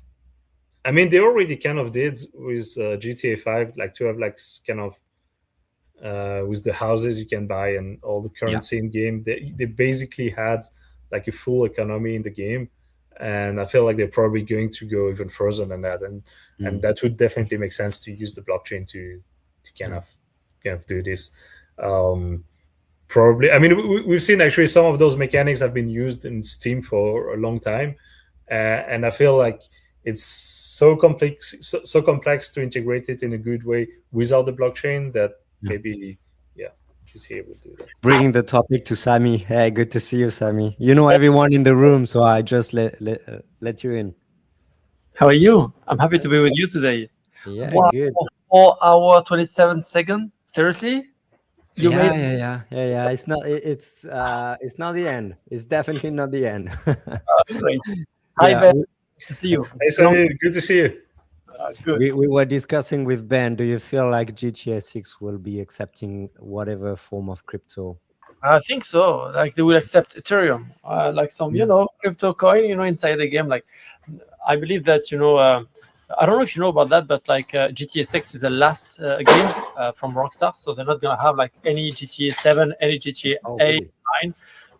And then it's not finished about GTA himself, but this is gonna be like a new kind of generation of game where like the map will be expanded, and this is why like they put like 2 billion budget on this game. So between like GTA 5 and 6, they are 13 years. So it's like a long time. They start like the production like a long time ago, and like they have like also like a new implement. Very interesting about GTA. It's a new way when you're gonna play where like absolutely all the character will remember what you made before. Let's say that you stole a car for someone, they will be able to remember that like few days ago you stole the car, so they will act on this way. And like this new way, it's completely unique on the gaming, and this is why like they spend so much on GTA. And I believe that it should be possible in the near future to be able to pay on GTA.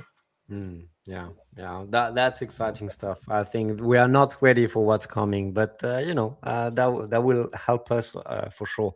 Ben, I don't want to hold you too much. It was great to have you. Thanks a lot to be here. Yeah, thank you so much.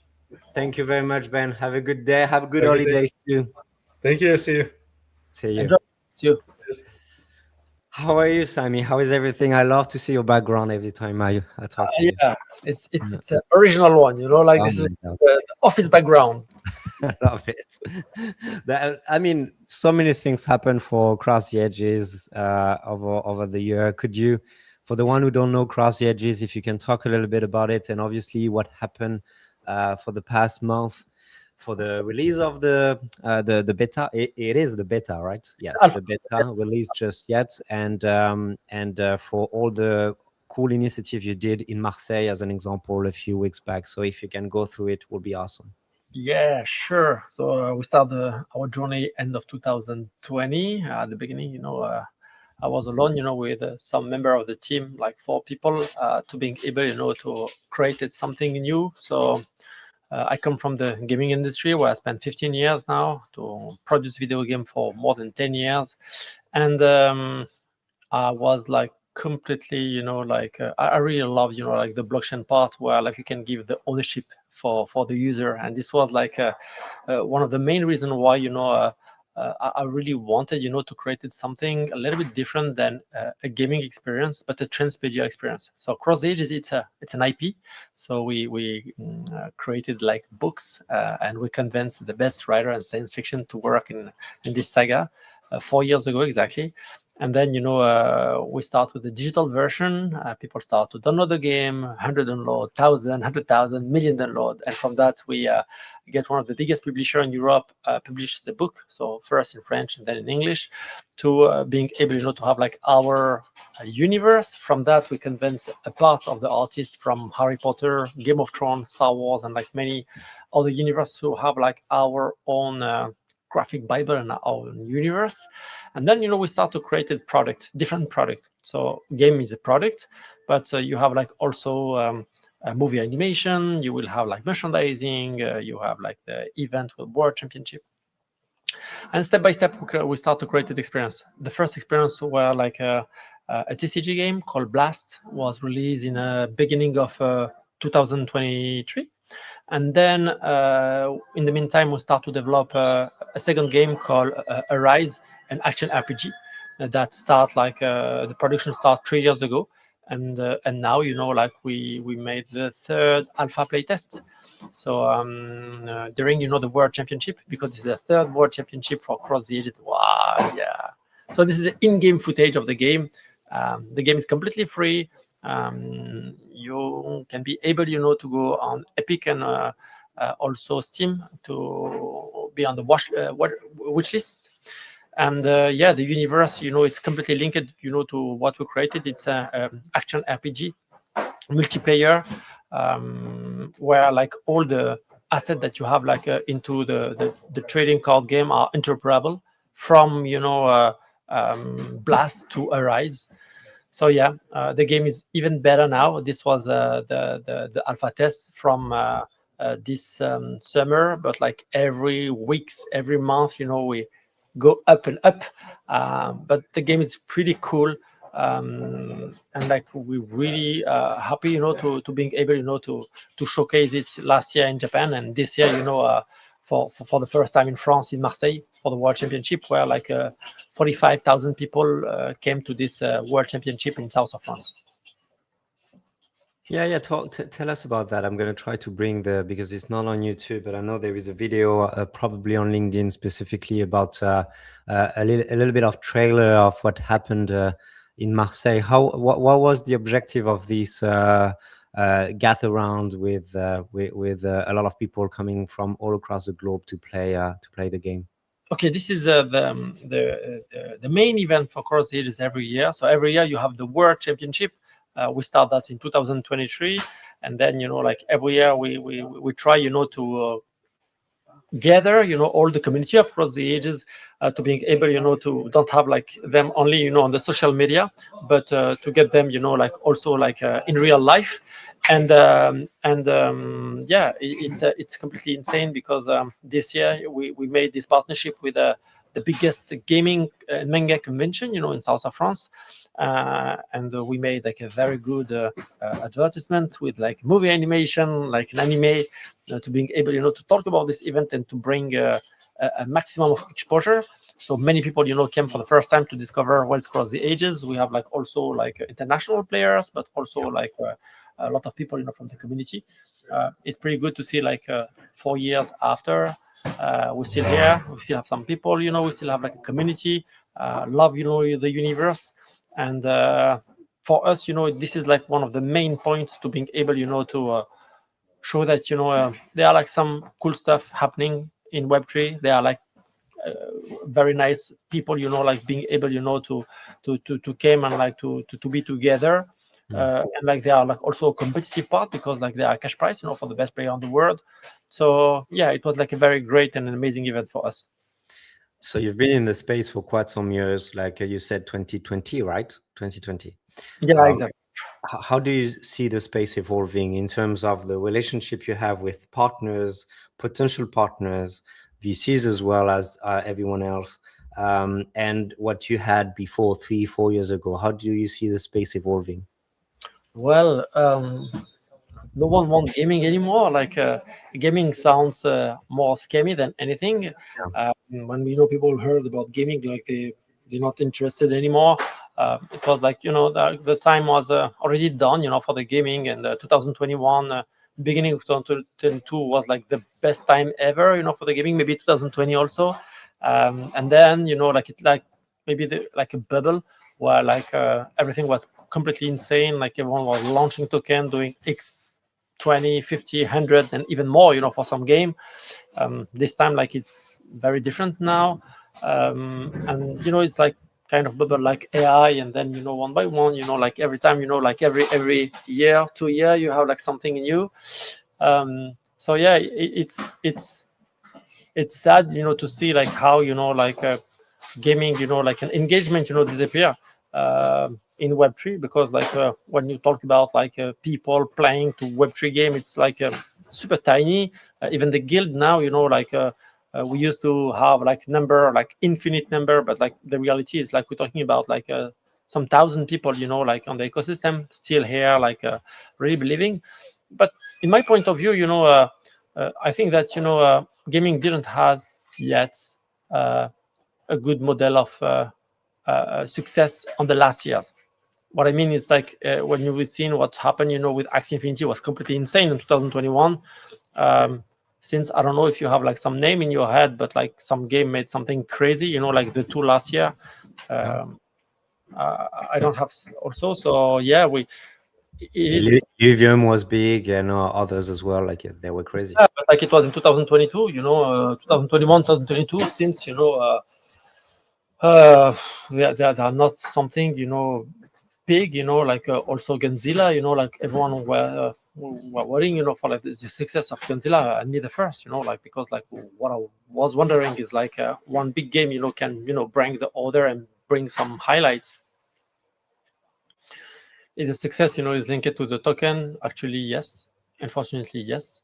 And yeah, like if your market cap and like the thing is like very low, that means that the project is completely forgot. So yeah, it's not like the best timing, for builder of gaming. Is not the best timing, for the people, believing in that. But I'm very positive guy, like I try, to see like the thing where like we can find sense, on it, and try, to continue, because like I'm sure that the model of application, of the blockchain into the gaming is insane. Actually, like the what I was saying, in 2020 is the same like now, like giving the way, for the player not to have the ownership. It's completely insane. Are we able to see the gap or something new coming, on the next couple of months? Yeah, I hope so. Honestly, I hope it's like for real, because like it's a real game changer, but it need to be like one major company, and like a major, like being able, to make the first move. People, as you say, like as a Rockstar or like all those people, like if they do like a first move, it's gonna be like a real game changer, and like it will change, like the feeling about like the people, about the Web3, about like all this scammy thing, like happened already. We can't say like it's not exist. It exists already. But yeah, to try to give like a good shape and better reputation about like how like the Web3 can completely bring something new, into the gaming space. Yeah, no, you're right. That based on what you said, I think so 2024 it was mainly, and for the years before, exactly what you said. Like we are waiting for D1 to make the first move and have this first success, so the other one can follow. It's still the case based on what you just said. Now we are always talking about that. We always mentioning the GTA 6, hoping they're gonna lead us to something successful for us as an industry. It seems like I don't know if that's something you see as well, but the conversation is also shifting to something which is more around sustainability in the approach of building a business, rather than just surfing within the hypes we see in the markets or token launch and any other models we've seen. How do you see 2025 playing and maybe 2026 playing on that field? Like what do we need to make our business successful as it is involving blockchain? Okay, for 2025, the year's already complete. So like nothing more than what I already said. However, for 2026, as we already seen, and when I was in Korea and KBW in 2024, I start to see like how Sony is starting, to move into like the ecosystem, but not only them. So the market, it's still, keep looking, into. How it works is pretty easy, since you don't have like a use case successful, no one will move. The reality is like when one, will say, okay, it's gonna work, like all the other will follow. I'm not betting, all my my money, into GTA 6, because like and also like all my hope into only one game. However, I really believe that we have like today, like some perfect model of application. Fortnite is a perfect model of application. I think like nothing is better than Fortnite, like for using, like the blockchain and the Web3, component inside the game. Actually, like the reason it's did they want, to use that, yes or no? If you've seen, historically, on the gaming, why, like FIFA and like all those games like Electronic Arts never use that. It's because like the revenue generated by the FUT and like also, like the DLC, it's much more than the game himself. So those, like components every year you have to buy it back, so like people like spending like thousands and thousands to have like a new character, a new player. So why, like a publisher will use it, despite, like just let people spend money. Maybe we will have like a use case where like someone would say, okay, let's try to do that, because like it's give like a very great advantage, to the basis to keep them for a long time. The reality is like how, today, you can keep your audience, how, you're gonna manage that to being sure that your community stay, into like your experience. One of the market that is completely, we have like a huge saturation is the gaming space. Like nothing is more than that, like people are just moving from a game to another game. And like I always use this example where talking about the gaming, when you ask to anyone about gaming, like the name is coming, like you say GTA, you say FIFA, Call of Duty, Assassin's Creed, Roblox, Harry Potter, Pokemon, all those games, they all have more than 10 years. That means that we're not talking about Palworld. Palworld was completely insane game, like they generate revenue completely insane. But like the time for the gaming now, it's pretty short when it's not based on link on IP. So creating an IP is something sustainable on the long term. That means that if an IP want to stay and like maybe, like being able, to be here for longer, maybe they will use a blockchain to say to people, okay, let's do something. Everything you can get and everything you get inside, your gaming experience, it's yours, and you can being able probably, to sell some unique item and like thing that, you are the owner. So it maybe makes sense, in some opportunity, to push people, to have like those assets that they can buy and sell, and will be able, for the Web3 space, to being able, to grab like a very high amount of people, because this is gonna be made, by a Web2 player. That is completely different than what we've seen on the past, where like Web3 creator created the Web3 experience, where I think it's not talking, we don't have to talk about Web2 and Web3 anymore. We just have to talk about the game and the fact that, you have the ownership. So let's stop talking about that. And when we're not talking about that anymore, it's going to be like something going to happen. So I hope that in 2026, we will start to have some use case, and those use cases will allow us, to have like an experience where like you can say like it makes sense, like because like honestly, if we talk together, it makes sense using the blockchain. It makes so sense. Like even for the user, experience, it's so good. So yeah. No, that's I love that. There are so many things to say based on what you just said. First thing is And you will tell me if you agree, but most of the time in the gaming industry you have a say which is launch fast, test, kill fast. It seems like sustainability is something that a lot of studios are looking for too, based on the things you just said. Like the most successful game, they are the games who actually lived for 10 years. I actually saw something in the graph, in a chart, which was the Battlefield mobile was launched, and at the year of the launch, they made less money than the other Battlefield. It was Battlefield. They made less money with the new game than the old game 5 or 7 years ago they launched. So they will make less revenue with the brand new games rather than the old one they launched years ago, which is crazy in my opinion. So maybe that's sort of legitimate.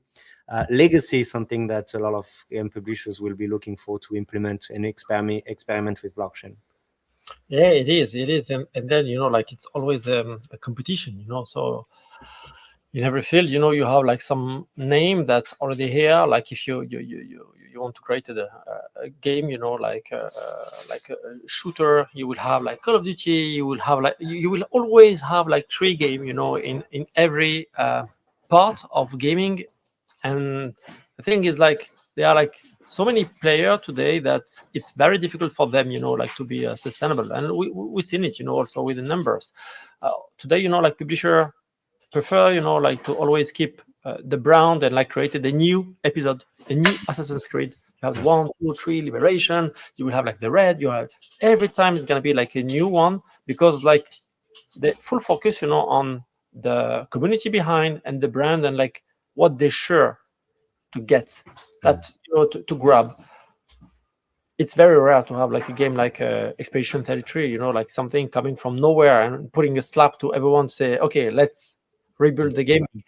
Hopefully for us, it's a French product, but like it's not something happening, like every year, it's like every decade, maybe every something like that. Like it's so rare, but yeah, it's really something very interesting, like to dig on.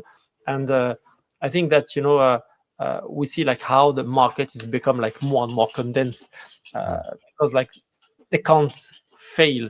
The budget, for the gaming is become like higher and higher. So when you made a mistake, when the game costs like 20 mil or 10 mil, it's fine, but it's not the price that cost a game. Today, we're talking about a game costing like 2 billion, for GTA. It's what we call not a triple A, but like a 4A.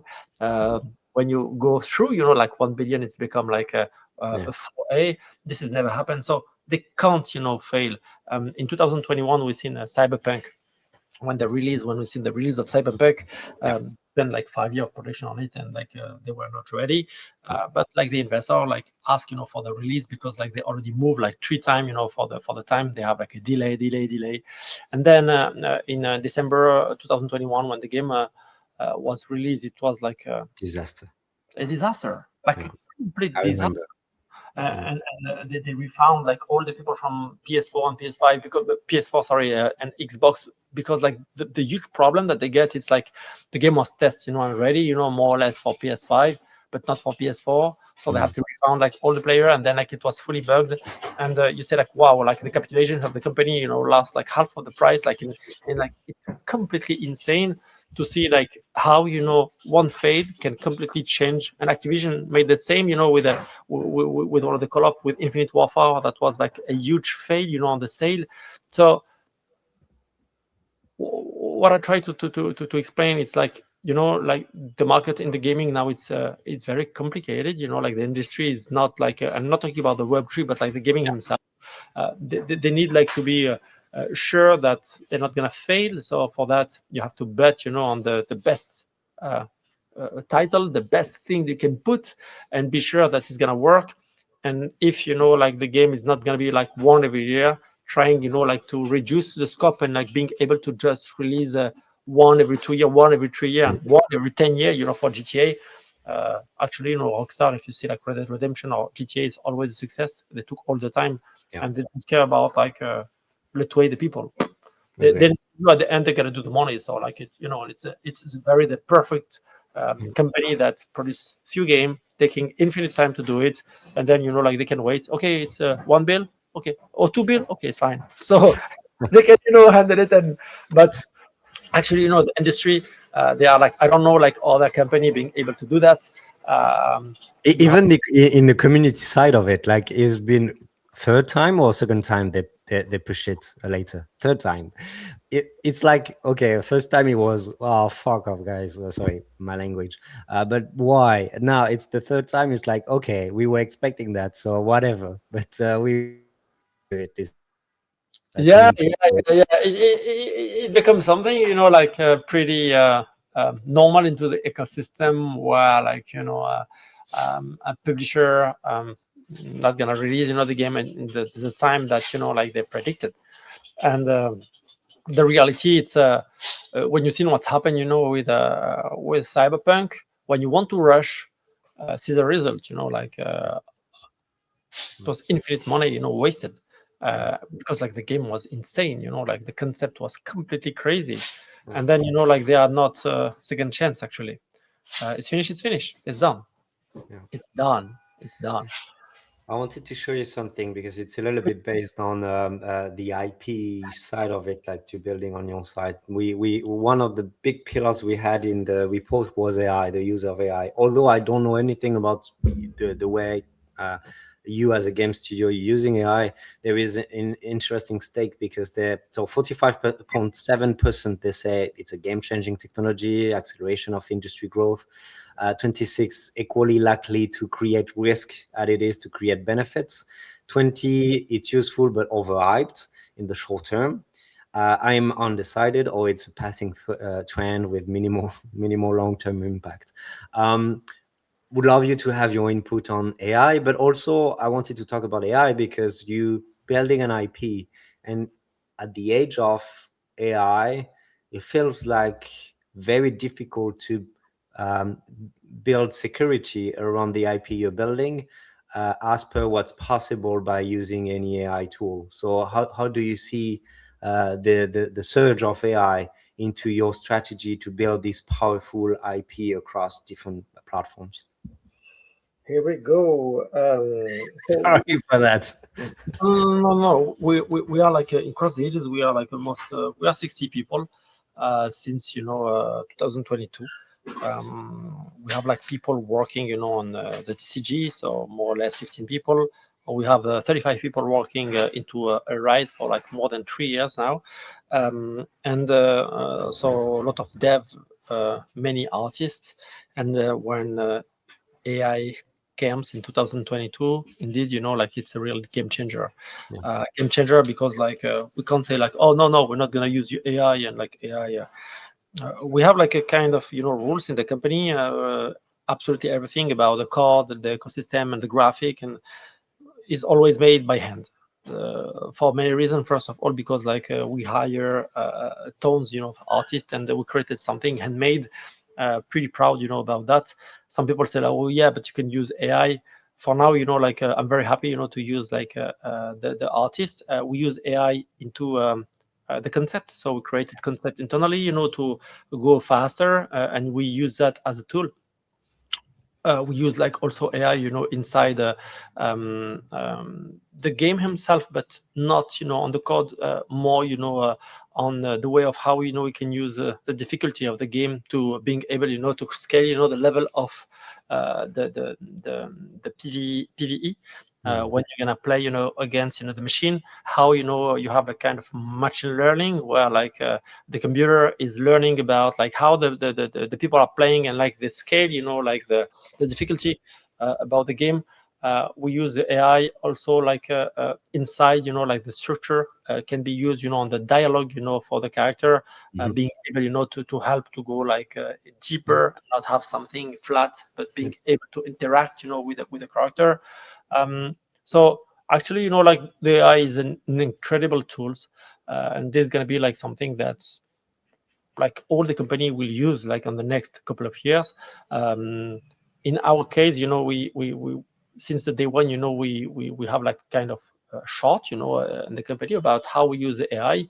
We never use AI, like on social media to create content, to create code, to create background and all this stuff. We use it like in certain case where like people are very comfortable to use, but we also push our partners in our company to learn about it, because like it's kind of train like coming, and like I completely understand that it's also a risk, and it can people can have like a lot of fear about it, and also have like a very bad feeling about like the AI. But like I always say to my partners to look into how it work, to be sure, like to try to understand the scope, to see like how we can use the benefits of the AI. So this is more or less our position today. Love it. Thank you. Thanks a lot, Sammy. I don't want to hold you forever, so I'm very, very fortunate and happy to have you for this chat. I think I really like. I'm gonna be in the. I hope to have the ability to play for the beta phase, because I saw some footage. Definitely not, as you said, definitely not the one I've shared, because it was shoot 4 months or 5 months ago. But you can already see the quality of the beta, which is going on right now. How it is for anyone who would like to play? What would you advise? Oh, so as I say, the game is completely free. So if you go to Steam, you can register on the wish list. The same, for Epic, and then for the next play test, it's gonna be like in maybe January or February. You'll receive a link to try the game, to play the game. In any case, the game will be completely free. And then if you already play to the TCG, all the elements and all the assets that you had into the trading card game, you can use them inside like Arise. It's the best case for us to show like how work the interoperability, and like it's real, like it's working. It was a dream at the beginning, and now it's something that works. So yeah, thanks a lot, Flab, for this opportunity to talk about Cross the Ages, to talk about gaming, and yeah, like I hope that like the next, as you still have 1 hour live, I think, something like that. Wow! I think yeah, I had a break, so I don't want to fool anyone. So it's gonna be a little bit more than 1 hour. Okay. Yeah. Cool. Yeah. Cool. But thanks a lot for your time, Sammy. I really appreciate that, and hopefully you're gonna get some rest, have some holiday quality time. Thank you. It was a Thank pleasure. you, Sammy. Have a nice Bye-bye. day. Bye. Here you are. Hey, Danny. How are you? Good. I was just listening, and I just remembered that this is a very long marathon for you, right? It is. It is. I'm not sleepy yet, so which is a good sign. For now, everything is. And I actually have to apologize to you, because in my mind, on my head, I thought that I had time for a little break, 30 minutes, and at least the time necessary to bring my beautiful hat that you have as well on your head. I didn't get the time to do it, so I'm sorry about that. No problem. No problem. Good I'm to glad see you you, have it. Danny. Yeah, no, it's good. Thanks a lot for accepting the invite. We've been for quite some time today to speak about every one of the takeaways of the report. Would love to get your opinion and your thoughts on some of the takeaways we got. But before that, would love you to explain what is WAM. I know some stuff which is happening. As I said to one member, which was at the end of the year, especially at the time of the Game Award, where everyone is announcing their own game, sometimes alpha, it's cool. So if you have any alpha, because I know there are some alphas, I'm aware of it, I would love you to share it. But at least if you can share what is WAM, I would love that. And I will try to see any videos online at the same time, so I can put it on screen while you are talking. Awesome.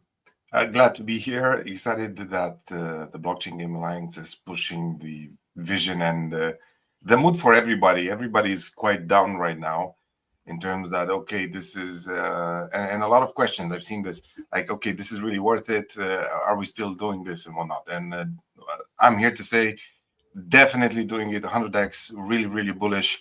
But there's a reason behind this bullishness, and let's say the overall view that we have. WAM stands for the World Arcade Machine, and the vision is to be the number one. I mean, not the vision. It's something that we as founders, Alex and myself, deeply want, is to build the best crypto gaming platform in the world that allows us to publish different games, different Web3 games where people can access it. So if you think of it, if you want to make a mental model, it's like a mega app for games, for crypto games, right? And we've been through several cycles of learning, like what works, what doesn't. We made the traditional assumptions and the painful realization that most of these assumptions don't quite actually hold water. But at the same time, I do believe these are necessary. These are not everything can be inferred from past learning or experience, right? Not everything translates into, okay, I learned this knowledge back then, this applies now. Of course, most of it does, but when you come to the realization that blockchain itself and the entire ecosystem and the technology enables business models and user interaction that was never possible before, the process of imagining new products takes a bit, but it's exciting and can definitely and will unlock, I would say, huge amounts of value. Just because it's different. It's first of all, it's inclusive in terms of economic inclusivity, right? You can participate in stuff that was not available for you to participate in, especially if you're in developing countries where you just had access to your internet, you're young and you want to do stuff, right? And when it comes to games, I will die with this, like printed on my chest and all my private parts. Games are the best medium for anyone to experience new technology in a way that enhances learning and enhances adoption and increases the speed of which people experiment with. Just because games are the exact environment to do exactly this, to experiment, to have fun, to just think what's possible, right? Yeah. So WAM, this is the dream, to build the next generation platform, and this is the alpha that we just shared, is that we are at the 4th version of the platform right now. So you can imagine we did a bit of running around the concepts and how it works and how it should work. And now we're focusing on the Chronos ecosystem. Yeah. And by doing this, we learned quite a few possibilities. And there are 2 things we're bringing to the table, and I quite believe, based on the research that we've made, we're amongst the few platforms in the world that actually do it right now. And that is WAM as gas fees. So the entire model of what we have right now, we deprecate it, and we make the WAM token the central, let's say, central asset to pay for blockchain fees. So you're no longer focusing on taking the token out and selling it. You're using it to make other transactions in stablecoin, in CRO, or even on BNB or ETH. Because now with the interoperability layers like layer 0, it's no longer a conversation like, okay, I have to bridge it. No, if bridging is necessary, we can do it seamlessly in the back end. Everything happens on Chronos. But then again, when you want to take your assets out from your smart account, and I'll get to this, you can easily do it with one click. And the second thing is exactly this, the smart accounts. Now, the smart accounts, it's been, let's say, marketed very widely in the past year. Like, this is the next thing that will happen, and it will bring adoption, and it's going to make things a lot more easy for regular people.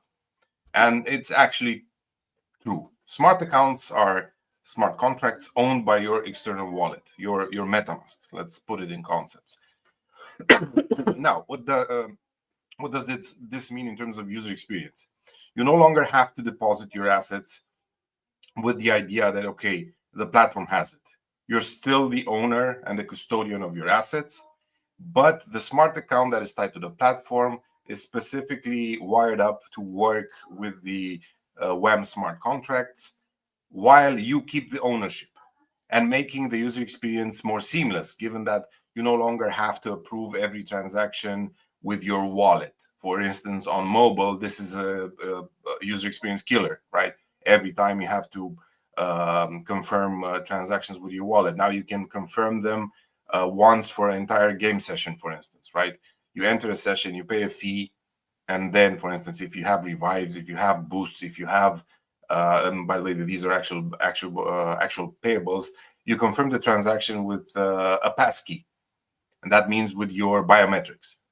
In the case for mobile, or your thumbprint, or your facial recognition software, and that makes the user experience quite awesome, like literally awesome. Plus, if you signed it once for the entire game session, you no longer even have to confirm it with your face, and that makes everybody just want to play instead of making sure MetaMask connection didn't die, Wallet Connect didn't die, and so on and so forth. Right. So well, how will you define, if you have to go through the journey of someone who are for the first time they are on WAM, what kind of users you're attracting? And could you explain about the journey they have when they navigate through the WAM app and what they can do? Okay, so in the first stage of the new release, we will be focusing on crypto native people. And there's a reason for this. I no longer am an advocate for everybody all at once. Like everybody has to be onboarded. So that means a lot of the flows have to be abstracted enough so everybody can use it. And the reason why we're not focusing in this first stage in, let's say, mass adoption, this is a very overused term, is because we want to nail the exact user experience. So the first step is launching the version, then getting feedback like, look, we're actually using this, the flows in this way, or we want to do it better. So right now in the version that comes out, you will have a wallet, you will sign in with your wallet, then you will create your smart account. And there is a reason why these steps are broken down, is to let the user see what is going on, what happens, right? Instead of just pushing a button and several pop-ups come up and everything is set up, right?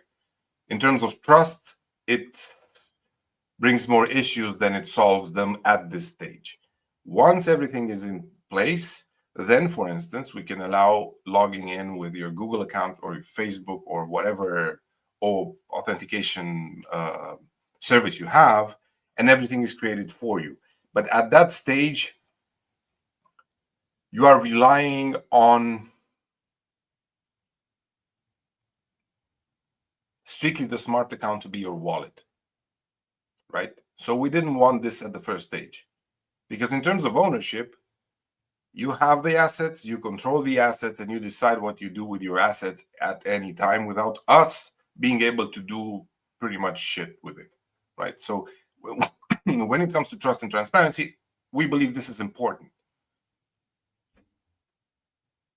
I agree with that. Definitely. I'm gonna show up. I'm gonna show you some of the takeaways we have, and you let me know what you think about it. As a founder, as someone who has been in the space, but before that, as you said, you've been in the space for quite some time. It's a difficult time for sure, but the positivity, optimism is really here, as you said at the beginning. Or it seems to be based on fundamentals, like you really believe in the tech and what it could provide. But how do you see the differences between what happened for the past 3 years, let's say 3, even if you are involved in more than that, and what's happening now? What shift are you seeing in our ecosystem? One of the main shifts, and we're going through this shift as well, is understanding, based on experience, on like empirical evidence, how tokens should work how users see themselves when it comes to digital assets, what's their relationship with digital assets, and how they behave once they have them. So this is a shift from using, let's say, initial tokens to attract a base, and then evolving those tokens into actually usable assets that you can benefit even more, I would say, right? You can benefit more by understanding what they can do. Of course, it needs to be redesigned properly to accrue value. One of the reasons why we do WAM as gas is to accrue value to the token, because you need to have the WAM token in your smart account in order to do all sorts of transactions that are represented by entering a game session, be that casual or tournament or a degen session, buying perks, buying skins, transferring assets, right? And we made a pledge that 50% of the revenues that we'll make goes back into the token or the community. If we're cashing in token, WAM token from gas fees, 50% goes to the community. If it's fees from the other assets that are priced in different tokens, then that goes back into the token.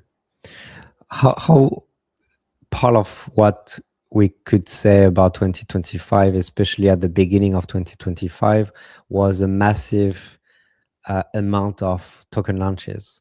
How did you observe this period on your side? Because token is really valuable for your ecosystem with the WAM, which is happening. But how do you see the space behavior based on what happened at the beginning of this year, and still what we need to do to make that token successful, if it has to be a token, obviously? But what is your view on launching a token end of 2025? Always a hard question for you. I know that. It's on purpose. I'm trying to think properly, but there's a bit of a problem with your question, is that I was not paying attention that much to this year's launches, and there's a reason for that. I'm tired of so many launches, so my brain can handle so many data points at once. I do see a very near future when tokens are actually companies, right? You build a company based on a token. Agree. Now, the speed and velocity of token issuance, of token distribution, of token whatever, that needs to change in order to be sustainable.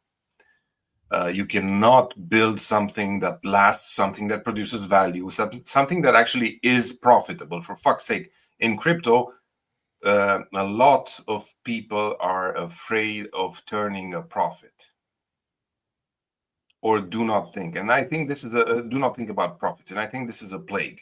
And because of the lack of trust, so you can imagine the cognitive dissonance between blockchain is trustless, transparent, distributed, decentralized, where you can own your digital shit, and let's sell quickly this token before somebody rugs it.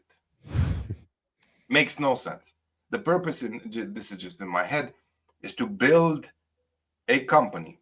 But when I say a company, I would rephrase it very lightly, an entity that can create something that goes out to the market and brings value to other people, and wants to get past year 1, year 2, year 3, and just build something cool, and lasts. It's a life's mission. It's not something if you ask me, okay, do you want to be profitable? Hell yeah. But do you want to also be proud of what you're building? Absolutely. And in order to be proud, you need to build sustainably from an economic point of view. That means you can pay your servers, you can pay a lot of stuff. And I'm pretty sure in the past 3 years, a lot of us, myself included, ourselves included, went through shit, a lot of shit, like hell. And one of the reasons is the velocity of liquidity. That means token launches. Too many token launches, not following up, not trying to build Next one, next one, next one. This brings 2-3 things.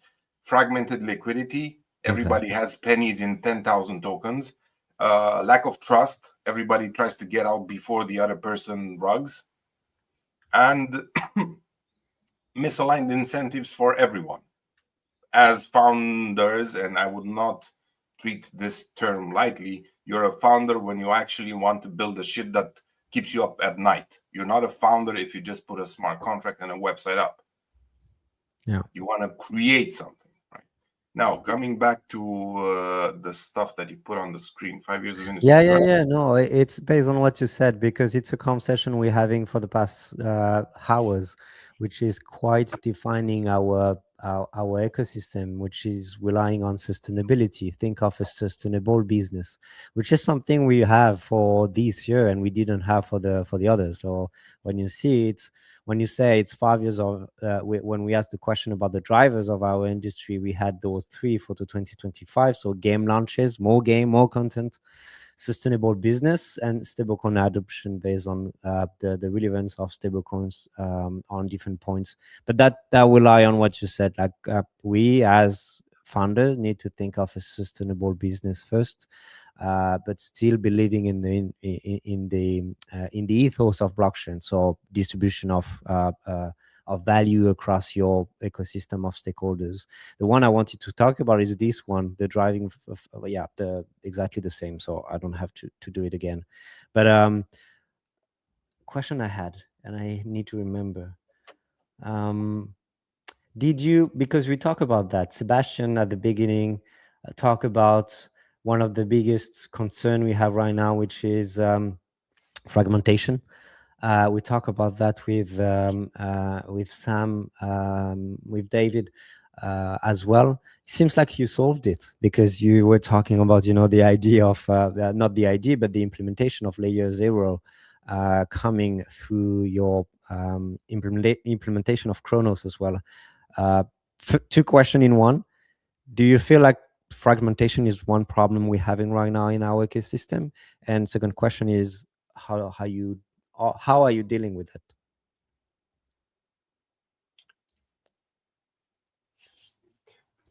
Fragmentation is an ecosystem problem, because it just translates into where is the liquidity, where is the money? Before, like 2021, if you had $1,000, you would split it into 3 projects. You had $300 into 3 projects, and you could pile up a good sum of money that allowed decent or well-intentioned projects to at least give it a shot. Now, with the same $1,000, you have to split it between 200 projects. And the expectation and the timelines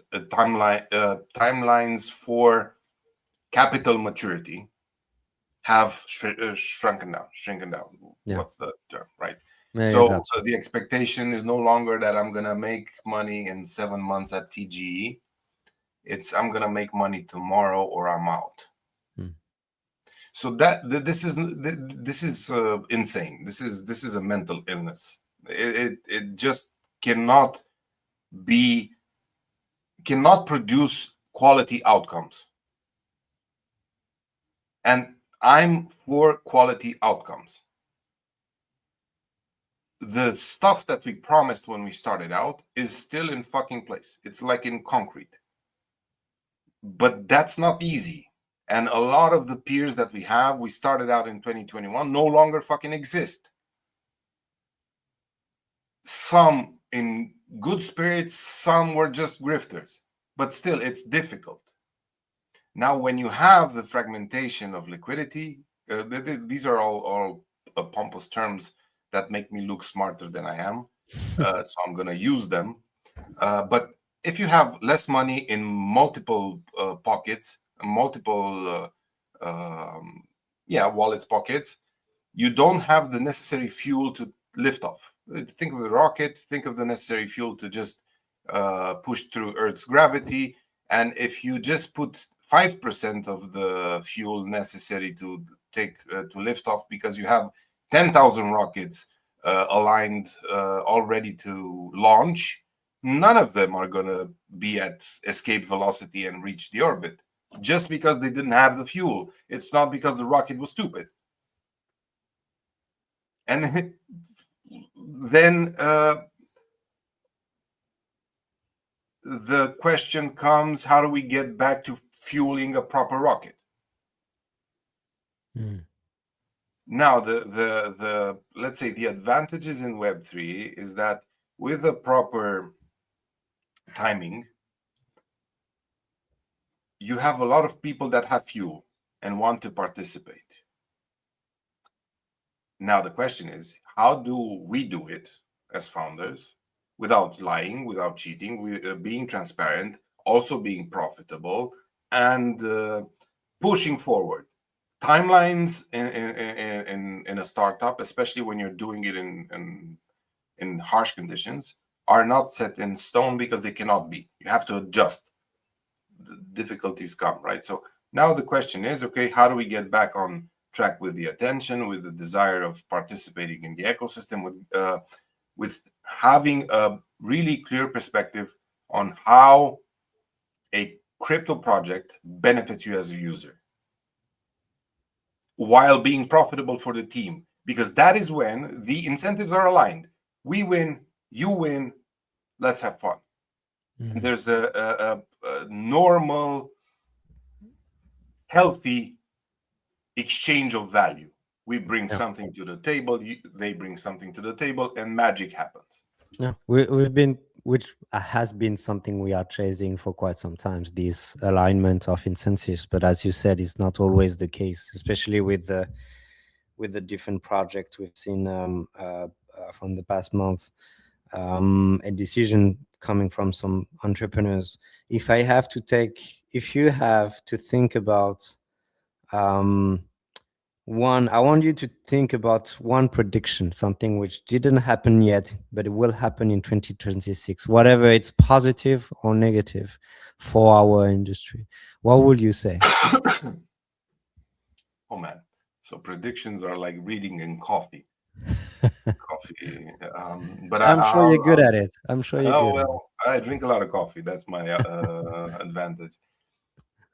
One prediction for our industry, and when you say our industry, you're talking about in broader sense, like crypto industry or crypto gaming industry. Whatever you want to choose, it really can work for both. Given that there's a general consensus now that actually comes out of the report that was comprehensive enough, that it needs to be sustainable, right? Great. I would predict that a lot more projects will actually become profitable and sustainable. And the reason for this is the focus is now towards that. So there's a saying where energy, where focus goes, energy flows. So now if the focus is towards making a project profitable, my prediction is we're going to get there, right? So yeah, love it. No, sounds good. It's kind of where I'm going to focus my attention to, like in this path of sustainability will come a time. It's still, we can rely on a lot of successes in our industry, but there is not enough voices. There are not enough voices to talk about those wins to the gaming industry, about what's right, because we can say a lot about what's wrong. We talk about that, but I think it's good also to rely on things which are working, KPIs wise, like we've seen results, good results. So I think it's going to be more and more relevant for people like us to really focus on the wins we had in the industry, not just relying on the token prices, which could be a KPI, but not a KPI we're going to track down. So yeah, I really thanks a lot, Danny, for your time. We didn't get the time to get our through the WAM, should I say 4.0 version? Yeah. I love it. But I was pleased to see a few things myself. So keep it the good work. I hope you're gonna have some holiday seasons, at least a few days. And I really appreciate you giving the time to talk about the report and your insight and everything as usual. Thank you, man. Thank you for having us, and really talk soon. I'm pretty sure you're going to be busy for holidays as well. Hope you take some days off, but we'll keep in touch. Thank you, Danny. And next time I will have my hat for sure. You said it live. Yeah, true. Ciao. Ciao. All right. Okay, so I'm gonna let in we're gonna have a quite a cool conversation. I'm not gonna be a part of it for one reason if I don't speak Portuguese, although I'm super excited for this conversation because it's the Brazilian community is getting in. I'm gonna I see Gustavo as well in the background. I'm just asking Rod if he can join as well. I'm just checking my Telegram just to make sure everything is good. Okay, I'm gonna just Gustavo, it seems like you are the only one to understand what is a link, a recording link. So I'm gonna share the link to Rod as well. Let me just do that now. I'm gonna let you in, Gustavo, as well. Just a second. Let me just tick. Here you go. But I can let you in. Hey, Gustavo, hola. How are you? Doing great, man. Thank you. Thank you It's for good to having see me. you. I think the last time I saw you, it was 2 years ago, 1 year and a half in It's São Paulo. São Paulo. Yes. Exactly. Yeah. I How is remember everything? Yeah, things are doing great. I think we had a very shaky but positive year for blockchain gaming. Yeah, we're ending yet another year here. Very hopeful for the next year to be even better than this one. Tell me about while we are waiting for Rod and another one. Tell me more about Gamescom Asia, Gamescom Latam, because it feels like you did a lot of things for this year edition, like going to the attendees and explaining what is Sura Gaming, because you launched the app as well. Like, you can tell me more about it. Exactly. Yeah, we are always present in most of the games event, Gamescom being probably the biggest here in Brazil. This year we were there all focused on our new app, onboarding people and getting the word spread and distributing prizes as well, because people love prizes. And yeah, we were getting our very first users from our community and from the event itself. So it was a lot of fun. We also created a lot of content and all the regular stuff. Yeah. How did you feel about the reception of like what kind of conversation you went in with the attendees of Gamescom Latam as per the kind of relationship they could have with crypto? We know in part of the world that's not something super easy, but how was your approach? Yeah, we still don't see many crypto games inside these big gaming events. I wish we had more. I felt there is a big focus on mobile gaming, and yeah, the other guys are here. But just to conclude, I've seen a shift from having more serious product in these events. We saw, for example, folks from Mu Online, which was a huge success here in Brazil back then, and they are relaunching on Web3. So super cool to see them. Cool. It's cool. Good to see you, Paulo. Hey, Rod. Welcome. Hey, sir. I always love your background, Rod. Every time I see it. Yeah, it's good to see.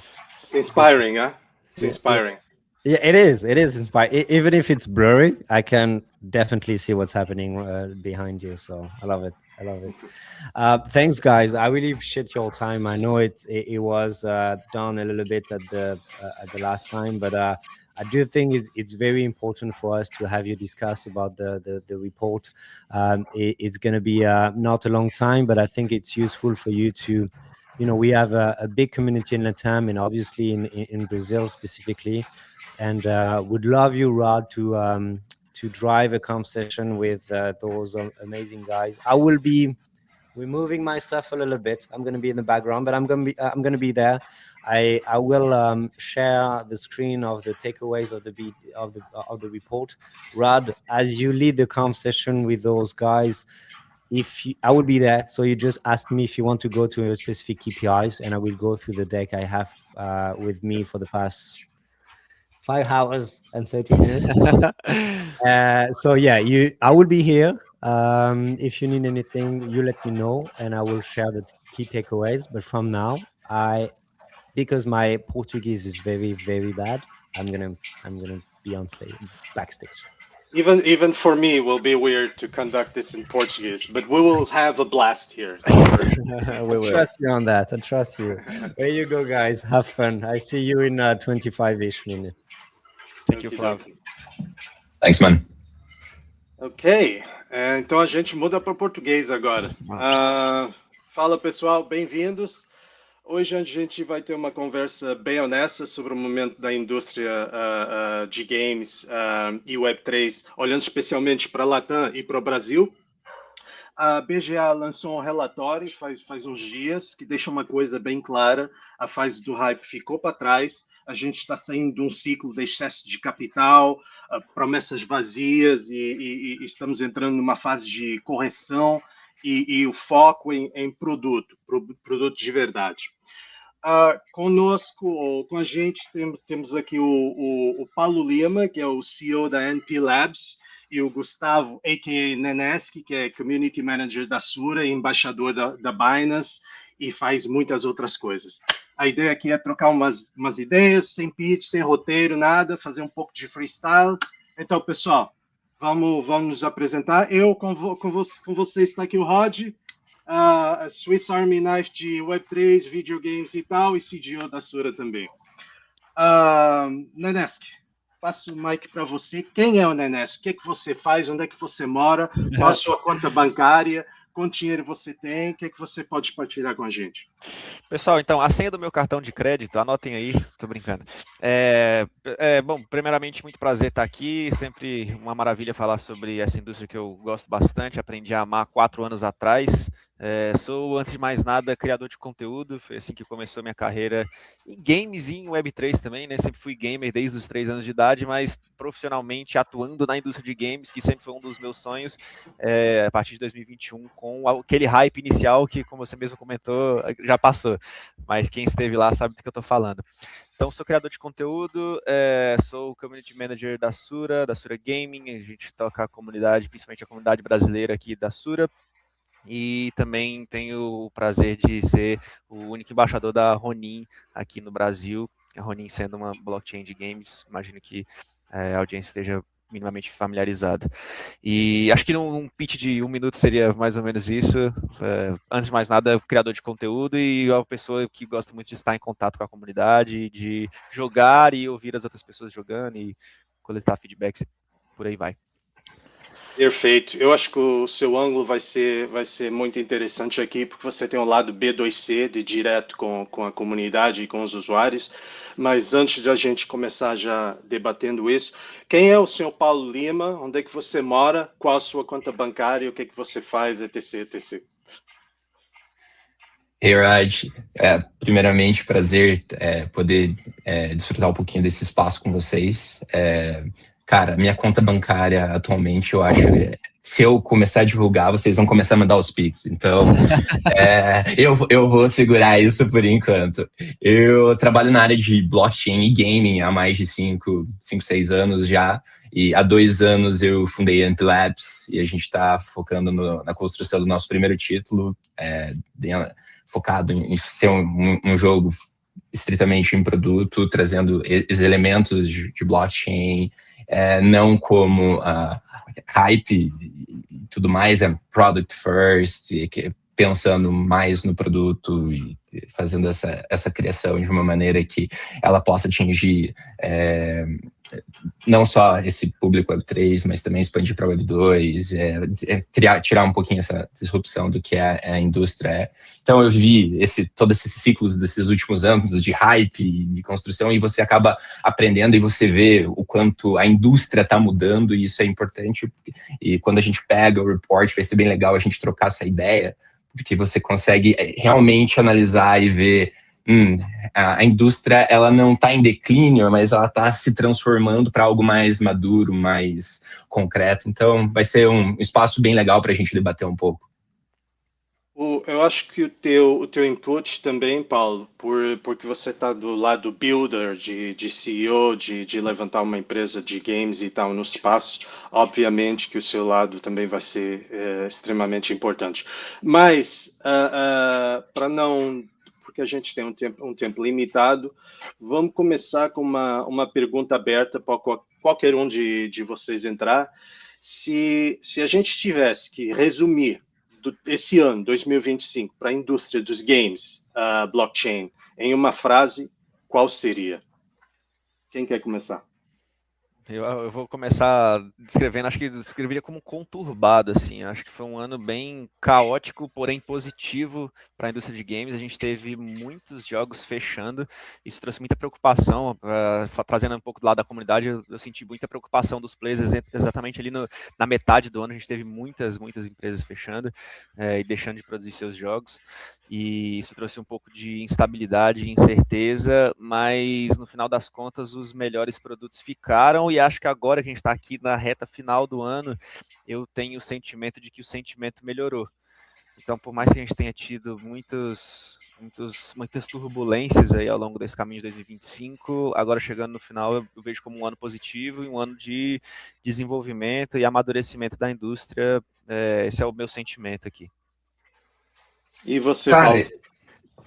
Olha que interessante. Aí, como produtor e builder mesmo, você vendo esse movimento de mercado, você vê alguns grandes estúdios, grandes, assim, que tinham bases relativamente grandes, fechando, traz esse sentimento de incerteza ao mesmo tempo. Então, durante esse processo de construção, e aí entra um pouco essa questão de você entender o que está acontecendo e por que eles estão fechando.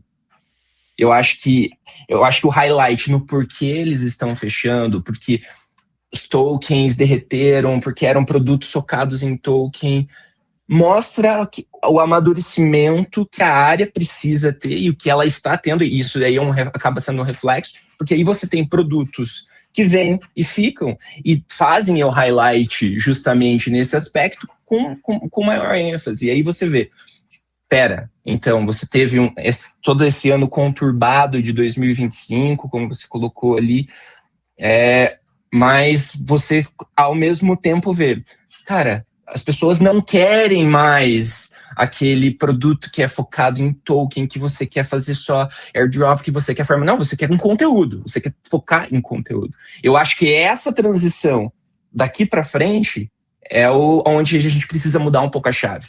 E aí, como produtor, e a gente trabalha isso no nosso dia a dia, a gente quer amadurecer o produto, focar em que o produto possa ser entregue de uma maneira assim, mais sólida, sustentável, que você possa ter esse engajamento da comunidade ao mesmo tempo, construindo algo com valor. Eu acho que essa grande diferença, esse sentimento que 2025 traz, mas ao mesmo tempo, para 2026, a gente pode ter um pouquinho essa visão. A gente vai ter, e isso com certeza, dentro da indústria, mais estúdios focando no produto como um todo. Rebranding, refazendo, focando em game first. Vamos pensar no jogo, vamos pensar, isso principalmente o gaming, mas não é só no gaming, tá? Em toda a inteira indústria de Web3.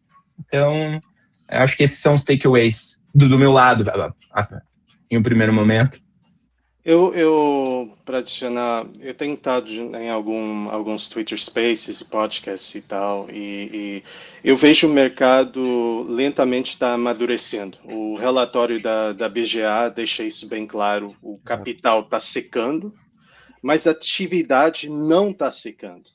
Mas isso, ao mesmo tempo, está forçando todo o pessoal a voltar para o básico. Foco em produto, foco em jogo, um time mais enxuto e um modelo de negócio real. Então, eu acho que a gente acabou... Sim. Não, eu ia só fazer só um parênteses. Eu acho que a gente começou muito... acho que o nicho de blockchain games começou muito com o pé esquerdo. Eu vejo, hoje olhando para trás, é mais fácil olhar para trás, né? Mas a gente começou com empresas de tech ou de cripto fazendo os primeiros jogos e não empresas de games. A gente viu muito scam, porque justamente é um ambiente novo, com muito dinheiro fluindo. A gente via jogos levantarem cifras milionárias lançando um trailer. Então o cara soltava um trailer e conseguia levantar dinheiro pra caramba. E aí agora a gente passou esses últimos anos colhendo os frutos disso, e 2025 parece um bom ano para essa virada assim do recomeço. A sensação é muito de que 2026 a gente vai recomeçar essa indústria agora do jeito certo, como o Paulo colocou muito bem, é o Fun First e blockchain, um back-end invisível, né, que as pessoas vão interagir sem necessariamente ter que entender sobre isso, você escolher a rede, pagar a taxa de gás, todas essas coisas assim, a gente vem trabalhando nisso. Um follow-up nessa ideia, agora para o Paulo, você acha que esse reset era inevitável ou é uma consequência dessas decisões, dessa entrada no mercado com o pé esquerdo que o Nenes que falou? Eu acho que é um pouquinho de misto desses dois fatores. Assim, quando você olha como que o que era o motor para isso tudo. E aí a gente pode até linkar um pouquinho ali, quando a gente olha o relatório e tal, qual o motor disso tudo. É a diferença, por exemplo, de entrada de stablecoins, ao invés de você utilizar outros tipos de token durante a construção, é claramente esse momento de transição e que vai favorecendo esse amadurecimento. Então, quando você olhava para como esses jogos eram feitos e como eles eram estruturados e qual era o foco deles, e muitas vezes, muitos desses produtos levantavam cifras ali, não repetindo, mas só dando um pouquinho mais de ênfase no como era feito. Então, assim, esse misto fez com que o mercado precisou racionalizar um pouco mais. Então, eu acho que a questão é você racionalizar e entender esse momento, e essa é uma das grandes importâncias. Você precisava se adaptar, você precisava disso, para você ter, e aí sim, usufruir do que a tecnologia pode te entregar, entende? Eu acho que esses são os principais pontos, assim, de que você tem essa convergência desses dois aspectos, do porquê que está acontecendo essa transição, e ela era, assim, inevitável a médio prazo ali, assim, olhando para trás há alguns anos atrás. Você não conseguia entender, não dava para entender como que aquele tanto de dinheiro estava fluindo dentro daquela roda ali e simplesmente uma hora aquela bolha estourar, e foi o que aconteceu. O que a gente tira disso? A gente tira, desculpa, a gente tira justamente esse ponto de onde a gente está agora, que é a transição, fazer isso de uma maneira mais smooth, digamos assim. A gente acabou de contextualizar todos os últimos anos até então do mercado Web3 Gaming, mas vamos agora focar o Latam e o Brasil em particular.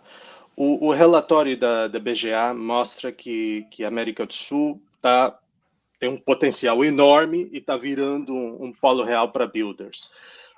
Para você, Paulo, do ponto de vista de estúdio e de produto, o que você acha que faz o Brasil ser tão relevante hoje? Cara, acho que assim, as nossas pessoas, elas são apaixonadas por aquilo que elas fazem, e a indústria, ela desperta assim, é uma indústria que possibilita você linkar o que é mercado de gaming, e você tem uma crescente muito grande no lado de Web3, e quando você une isso, o acesso, e aí a gente muda também um pouquinho, o como você acessa, mas num país tão populoso quanto o nosso, acaba sendo inevitável você ser destaque dentro do mercado, e isso é evidente que quanto mais o acesso vai chegando nas pessoas, as pessoas passam a fazer parte desse universo. Então, você tem influencers trabalhando e trazendo mais atenção, e a atenção é o que vai fazer isso tudo girar, e automaticamente nós, como estúdio, e aí acaba sendo interessante para você até entender um pouquinho essa transição de como você olha os mercados. A gente começou há 2 anos atrás focado em totalmente oposto, e a gente não olhava para a Latam como a gente olha hoje. A gente, durante a construção do nosso primeiro título, a gente precisou repensar toda uma estratégia de mercado, olhando para como os públicos estão refletindo, e aí sim, veio esse highlight de Latam, Brasil, como a comunidade brasileira vem se fortalecendo year over year, ano após ano, e assim, e você tem grandes eventos acontecendo aqui no nosso país que não mais que só fazem um highlight disso tudo, sabe? E o Gustavo, aí, puxando um pouquinho para o Gustavo, ele é parte disso, entende? E aí o Gustavo é parte disso. Ia perguntar agora ao Gustavo, porque você tem todo o lado de community building, community marketing e tal, e você também é embaixador na Honing, Binance, etc. O que você acha? Você acha que o perfil do gamer brasileiro, ou o perfil do brasileiro em Web3 Gaming mudou? Se há menos especulação, mais interesse em jogo mesmo. E eu pedi aos dois que fizessem respostas um pouco mais curtas, que a gente tem menos de 6 minutos e eu ainda tenho 3 perguntas. Vai lá. Eu acredito que o brasileiro é um público muito propício para blockchain gaming, justamente por ter um perfil extremamente digital, né? O brasileiro devora tudo que é absolutamente digital, de internet, e acho que questões econômicas ajudam muito também, porque qualquer punhadinho de dólares que você farma dentro de um jogo se transforma numa quantia significativa aqui no Brasil, quando você multiplica por 5,4 aí para converter para reais. O perfil acho que mudou bastante do investidor para o jogador. Lá no início eu via muito perfil investidor, as pessoas queriam nada jogar, queriam muito renda passiva, scholarships, esse tipo de coisa, e eram pessoas com muito mais dinheiro. Eu acho que agora o perfil está bem mais para o gamer e para o usuário médio de games. As pessoas entram hoje mas ainda nem tanto, mas mais com interesse no jogo, ainda tem muito interesse financeiro. Eu acho que o Brasil, sendo muito brutalmente honesto aqui, o Brasil tem uma mentalidade ainda bastante distração dentro de Web3. A comunidade brasileira ainda tem muito isso de, cara, qual é o incentivo para eu jogar? Vai ter token, vai ter airdrop? Senão, muitas pessoas ficam totalmente de fora.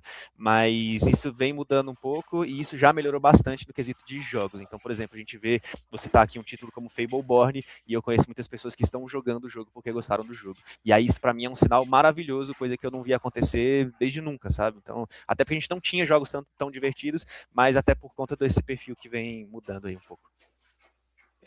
Também vou dar um follow-up nessa ideia. O relatório da BGA deixa claro que as métricas infladas e os incentivos já não estão segurando mais ninguém. Não estão. Do ponto de vista de comunidade, para os influenciadores, para os creators, esses ainda são um dos canais mais fortes, isso é um fato. Onde é que a galera está errando ao trabalhar com criadores em Web3? Cara, eu acho que os incentivos estão um pouco desalinhados. Eu acho que eu tenho uma impressão, e aí você talvez um pouco criticado aqui depois, mas eu tenho a impressão de que às vezes as pessoas fazem marketing para as outras empresas e talvez para VCs verem que eles estão fazendo marketing do que para de fato atingir a comunidade. Então, por exemplo, eu uso as duas plataformas, não me entendam mal, mas eu vejo muito marketing, por exemplo, indo para o Twitter, que é uma bolha ali de cripto usuários, e menos conteúdo indo para o YouTube, que é onde você vai encontrar o gamer, é onde o cara vai procurar um tutorial, é onde... Cara, quando você vai jogar um jogo, você não vai procurar ele no Twitter, você vai procurar ele no YouTube. Se eu estiver enganado, fiquem à vontade para contestar, mas você baixa um jogo ali, não estou nem falando de Web3 não, estou falando de você compra um jogo na Steam e você quer aprender sobre esse jogo, você vai procurar tips and tricks, você vai procurar um guia, vai procurar um tutorial, você vai fazer isso no YouTube. Então o foco, acho que ainda está um pouco do institucional e um pouco menos do que eu queria no usuário final. Acho que essa seria a minha grande crítica para a questão de marketing Web3. E aí, fazendo um pouco o meia-culpa aqui, eu acho que criadores de conteúdo Web3, por terem um nicho muito específico e por conversarem com audiência muito específica e qualificada, eles cobram muito caro. Então, é caro fazer marketing dentro do Web3, o que pode até ser visto como um ponto positivo, porque então façam marketing Web 2. Se você tem um bom produto, se você tem um bom jogo, vai marketar o seu jogo, e aí o aspecto Web 3 ele vem como consequência, seria o caminho ideal, e aí você vai ter uma legião de criadores de conteúdo dentro do nicho de Web 2, contra poucos selecionados e caros criadores de conteúdo Web 3. Eu tô falando isso, mas eu pertenço a esse grupo aqui. Mas a gente precisa ser honesto. Eu gostei do foco nos canais de aquisição de usuários, mas do lado se a gente pensa do lado de plataformas, hoje, e essa questão mais para o Paulo, faz mais sentido testar, eu sei que isso depende do tipo de jogo que você está trabalhando, mas faz mais sentido testar em mobile, Telegram, PC, qual é o caminho mais realista para validar um jogo? Assim, de uma maneira bem pragmática, hoje você valida muito mais rápido para aquele core, onde estava o core. Então você vai validar ali desktop para aquele cara que é mais, digamos assim, hardcore. Então você valida, mas o produto ele já tem, ele hoje principalmente, não pode ser construído se você não estiver pensando em mobile first, assim, em você pensar em isso estar na palma da mão de onde está realmente a audiência. Então ele é rápido de validar, por exemplo, quando você olha para uma plataforma desktop, onde você estava aquele core. Eu não sei nem se eu posso dizer aquele core antigo de usuários e players ali do Web3, onde os caras ali abrem milhões de abas ou milhões de telas ali, coloca cada jogo ali e vai fazendo extraction em cada um dos jogos ali ao mesmo tempo. E aí esse entra o momento de transição, entende? Então eu acho que hoje você não pode construir sem pensar em isso ser em uma forma de destruir isso da maneira mais fácil possível para todo mundo. Mas aí como estúdio, hoje nós validamos o nosso produto primeiro em desktop, assim, a primeira pequena validação foi via desktop, mas pensando assim, não tem como ser diferente. Ok. Então vamos. É uma pergunta para os dois, mas talvez a gente comece pelo Paulo para dar sequência aí à linha de developer. Se um estúdio brasileiro tivesse começando hoje, qual seria o conselho número 1 para não repetir os erros do último ciclo? Cara, eu acho que o foco, ele precisa estar 100% focado na experiência do player. Isso é até meio, parece um pouco clichê de falar, até assim, mas o foco ele precisa ser nessa experiência, em como você vai entregar isso tudo. Cara, esquece tech e pensa no teu jogo. Não pensa aonde você vai estar fazendo, em qual blockchain, em qual rede você vai estar. Esquece um pouco isso, foca no jogo. Esquece blockchain. Blockchain, ela é secundária, ela precisa ser o background. E a gente volta lá para o início da nossa conversa. A tech, ela é background. Product first, game first. Vamos pensar primeiro no jogo. Eu acho que, assim, se eu tivesse começando um estúdio ou, sabe, conversando com alguém que quer construir isso, foca no jogo. Cara, vai no jogo. Utiliza tech por trás, e aí sim, você entra dentro de um ecossistema para trazer os players pessoas que estão interessadas dentro daquele ecossistema como consequência.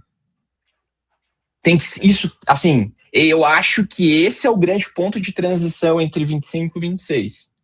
E não é 25 e 26, é o que se representa 25, mas o que era o nosso passado recente. É fácil de mudar de cara? Não é uma coisa que vai ser do dia para a noite, mas é a tendência, assim, acaba sendo um pouco mais visto principalmente quando a gente linka e onde estão os players e como a gente conversa, os canais, toda essa questão. Tá tudo linkado, assim, tá tudo dentro da mesma roda, a gente precisa só colocar cada pedacinho ali em cada local.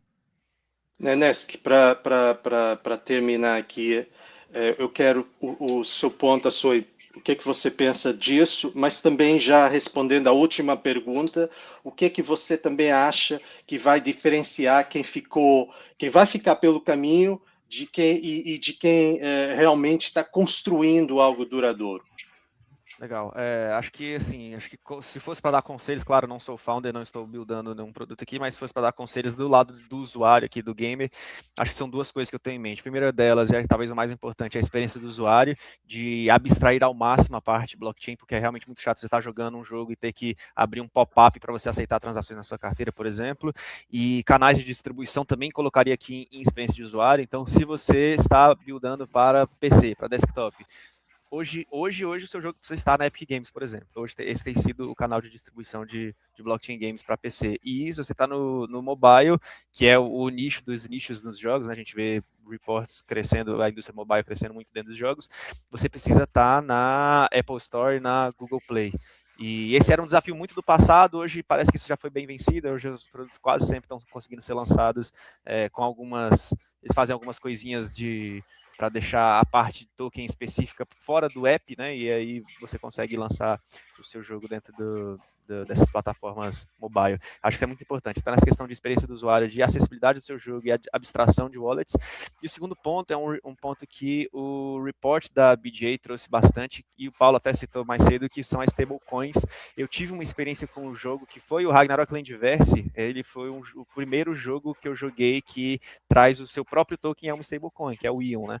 E foi uma experiência extremamente positiva para mim. Eu falei, cara, é um jogo que eu não preciso mais me preocupar em ficar acompanhando aquela ansiedade de acompanhar a volatilidade de token. Eu consigo vender os meus itens e deixar lá na carteira e esquecer, porque eu sei que daqui a pouco os meus 20 Ion ainda serão $20. E isso me trouxe uma paz mental muito grande. Fora que ele adiciona muita previsibilidade. Eu imagino que adiciona previsibilidade no lado do desenvolvimento e no lado do jogador também. Então, eu gostaria de ver mais pessoas explorando stablecoins dentro dos seus próprios jogos. Claro que deve ser menos lucrativo do que criar um próprio token. Quer dizer, você pode criar uma própria stablecoin, mas criar o próprio token, um crypto token padrão, mas eu gostei bastante de stablecoins. Não sei se eu fugi muito da sua pergunta e tinha uma segunda pergunta. Não, acho que agora, porque a gente já não tem muito tempo agora, Perfeito. queria dar simplesmente 15, 20 segundos aos dois para fazer um shout-out, o que vocês quiserem. Esse é o vosso tempo. Vai lá, quem quer começar? Posso começar então? Primeiramente, feliz de estar aqui, sempre muito feliz de discutir essas coisas. Se vocês quiserem saber mais sobre mim ou sobre o meu trabalho, podem me acompanhar nas redes sociais, @Gustavo Neneski, como está escrito aqui, em basicamente todas as redes sociais. E convido vocês que seja, principalmente gamer, mas qualquer pessoa que esteja interessada nessa indústria de blockchain games, especialmente se você for do Brasil ou da América Latina, faça parte da nossa comunidade, que é a Asura Gaming. Especialmente essa semana tá deliciosa de vocês entrarem lá, porque a gente vai ter eventos de Natal, né, Asura Christmas Week, e a gente vai ter eventos essa semana todos os dias, com diversas premiações, muita diversão. Tá sendo uma oportunidade muito boa para vocês chegarem e conhecerem a gente. Essa semana em específico tá um time muito bom de estar falando isso daqui, porque a gente vai ter esse evento aí, então convido vocês a conhecerem a Asura Gaming e a me acompanhar nas redes sociais aí, no @Gustavo Neneski, seguir a Asura Gaming também. Seu Paulo, vai lá. Love it. Primeiramente, muito obrigado pelo espaço, pessoal. Então, feliz por estar aqui e poder compartilhar um pouquinho desse tempo com vocês. Eu gostaria de convidar todo mundo a seguir um pouquinho o nosso primeiro título que a gente está lançando. A gente está preparando para Q1 de 2026, lançamento. O jogo se chama Metahoof. É um jogo de corrida de cavalos, digital, um pouco diferente do que vocês estão acostumados com os títulos que já existem. A gente está focando principalmente na experiência e tudo mais. Então, sigam lá Metahoof _game no Twitter. A gente vai estar fazendo alguns lançamentos da nossa nova brand agora em janeiro. Então, a gente está trabalhando forte em cima disso.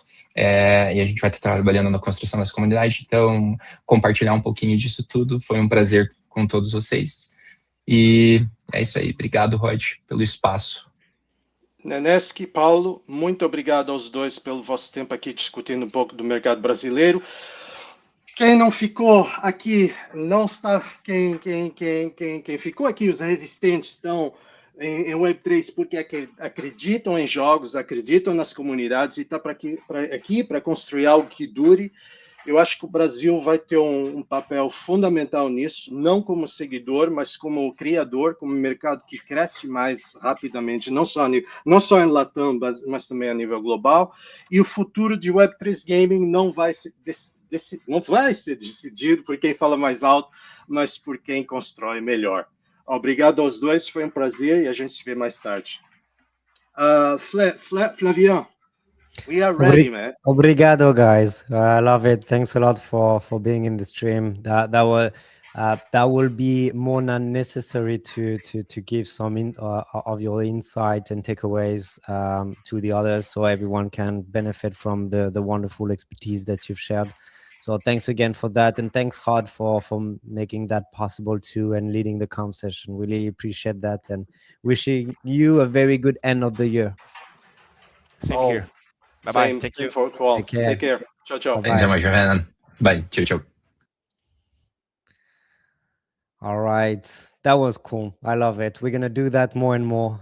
When we you know that we're gonna have weeks of communication after the Christmas Eve and New Year Eve and everything. So we're gonna have those takeovers happening more and more in Spanish, Japanese, and so on. So I love this. And now we're not going to talk in Spanish. I cannot do that. It could be very, very simple Spanish, but it's not going to be very useful for anyone.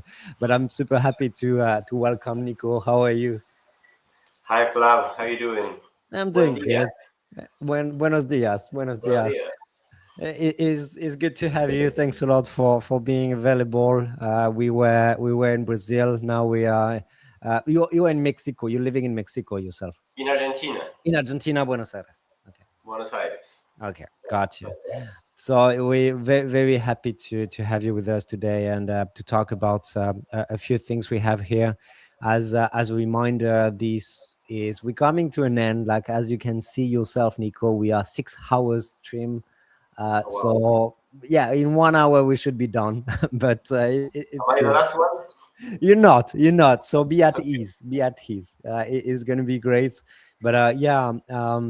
As I said from the beginning, it was important for me to kind of select the speakers. We have so many lovely entrepreneurs in the BGA, but I wanted to select different entrepreneurs as per what they are building and the kind of takeaways they could give.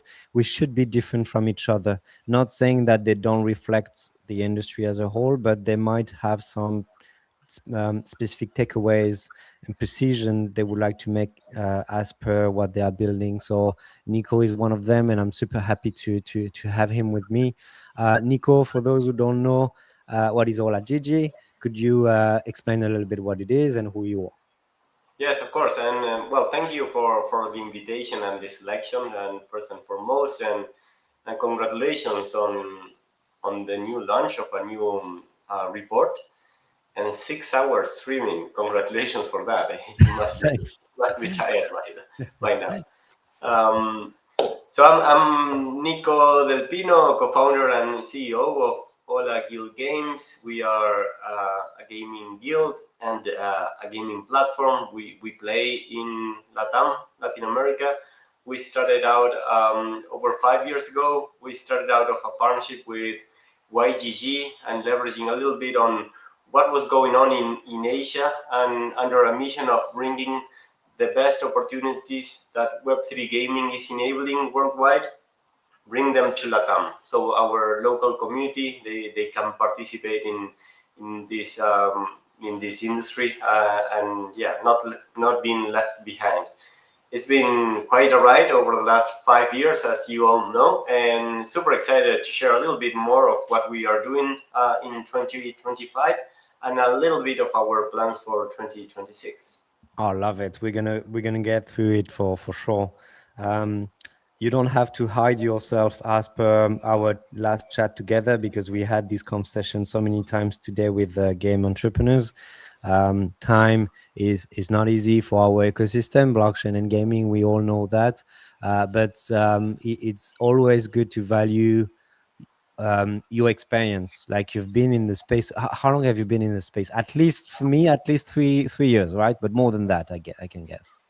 Yeah. I've been in Web3 gaming for 5 and in blockchain for 12 now. My God, is it possible? Okay. It's been a ride. It's been a ride. So how do you accept the fact that we've seen difficulties as per the interest coming to gaming specifically as a blockchain use case? How do you see the space evolving from the past years? How do you see 2025 next to be 2026 as compared with what we had in 2021, 2022 in terms of the situation? So you're gonna tell me obviously it was better because everyone was excited in terms of funding and everything, but in terms of the relationship, the way founders were acting, the way business were created, how do you see things evolving? Yeah, it's been fast. I mean, not to spend too much time talking about the good old days and the early days, but at some point that was a crazy moment in time for everybody. This was the pandemic hitting, new realities happening, and what Axie Infinity brought to Web3 gaming in a way was maybe the chance of this revolution of what global online economy meant. And there was some probability that people could make a living just by playing. So play to earn could be possible. And we jump into the opportunities. We enabled more than 16,000 local scholarships to participate in play to earn for free. And we enabled a good chunk of Latin Americans to participate in the Web3 gaming economy. Naturally, and this is a long story very short, those online economies were and they're probably still not sustainable. So for an economy to run, you need two sides on the equation. You need sellers and buyers. And so the game cannot be buying or paying out all the time. Someone needs to demand and someone needs to pay in. So we've seen a little bit the evolution of the model, the economic model behind the game. So now we have two different challenges that are very, very different. We have the game quality challenge that should always come first. Games, they come with the promise of mass adoption because they're fun or they're supposed to be fun, right? And that's very hard to do. Only a few percentage of the global games that are launched every day, the thousands of new games that are launched every day, very, very few of them are able to reach users, right? So building a fun and entertainment and a game that is able to retain is very, very complex. If you want to monetize that game, that's even harder. So that's a massive challenge that we have in front of us. And on top of that, we are incorporating the challenge of building an online economy, if you like, right? Web3 enables ownership. Ownership speaks about digital value, scarcity, trades, exchanges, monetary value transacting through blockchains in between games. So that brings a whole new level of complexity into what we call Web3 gaming. On top of that, I think the first few years, we also had a layer of friction when it comes to start playing a new game. Friction, I mean, at the very basic level of how to set up a wallet, how to take care of your private keys, how to have some balance to pay for gas fees, etc. I think the friction UX UI level we've done a lot, to be honest. Not sure if it's enough, but nowadays it's quite easy to set up a wallet seamless experience, right? And traditional payment methods, they've been incorporated into blockchain rails all across the board.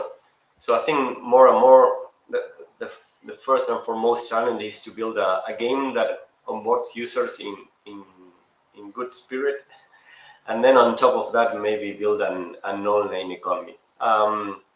So we've seen a lot of experiments, and it's end of 2025. In my opinion, we don't have a model to replicate yet.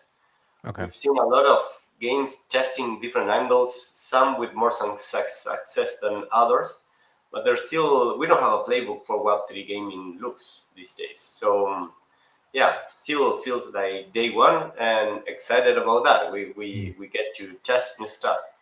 And so usually something I ask to everyone at the very end of the conversation, but as you mentioned it, will it be a prediction you could have for 2020? And I want that to be a prediction, not a hope, because it's definitely a hope. But will you predict that we're gonna have this playbook for 2026? A prediction for 2026? Yeah, that's a good one. So if you take a step back, we are all getting like a reality check and going back to the basis, right? We started out with a huge hype about the new basic income for everybody just for playing games. Then we thought maybe random tokens could make it through as currency in games and have some sustainable balance in their prices. And I think we will continue on that trend. I really like one thought that you put out. I think you're writing a report or about the role stable coins will have within Web3 games, because stable coins in the end they represent fiat money, right? The fiat economy. That's the, let's say, USD stablecoin or whatever local currency stablecoin that's your currency. So if you're playing a game and it's for money, could be more something like a prediction market, or could be a traditional game just looking to monetize and evolve within the game, makes sense to have a P&L that is valued in stable coins, right? I think that trend makes sense to continue to grow adoption, and that doesn't mean Web3 doesn't make sense for gaming. Web3 enables multiple stuff.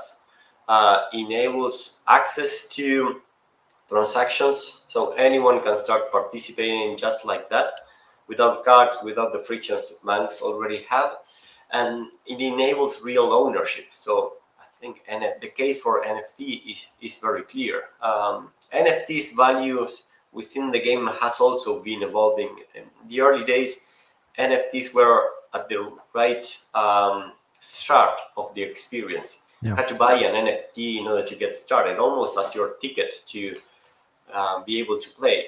Now NFTs is something maybe that you buy or that you earn further down the experience of playing the games. But real ownership in those NFTs makes sense. Now back to payments.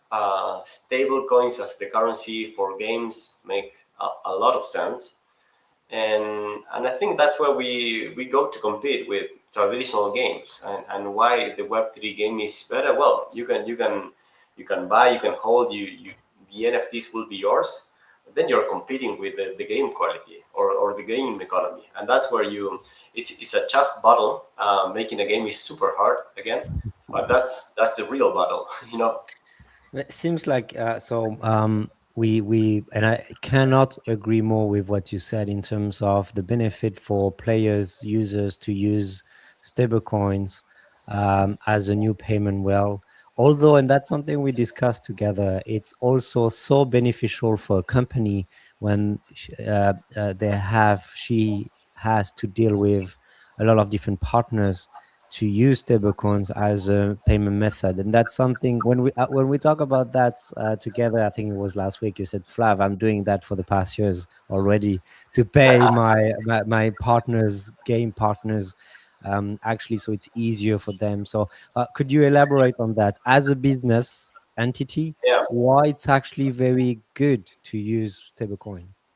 I'm super proud in the way we are as an industry, that Ola has been up and running for more than 5 years now, and we've never had a bank. We've never used a bank. We That's never crazy. opened a bank account as a company.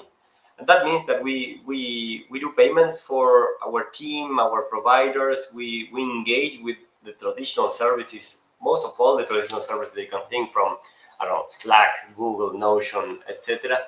And we all those without banks. And then the model for Ola, and this is something that we embraced on day one. When we had scholarships, we were very strict about being generous with the players.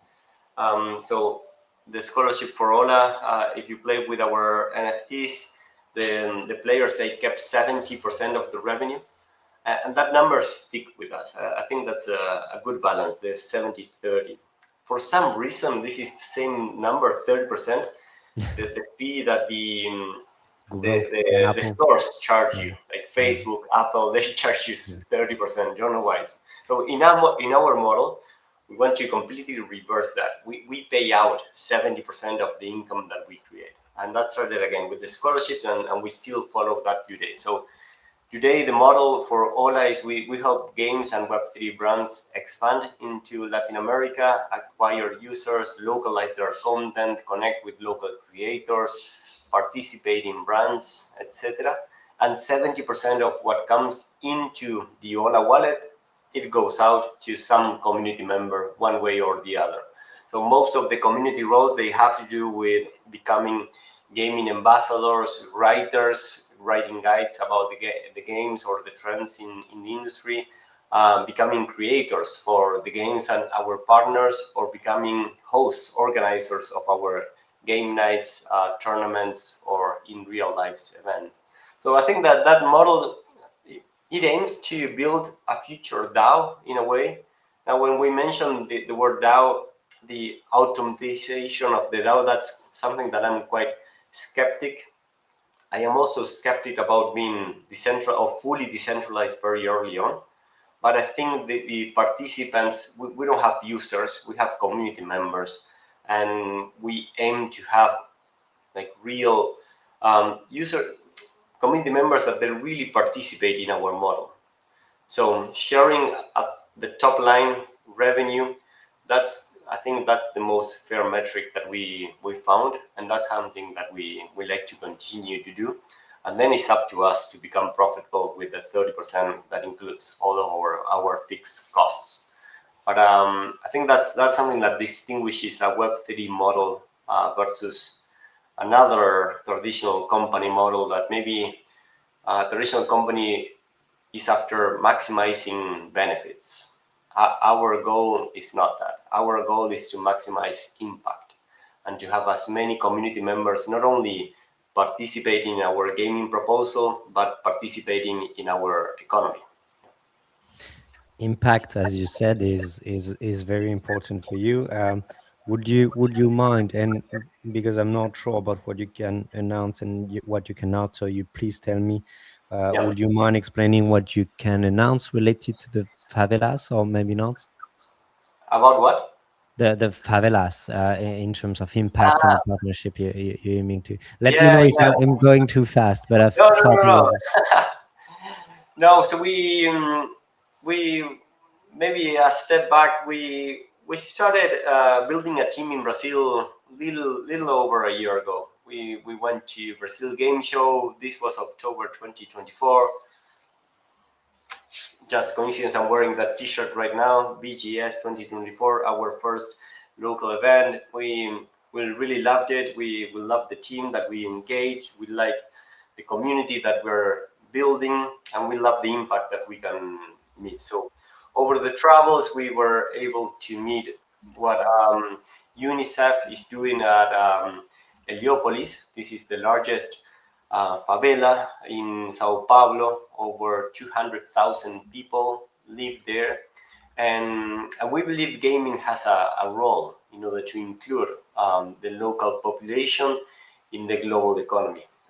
Gaming as an industry represents an opportunity not only for professional players or really highly competitive players, but anyone that wants to participate in the broader economy the way we promote games. So we are always looking for content creators, promoters, event organizers, and game ambassadors, right? So we want to bring our model to Heliópolis, very focused on, and we acknowledge the local reality. So in this particular case, we're doing local in real life activations. We had a first activation a couple of months ago, last October, around BGS as well, the same week. We hosted a tournament. We played FIFA in this case, and it was the first opportunity for us to engage with the local community and understand how to best communicate, right? From there, we realized the opportunity is way broader, and it also includes education. Education as a key for integration and impact. So we are preparing our 2026 calendar, and we'll definitely have a strong footprint in Heliópolis around education on blockchain gaming and gaming as an industry, where we will be inviting the local community to compete and to work. Love it. That's great to see how far you could go with these. Like accessibility is a big thing for blockchain, and gaming is a big part of it. So I love what you're Yeah. doing here. And this is what we always said, like Yeah. blockchain and mobile technology enables you to have a bank on your phone, right? Yeah. Stablecoins are the new banks in a way, stablecoins and wallets. And this is the way. This is where you truly make an impact. And I'm impressed. We have a payment engine in our platform. Every week we pay out to thousands of community members that participate in our P&L and in our activities, and we can disburse payments in a second to thousands of recipients, just like that. That's something that you cannot do in the banking world. Yeah. And that's something with a humble local community like Heliopolis resonates a lot, because now everybody can receive payments without really going through the local bureaucracy of the banking system. You participate, either you competed or you worked, you received your payment, and that's it. You're done. Yeah. Yeah. Uh, I feel like I could go for like 30 minutes just on that topic, because we always, like, you've been part of the YGG craziness a few years back when Axie Infinity was a hit. So the play to earn is something you definitely master, but it feels like what we're talking about right now is not specifically play to earn, because we didn't, as an industry, we didn't introduce something new, like the incentive for any players to be rewarded for playing a game existed even before blockchain. Like it's not new, but it's making things possible, and because it's more accessible, as you said, it's even better. It's giving financial tool you don't have in your own country. So I feel like it's a little bit of a misunderstanding when we just say play to earn mechanics. But when you see, I would love your opinion on that, because so you talk about stable coins, but when you see the graph, the driving factors we got, the top three we got in our report, the major trends to drive the industry forward. Well, the first one is high quality game launches. 29.5% of respondents say it has to be more launches, more quality content, qualitative content. The second one is revenue driven and sustainability, sustainable business models.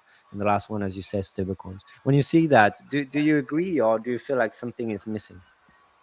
I completely agree, and I agree more with. I think the trend is coming back down to earth. I remember these factors or the survey from previous years, and maybe we had a bigger expectation on technology solving everything from interoperability or maybe bigger token launches, etc. And I read these three major trends and they simply make sense. I mean, of course, you need high quality games.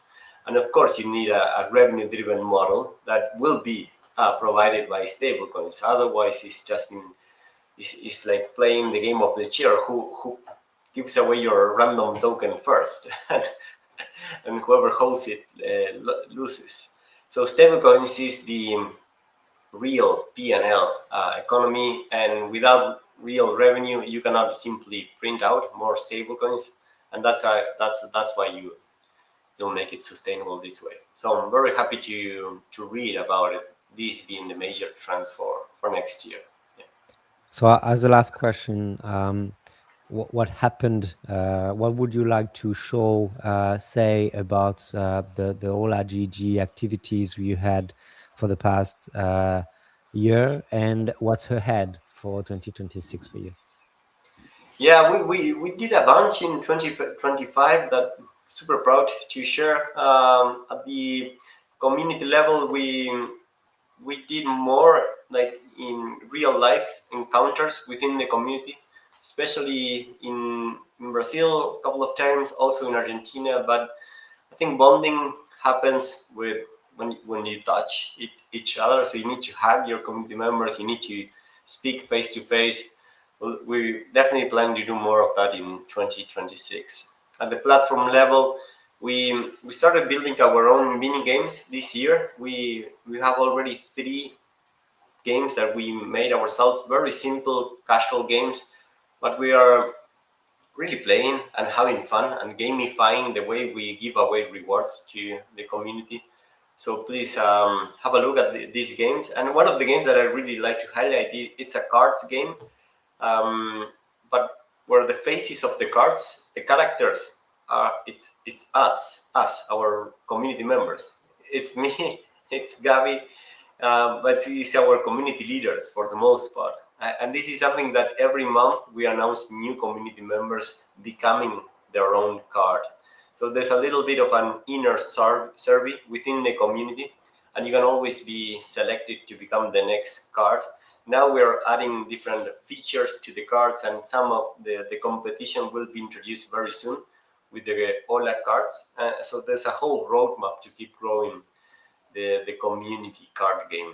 And again, this is, we haven't moved to blockchain yet. We don't want to rush of making the cards NFTs, but this is the trend. I mean, if you have value as a community, or if your community values you as a community member, and you should become like an IP in a way. You're part of a card. If the card then is able to make any sort of profit, you should be earning those profits. I think that's the trend that we're trying to build.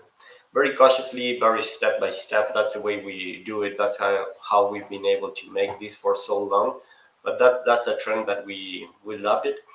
And we are investing more in building more mini games, more casual games. I think that's something that is keeping us very, very excited, very busy. So definitely looking forward for some early announcements in 2026. I love it. No, I wish you the best for what's coming. Definitely seeing more, still seeing some optimism for what's ahead, and very excited with what you already built for the past year. So thanks again for giving your time to speak about your truth and commenting on the report. I really appreciate that, and I wish you a very good end of the year. I hope you're gonna get some quality time with family at least. Yeah. And I see you next year. Thank you, Flav. Thank you for the space. Thank you for BGA, everything you guys are doing, supporting us. And yeah, let's push to have an amazing year together. Thank you, Nico. Have a good day. Have a good weekend. Bye-bye, all. Bye. All right, we're coming to the next speaker as well. It was great to have Nico obviously on that point. So we're gonna go to the next and the last one with Philip waiting in the back stage on tech. Hey, Philip. Hey. How are you? I'm doing good. And you? I'm good. I'm good. Tough You day? know, last one, last but not the least. You know what we say. Yep. So yeah, very happy to have you today with us. I'm excited. I'm not gonna repeat myself, but the quality of those conversation we had for the past hours were around the kind of feedback we got, different feedback we got from them in terms of what they think about 2025 and what they think about what's gonna be 2026, and I'm sure we're gonna have the same with you. But would love you to introduce yourself for those who don't know you, and also the Tap Nation, so we can go through it. And obviously, I will have a few questions along the way after that. But before that, please tell us more about you. Yeah, sure. So I'm Philippe Lenormand. I'm the head of Web3 at Tap Nation. I'm in the gaming industry for, let's say, around almost 10 years right now. Arrived at Tap Nation first as a production 4 years ago, and then I took the lead of the Web3 department. I had some crypto knowledge in the past, working in a skill gaming app where the idea back in 2017, the idea was to implement and create like a gambling solution using blockchain. Let's say that it was a little bit early at the time, but it was like a really good experience on that front. And regarding what we're doing at Tap Nation, just to give some highlight regarding the company. So the company was created in 2019.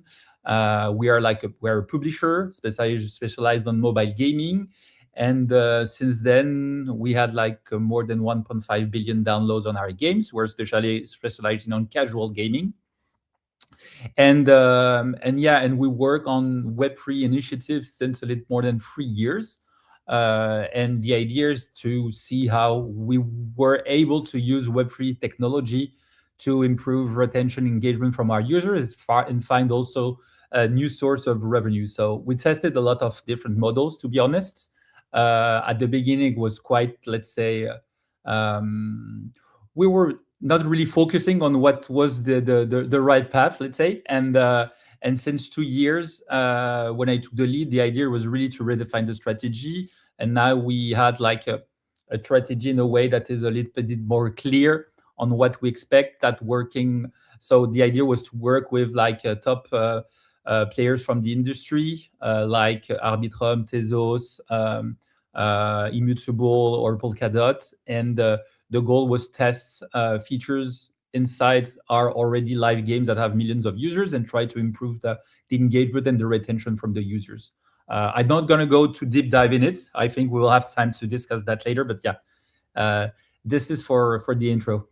Oh, we're gonna go deep dive in it for sure. Yeah, there are so much to unpack. But as you said, I really want to emphasize what you said, and I'm gonna say the same. But that's very important because I do think that every time we are in a conversation with game developers, gaming studio who don't see the value of blockchain because it doesn't seem like it's relying on the kind of difficulties you could have or the objectives you could have in terms of the KPIs you know very well: retention, engagement, monetization.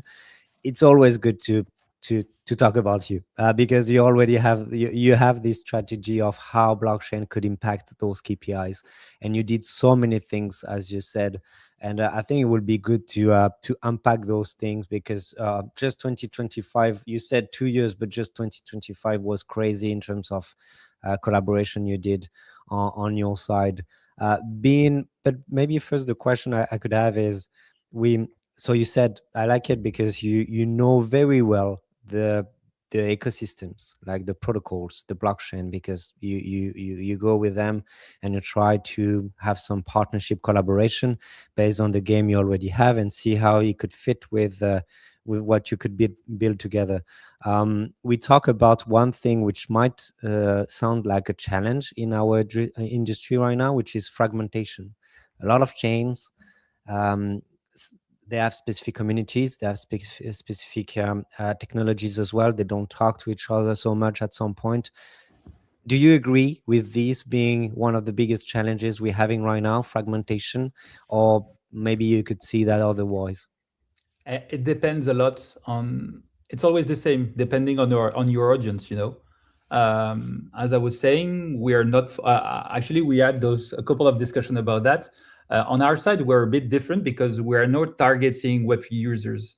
So on our side, there's no problem of fragmentation. On games that are created with the target to onboard Web3 users, of course, this is a real problem because it's going to be a niche of a niche of a niche. And it's really complicated here. Even if some of those users can have a really high LTV, it's really difficult.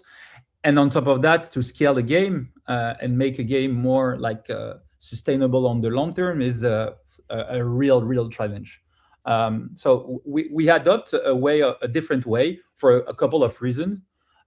First, because let's say that our core audience at App Nations are more casual users. So that's the first. So we have already that audience. So the idea of what we're doing since the beginning is how we could improve the engagement and the retention from our audience.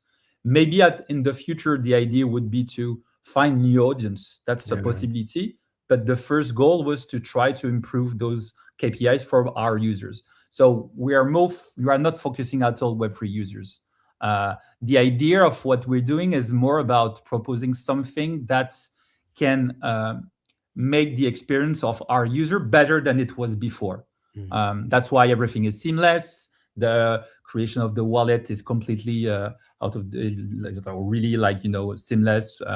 People don't even know that it's a wallet that is created. It's like a profile, and then they can get rewards, and everything is really easy. And that's all the points. We didn't even say that we have like Web3 technology. Of course, at a certain moment, the user will understand that we're talking about crypto, etc.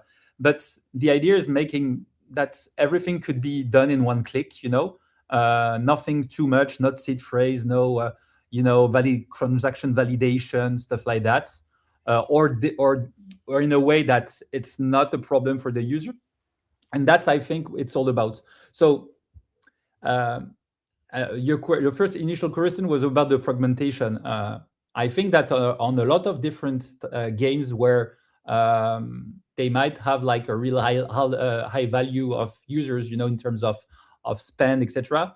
I guess, yes, completely. This is a real problem. And to be honest, I don't know if there is a key to solve it. Yeah. And that's the main problem, because interoperability is really complicated here. And at the same time, it's complicated because of the technology and because, of course, of the deals that every developers have with some of the chains. And we saw that, people coming from one chain, then going to the other one, for grants or for the stuff like that. So I think there is going to have a big we should have a big discussion on that front, and maybe think about a new model regarding that. I'm not gonna give answers here because I don't have them. I just know what are working right now on what we're doing.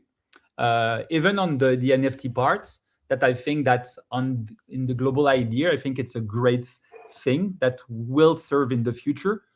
But as I often mention, for now, I don't see a real use case that showed that on the long term, because it's always about that. It's the long term that we're talking about, is the sustainable.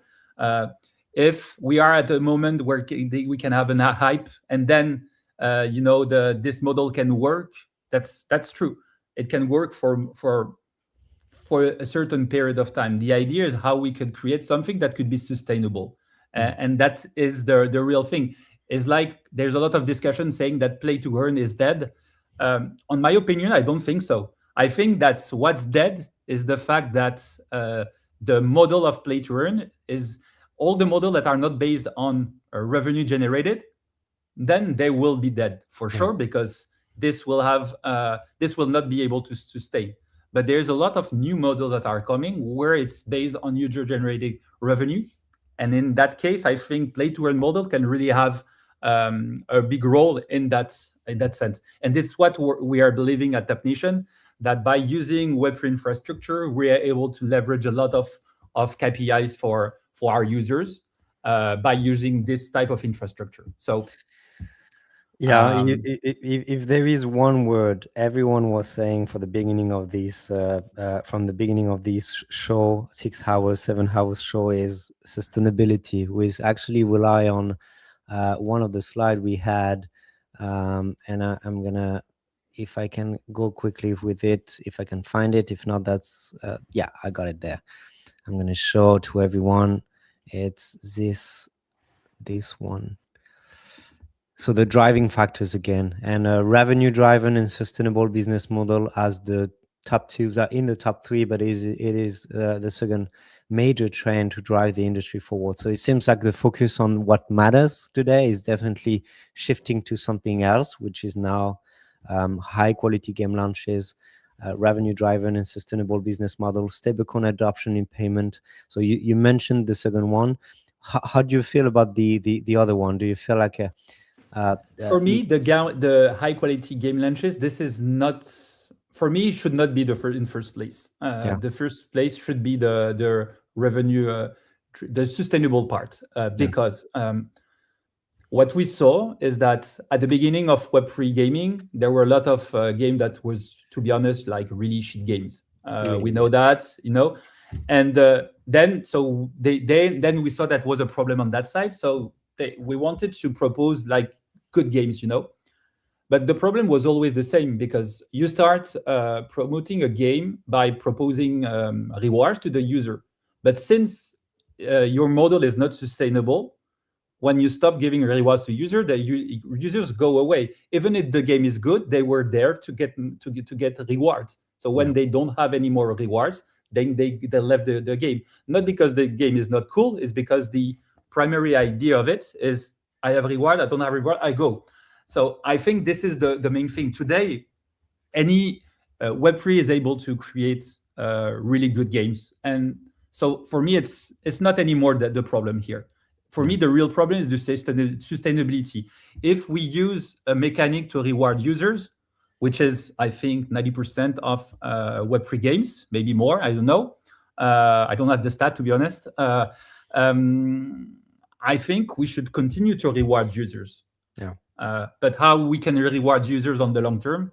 By creating something that depends on the revenue that those users generate to us. And it's quite the same. The problem of user acquisition in Web3 is also the same. Is about to acquire new users, you need to have a return on investment that is positive. If you don't have it, so it's always the same. It's always this, I think, this really important thing about how our model can be applied to depending on the revenue that is generating for us. And that's the big challenge, And when we will be able to solve that, then we will be able to scale more games and to, to create something that could be really worth it. I love it. Go ahead. And last, regarding the stablecoin part, I think stablecoin will have a big impact because it will be much easier for users to, and even mainstream users to interact, with Web3 games. That will be easier than receiving a specific token that you have to do a couple of stuff, to convert it. But I even think that even a token can have a good impact if there is the good storytelling and the good flow, That was for the one of user. my questions, because let me know if I'm wrong, and I would love to, but your experimentation were based on partnership with ZBD, so the reward was Bitcoin, if I'm not mistaken. Arbitrum, so you have some orb as well as a reward. So it's I wouldn't say speculative token, that's wrong to say that, but a very evolutive in prices, I would say, which is not a stable coins. So how do you see, what was it challenging? Is it challenging to deal with these kind of tokens? And do you see stable coins to be easier for you as a company to handle reward? Stablecoin can be, the problem with stablecoin is also regarding the regulation. Rewarding sometimes token, it's easier than rewarding a stablecoin because you not have to enter a specific regulation. So that's the first thing. It depends on a lot of things. So that's the first thing. The second is, of course, rewarding a stablecoin is better than rewarding like a token, because most of the user, well, for example, on our game, for most of the users that are coming and play, they are not here to win, for example, arbit from coin because they think that the token will take 100%. They're playing and want to give it because it has a monetary value, and then they can convert it. So on that front, I think that stablecoin will be an easier way, of course, to onboard users. Definitely. At the same time, using stablecoin in an ecosystem is taking off also a lot of value of what could be the value of an ecosystem, by having a central token that can, be used for a lot of different stuff. But it should have a real utility. And that's also the problem about a lot of games and tokens that launch, is that there is no real utility unless speculation. So, it's always difficult to answer that question, but 100% sure that stablecoin for mass adoption is clearly one of the key to better onboard users and make them play easily without having those consideration about having a token that take 20, lost 50%, etc. Lead us to the user journey of someone who is, I'm not sure if it's still the case, you tell me, but a player of the RPG you have, so Monster Squad Rush, where you implemented some sort of reward with arbitrum and sequence. Lead us to the path of these users, which will be at some point introduced with this aspect of reward using blockchain. What's happening in his or her side? Yes, of course. One of the first thing is because of the game. It's already a profitable game. It's already a game that have good metrics. So one of the first thing is that we don't want to break that, So we need to be cautious on that. So one of the ideas is to use our classic acquisition channel that we have. Then the user install the game, start playing, and that's at a certain level 3, 4, 5, depending on the game. Generally, let's say that is about 5 to 10 minutes playing the game. Then they will receive like a pop-up explaining that if they want, they can interact with the rewards mode that give rewards to the user by playing, engaging, etc. The user can decide to go with it, and they also can decide not to go if they don't want to go. That's also important because when we're proposing, even if everything is under the hood and everything is seamless, we want people to know that it's token, and so crypto they will win. So we need to give the possibility to users that don't like Web3, that are completely against it, and I accept that. And there is a couple of a certain type of players that are like that. So if they don't want, they don't have to. And then the user just have to create their profile, which is a one-click creation, and then you have already the wallet that is created. Then they just have to play the game. And there is, depending on the partnership, there are these different ways. They can interact with daily leaderboards. So they play, they complete, they win levels inside the game. And more points they will have, more they will be high rank. And the idea is to reset every day and reward the top 100, top 200, and to top 500, depending on the number of users that engage in this leaderboard, to reward the activity of our users. And the idea of doing that daily is that we can make some re-engagement all the time, So when a user discover a game at a certain moment of the day, they know that if they are playing tomorrow, they will be able to win. Of course, if they arrive in the middle of the day, that will be hard for them to compete with users that are started, from the beginning. So that's one of the ideas. There's also quest system, but everything is based also, on metrics that is like, for example, on game that is based on ads revenue. So watching interstitial, there's also rewarded videos for users if they want to get some extra points on their score, stuff like that. So this is one of the key. And I can say something that we're working right now that is quite interesting is that we have now the tech to be able to know in real time the revenue generating by a user in terms of AIP, NFT, but also in terms of ads watched. And that's really interesting.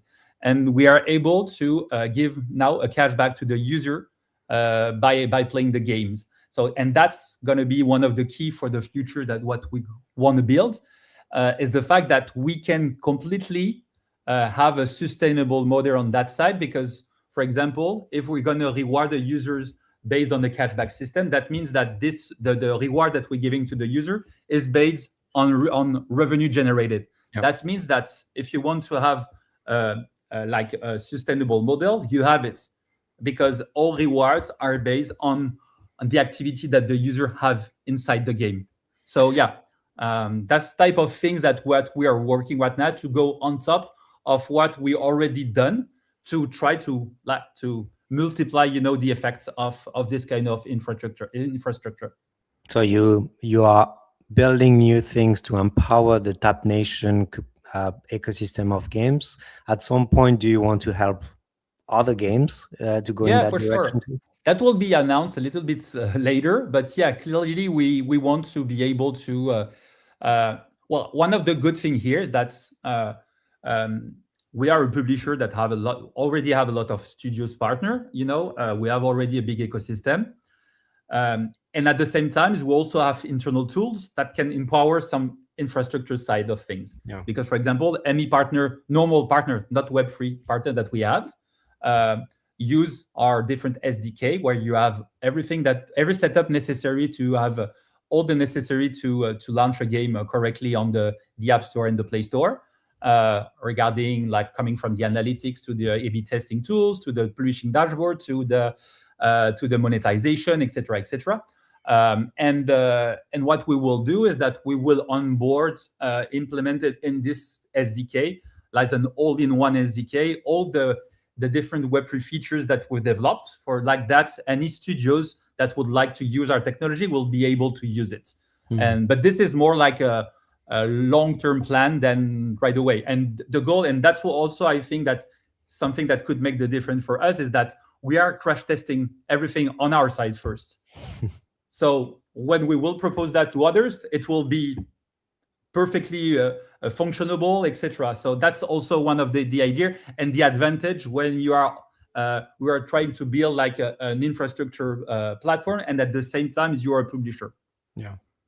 Last question for you, and as I had for the others, do you have one prediction you would like to make for 2026 is in our ecosystem? Positive, negative, your choice. I don't really know. I just know that, to be honest, I would like to know, like everyone.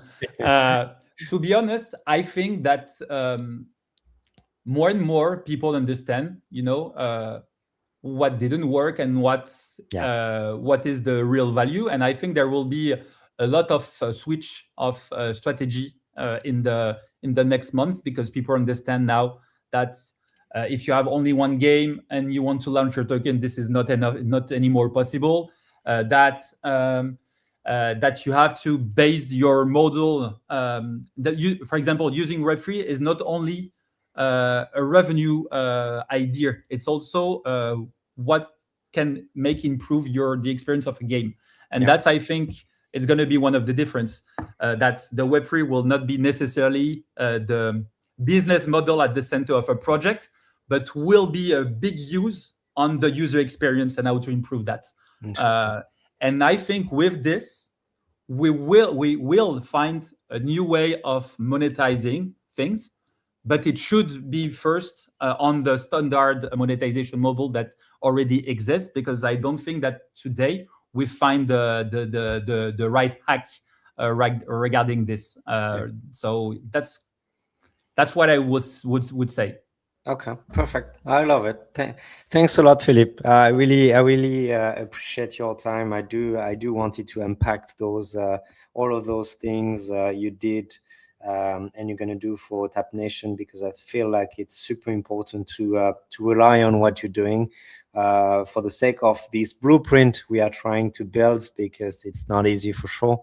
But well, I asked for the prediction because we had one. I have one. I'm not even sure it's going to be, but I do think it's going to be.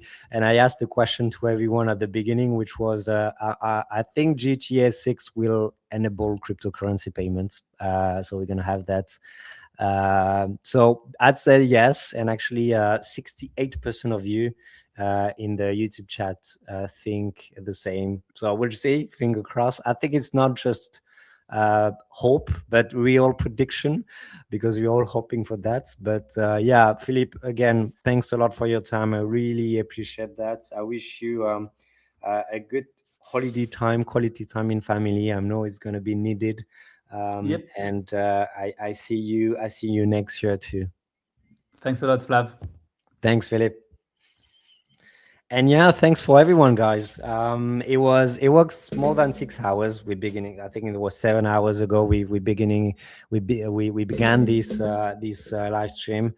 I was very happy to have it with all of you. We were massive in terms of numbers. Like just right now, you are more than 350 across different channels. I really appreciate you sticking with us. I do think we got so many interesting insights as per the takeaways of the report. You can find the report on our website, blockchaingamealliance.net. You have in the homepage. And I wish you a very good end of the year as well for every one of you. I had fun. It was long, but I really didn't see the time going. So I think we're going to do it again. And I wish you the best end of the year possible. If you have any questions about what we do in the BGA, please let me know.